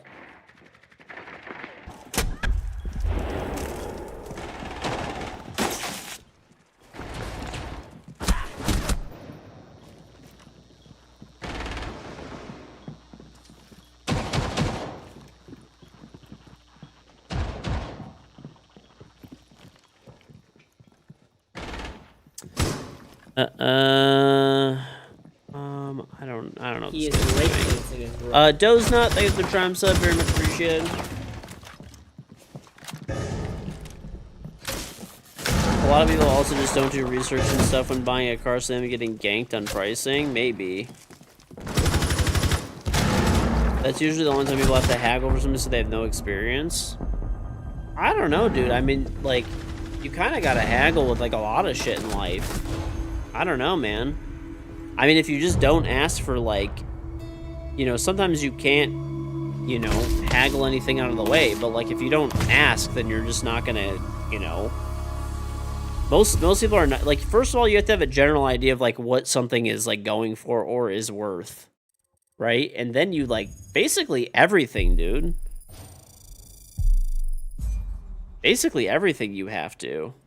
Yeah, if you can't do it, you gotta have someone else that can do it for you. Dude, if you guys know how much fucking money I negotiate off of my house, it's, like, genuinely, like, insane.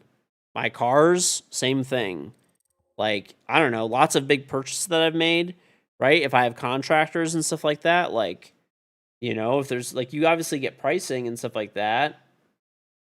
I mean, most of the time for a lot of the commercial stuff that I do, it's kind of more set rate, so it's, like, not as much, because I deal with these people all the time, and they give me, you know, it's not as, we still have a bidding process for certain things, though. Haggling a cookie from a bakery is, like, a little insane. I mean, there's, like, little purchases. No, you're not going to haggle for that. You're not going to go to a restaurant or a grocery store or, like, whatever. But, like, I mean, certain things you're just going to get taken advantage of if you do not. Like, you know?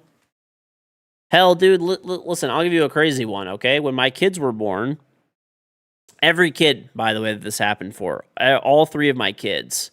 So I have really good insurance, but I have a large deductible. So basically, I pay the first whatever. I think here's another thing that's gone up a lot in cost. It's like it was like $6,000, now it's $8,000, and now it's like $10,000. Now it's like $12,000. The first amount of that cost you pay out of your pocket.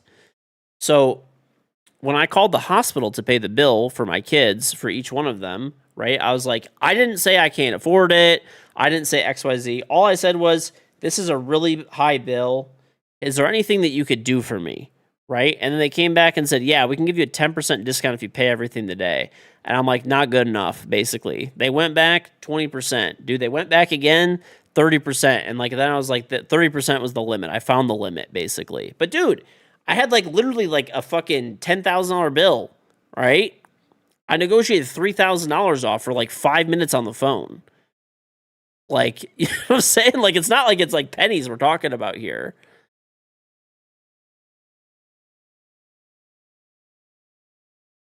Trying to haggle price of the worker that doesn't get paid on commission is some scumbag shit. Yeah, dude.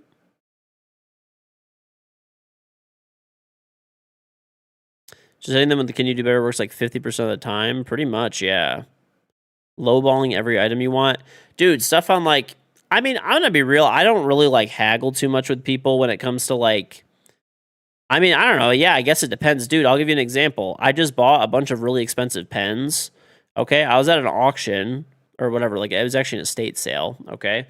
Buy 2 kids, get the 3rd free, yeah. I was at an estate sale, and I was like, they had some Mont Blanc pens. If you don't know what they are, they're really expensive pens. They're like a few $100 a pen. New, obviously. Some of them are more, okay? This guy had collected pens. One was used lightly, probably used it from time to time. The other 7 were unused. 7 pens that are like $200, $300, $400, $500 a pen, right? More, I don't even know, okay? They were asking $1,000 at the estate sale. No one bought them. Okay, so I walked in the last day and they're like, make us an offer on these like pens. It was like 8 pens, dude. I told them like, will you take $100? They said, yep, we'll take $100. Dude, I've got fucking 8 Mont Blanc pens now that I paid $100 for. 8, 7 of which are brand fucking new, untouched. Probably could have gone lower, honestly. Maybe.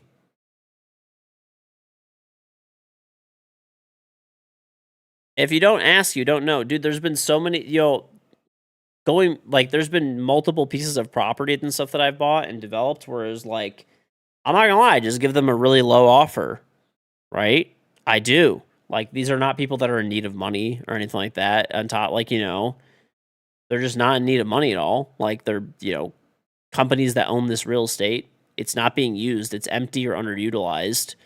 I shoot them a really low ball offer. Sometimes they take it, sometimes they counter, whatever. Some people just want to get rid of shit. That's the other thing. Dude, you know how much stuff I bought at auction that's like crazy cheap? Crazy cheap. Because people just want shit gone, dude. They don't give a fuck. They just want it out of there. You can take it. I got my piano. Dude, I got my piano from an estate sale. The piano that I have is like literally $100,000 piano almost. I paid $3,000 for it. It's $100,000 new. Used, it still would have probably been like 30 or 40 though. I paid $3,000. That was my mom.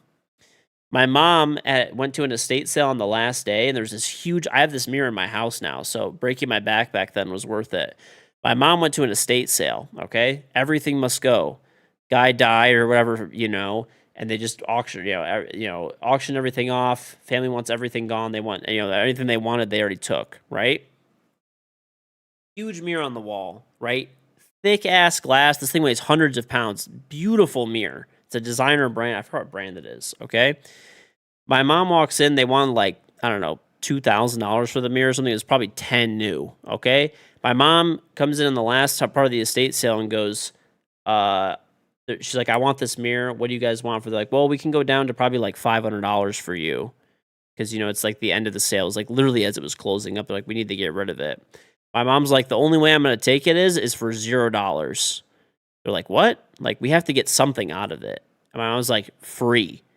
That's it. She's like, I will get my husband and my son and like, whatever, my cousins live down the street, right, from this place. They're like, well, they'll lift it into the car right now. We'll get like a trailer and get it like literally out of here in the next like hour. Okay. Dude, we went to U-Haul, got it and took it $0. I like it. This mirror is insane how nice it is. Swap meets and being a shithead and throwing offers.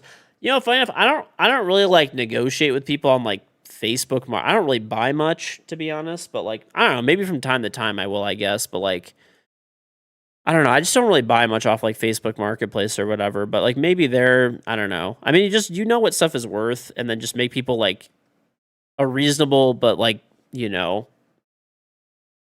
fairish offer. That's all. And it also depends like if the person wants to truly get rid of it or not, or if they're like, I don't know, Facebook Marketplace like is a weird one. I like estate sales more and like auctions because those are like they want that shit gone. They don't give a fuck if it sells for $1. They want it gone or free. They want it out of there. Either the lease is up, the building's getting sold, person's moving across the country, someone died. Like it's an old person, they passed away, and their kids are just selling off everything. They took what they wanted already. Yeah, I don't like dealing with Facebook Marketplace. I don't buy anything on there, really. I think I've maybe bought like a few items ever on Facebook Marketplace. It's only stuff that like I can't get anywhere else that like I've bought off there. But I don't like dealing with people like that. I'd rather just pay more and just buy it on Amazon or like Walmart or Costco, whatever, or an auction. Saw a raccoon skin bikini. I would pay double the price not to deal with somebody on Facebook. I do not like dealing with people on that shit. Method for finding good estate sales. Honestly, there's a lot by us. If you just drive around every Friday, Saturday, and Sunday, they just have signs all over the place. So it also helps that the area that I live in is like a nice area. There's all big, nice houses. So there's just like, you just fucking drive down the street and there's just 10. Like there's just signs, you just drive in, go walk around, check it out. I do go to like equipment auctions and stuff like that too, because a lot of times if there's an equipment auction, there's cool equipment there and stuff like that. But that's not why I go. I go because I could check out the building. So I'm like, if they're auctioning off all the fucking equipment, that means the business was sold or is gone, which means that the building lost a tenant. There's no one here anymore. Maybe I could buy this building off market. That's why I specifically go to those. No, I'd never do like this. I don't do like storage unit auctions or like gambling. I go to like I'll if there's like an equipment auction, like I'll go to those or like I don't know. I like going to those because I could see or like office building auctions. I really like office building auctions because there I can go and I can be like, I could walk around the building. Mont Blanc pens for $100. Yeah, you could get some insane deals at estate sales, dude. You just need to make sure it's a everything must go estate sale. That's the key, right? That's how I got my piano so cheap. That is literally how I got my piano so cheap. It was a must. Everything must go. I actually met the people who owned the piano. They were moving from Michigan or like the Detroit area, right, to California. They were moving to San Diego to retire. So they didn't want this giant piano. It's a grand piano. They didn't want it anymore. They're like, we're not moving it across the country. So they're like, we just want it gone at like any cost, essentially. I was actually like a little bit pissed because the guy literally goes to me. I met the owner or whatever there. And he literally goes to me, oh, I would have just given it to you for free. I just want this shit out of here. I was like, fuck, dude. I just paid this guy $3,000 for fucking nothing.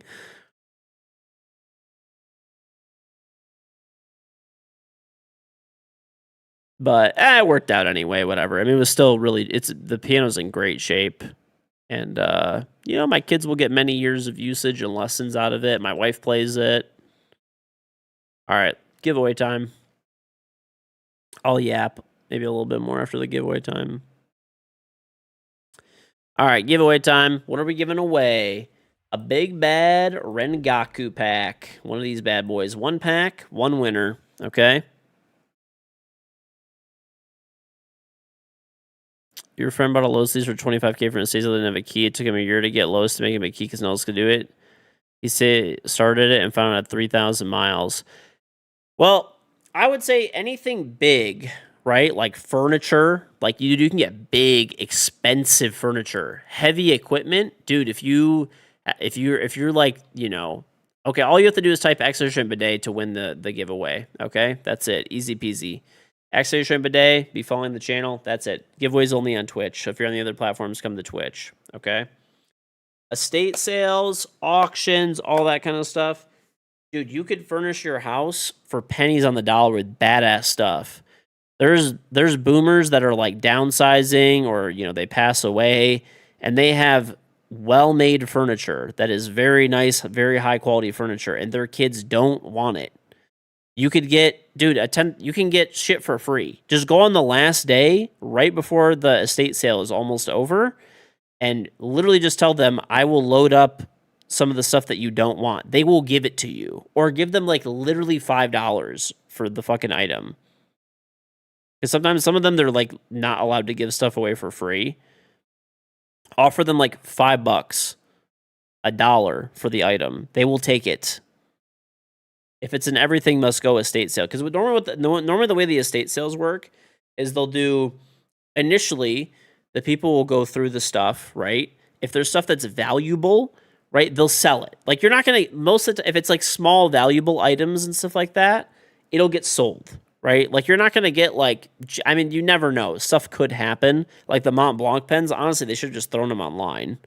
But that was a rare one. But most of the time, it's big stuff. Pianos. You want a fucking piano? Estate sale that shit, dude. You want a fucking couch? Estate sale. You want an expensive china cabinet? Estate sale. Okay?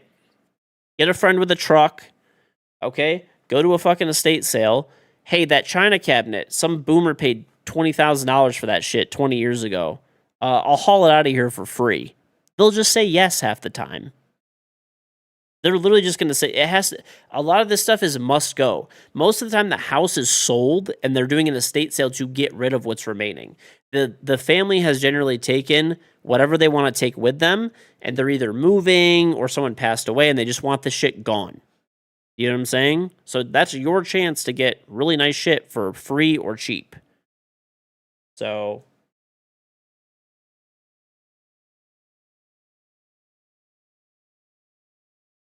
a poker table would be a great place at an estate sale to get. 100%.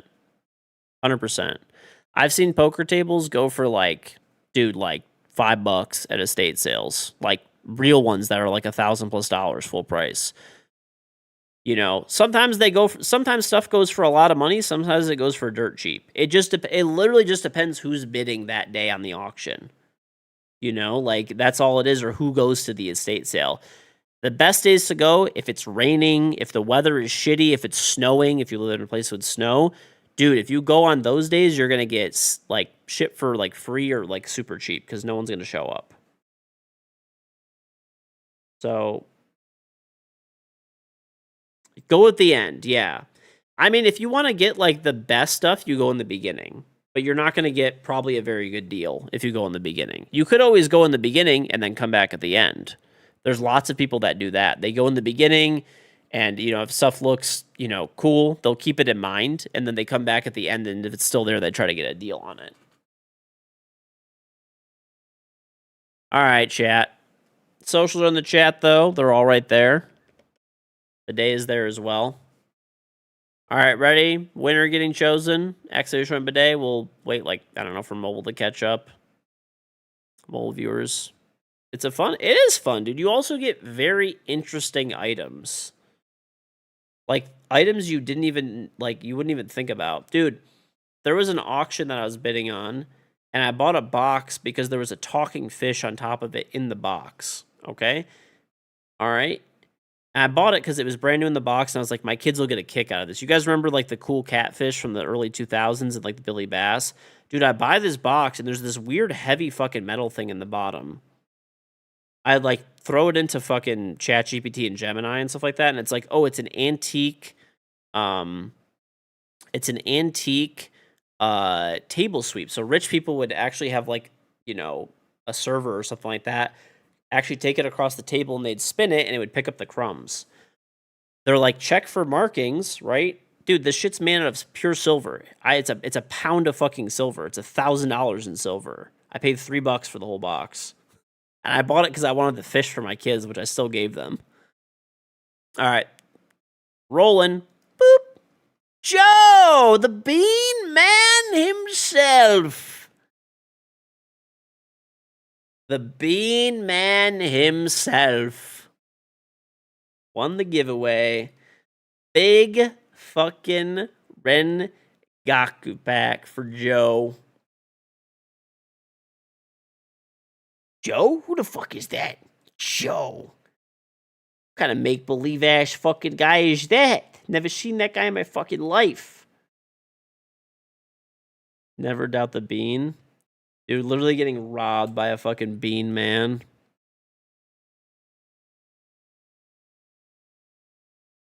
All right, Bean Man. There is your code. Let me send it to you right now.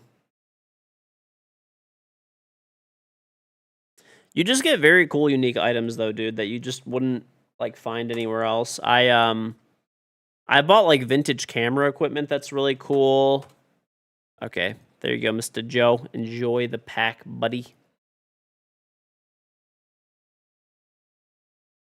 Rigged. Bullshit.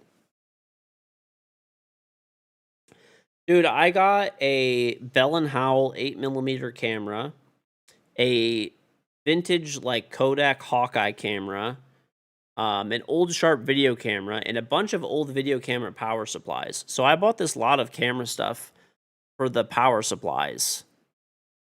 Okay, because it looked like one that would fit on this camera from my parents that has a videotape stuck in it. But it will play, but we didn't have a power cord to like play back the video. It's like an old like Super 8 tape or something.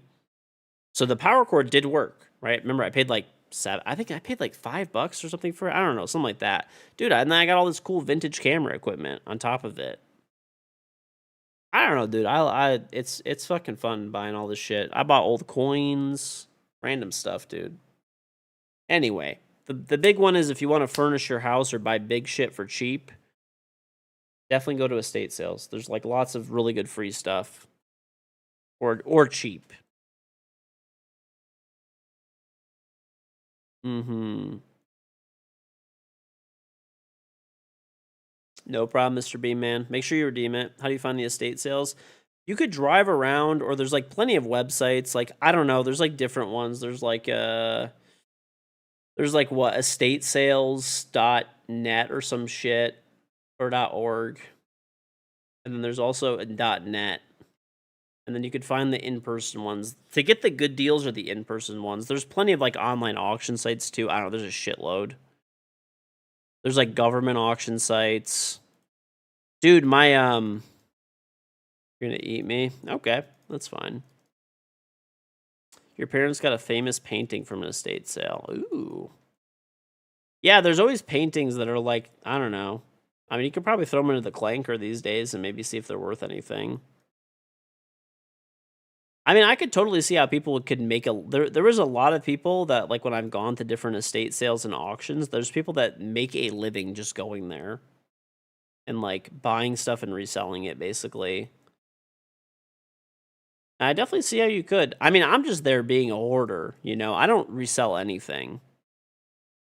I don't resell anything. I just go and just buy shit to hoard. But you know, you could probably make some money if you wanted to. I definitely see the potential. Someone took a picture of a bra on their bed. Dude, people sell like all kinds of stuff at fucking auction and estate sales and stuff. The funniest thing was there was an estate sale that I went to one time, and the person had a bunch of fake designer stuff, and they were literally openly advertising it as fake design. I'm like, bro, like what? Isn't this illegal to like sell this? Like they had like fake Chanel. They had like fake Chanel, fake like Louis Vuitton, and it was like literally listed as like these are not authentic, but like, and they were like, I'm like, what? Like this has to be like illegal. Like what the fuck? AG estate sale. I don't even know. I don't know. They didn't sell for that much. They were selling for like $20 for these like purses and stuff like that. I was like looking around. They normally have stuff displayed on a table. I'm like, wait a minute. That's a Chanel purse. Why is it $20? I look at it and the sign says fake Chanel. Like, what?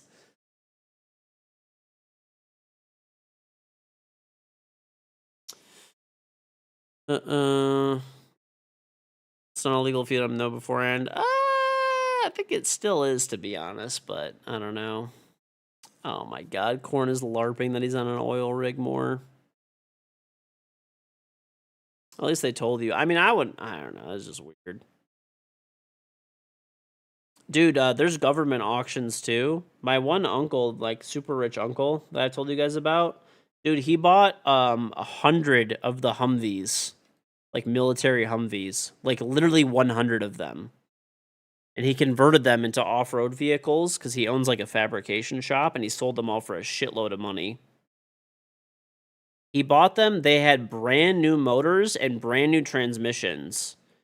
Because he sent someone to go to the auction and inspect them, and he got them for like around $1,000 each, give or take. He bought literally 100 of them, and he got them anywhere between $1,000 to $3,000 a pop. He put in like about $5,000 of work for each one, and he sold each one for like 30 to 40 grand. Made a shitload of money off of that. All of them had been, when they went and inspected them, they all had brand new motors. They were literally military surplus and had never been used before. Never. They sat in a fucking warehouse at 0 miles. 0 hours on them. Brand new motors, brand new trans, brand new vehicle.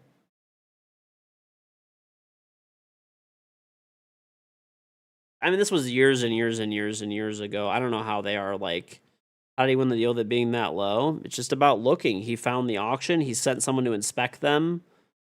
You know, and then he just fucking basically made sure he won every single one that was being sold that day. This was also years ago, like when the economy wasn't as good. So, like, well, I know the economy's not as good now, but it was like years and years ago when it was like bad. So, yeah, I do need to go to bed though. Anyway, though, you want to make some extra money, potentially, you know, not financial advice. I could see how someone could make money off this shit. I do it for hoarding purposes, but probably make some extra money. All right. Daisy chat. I'll see you guys tomorrow. Have a good one. Peace. Thanks for watching.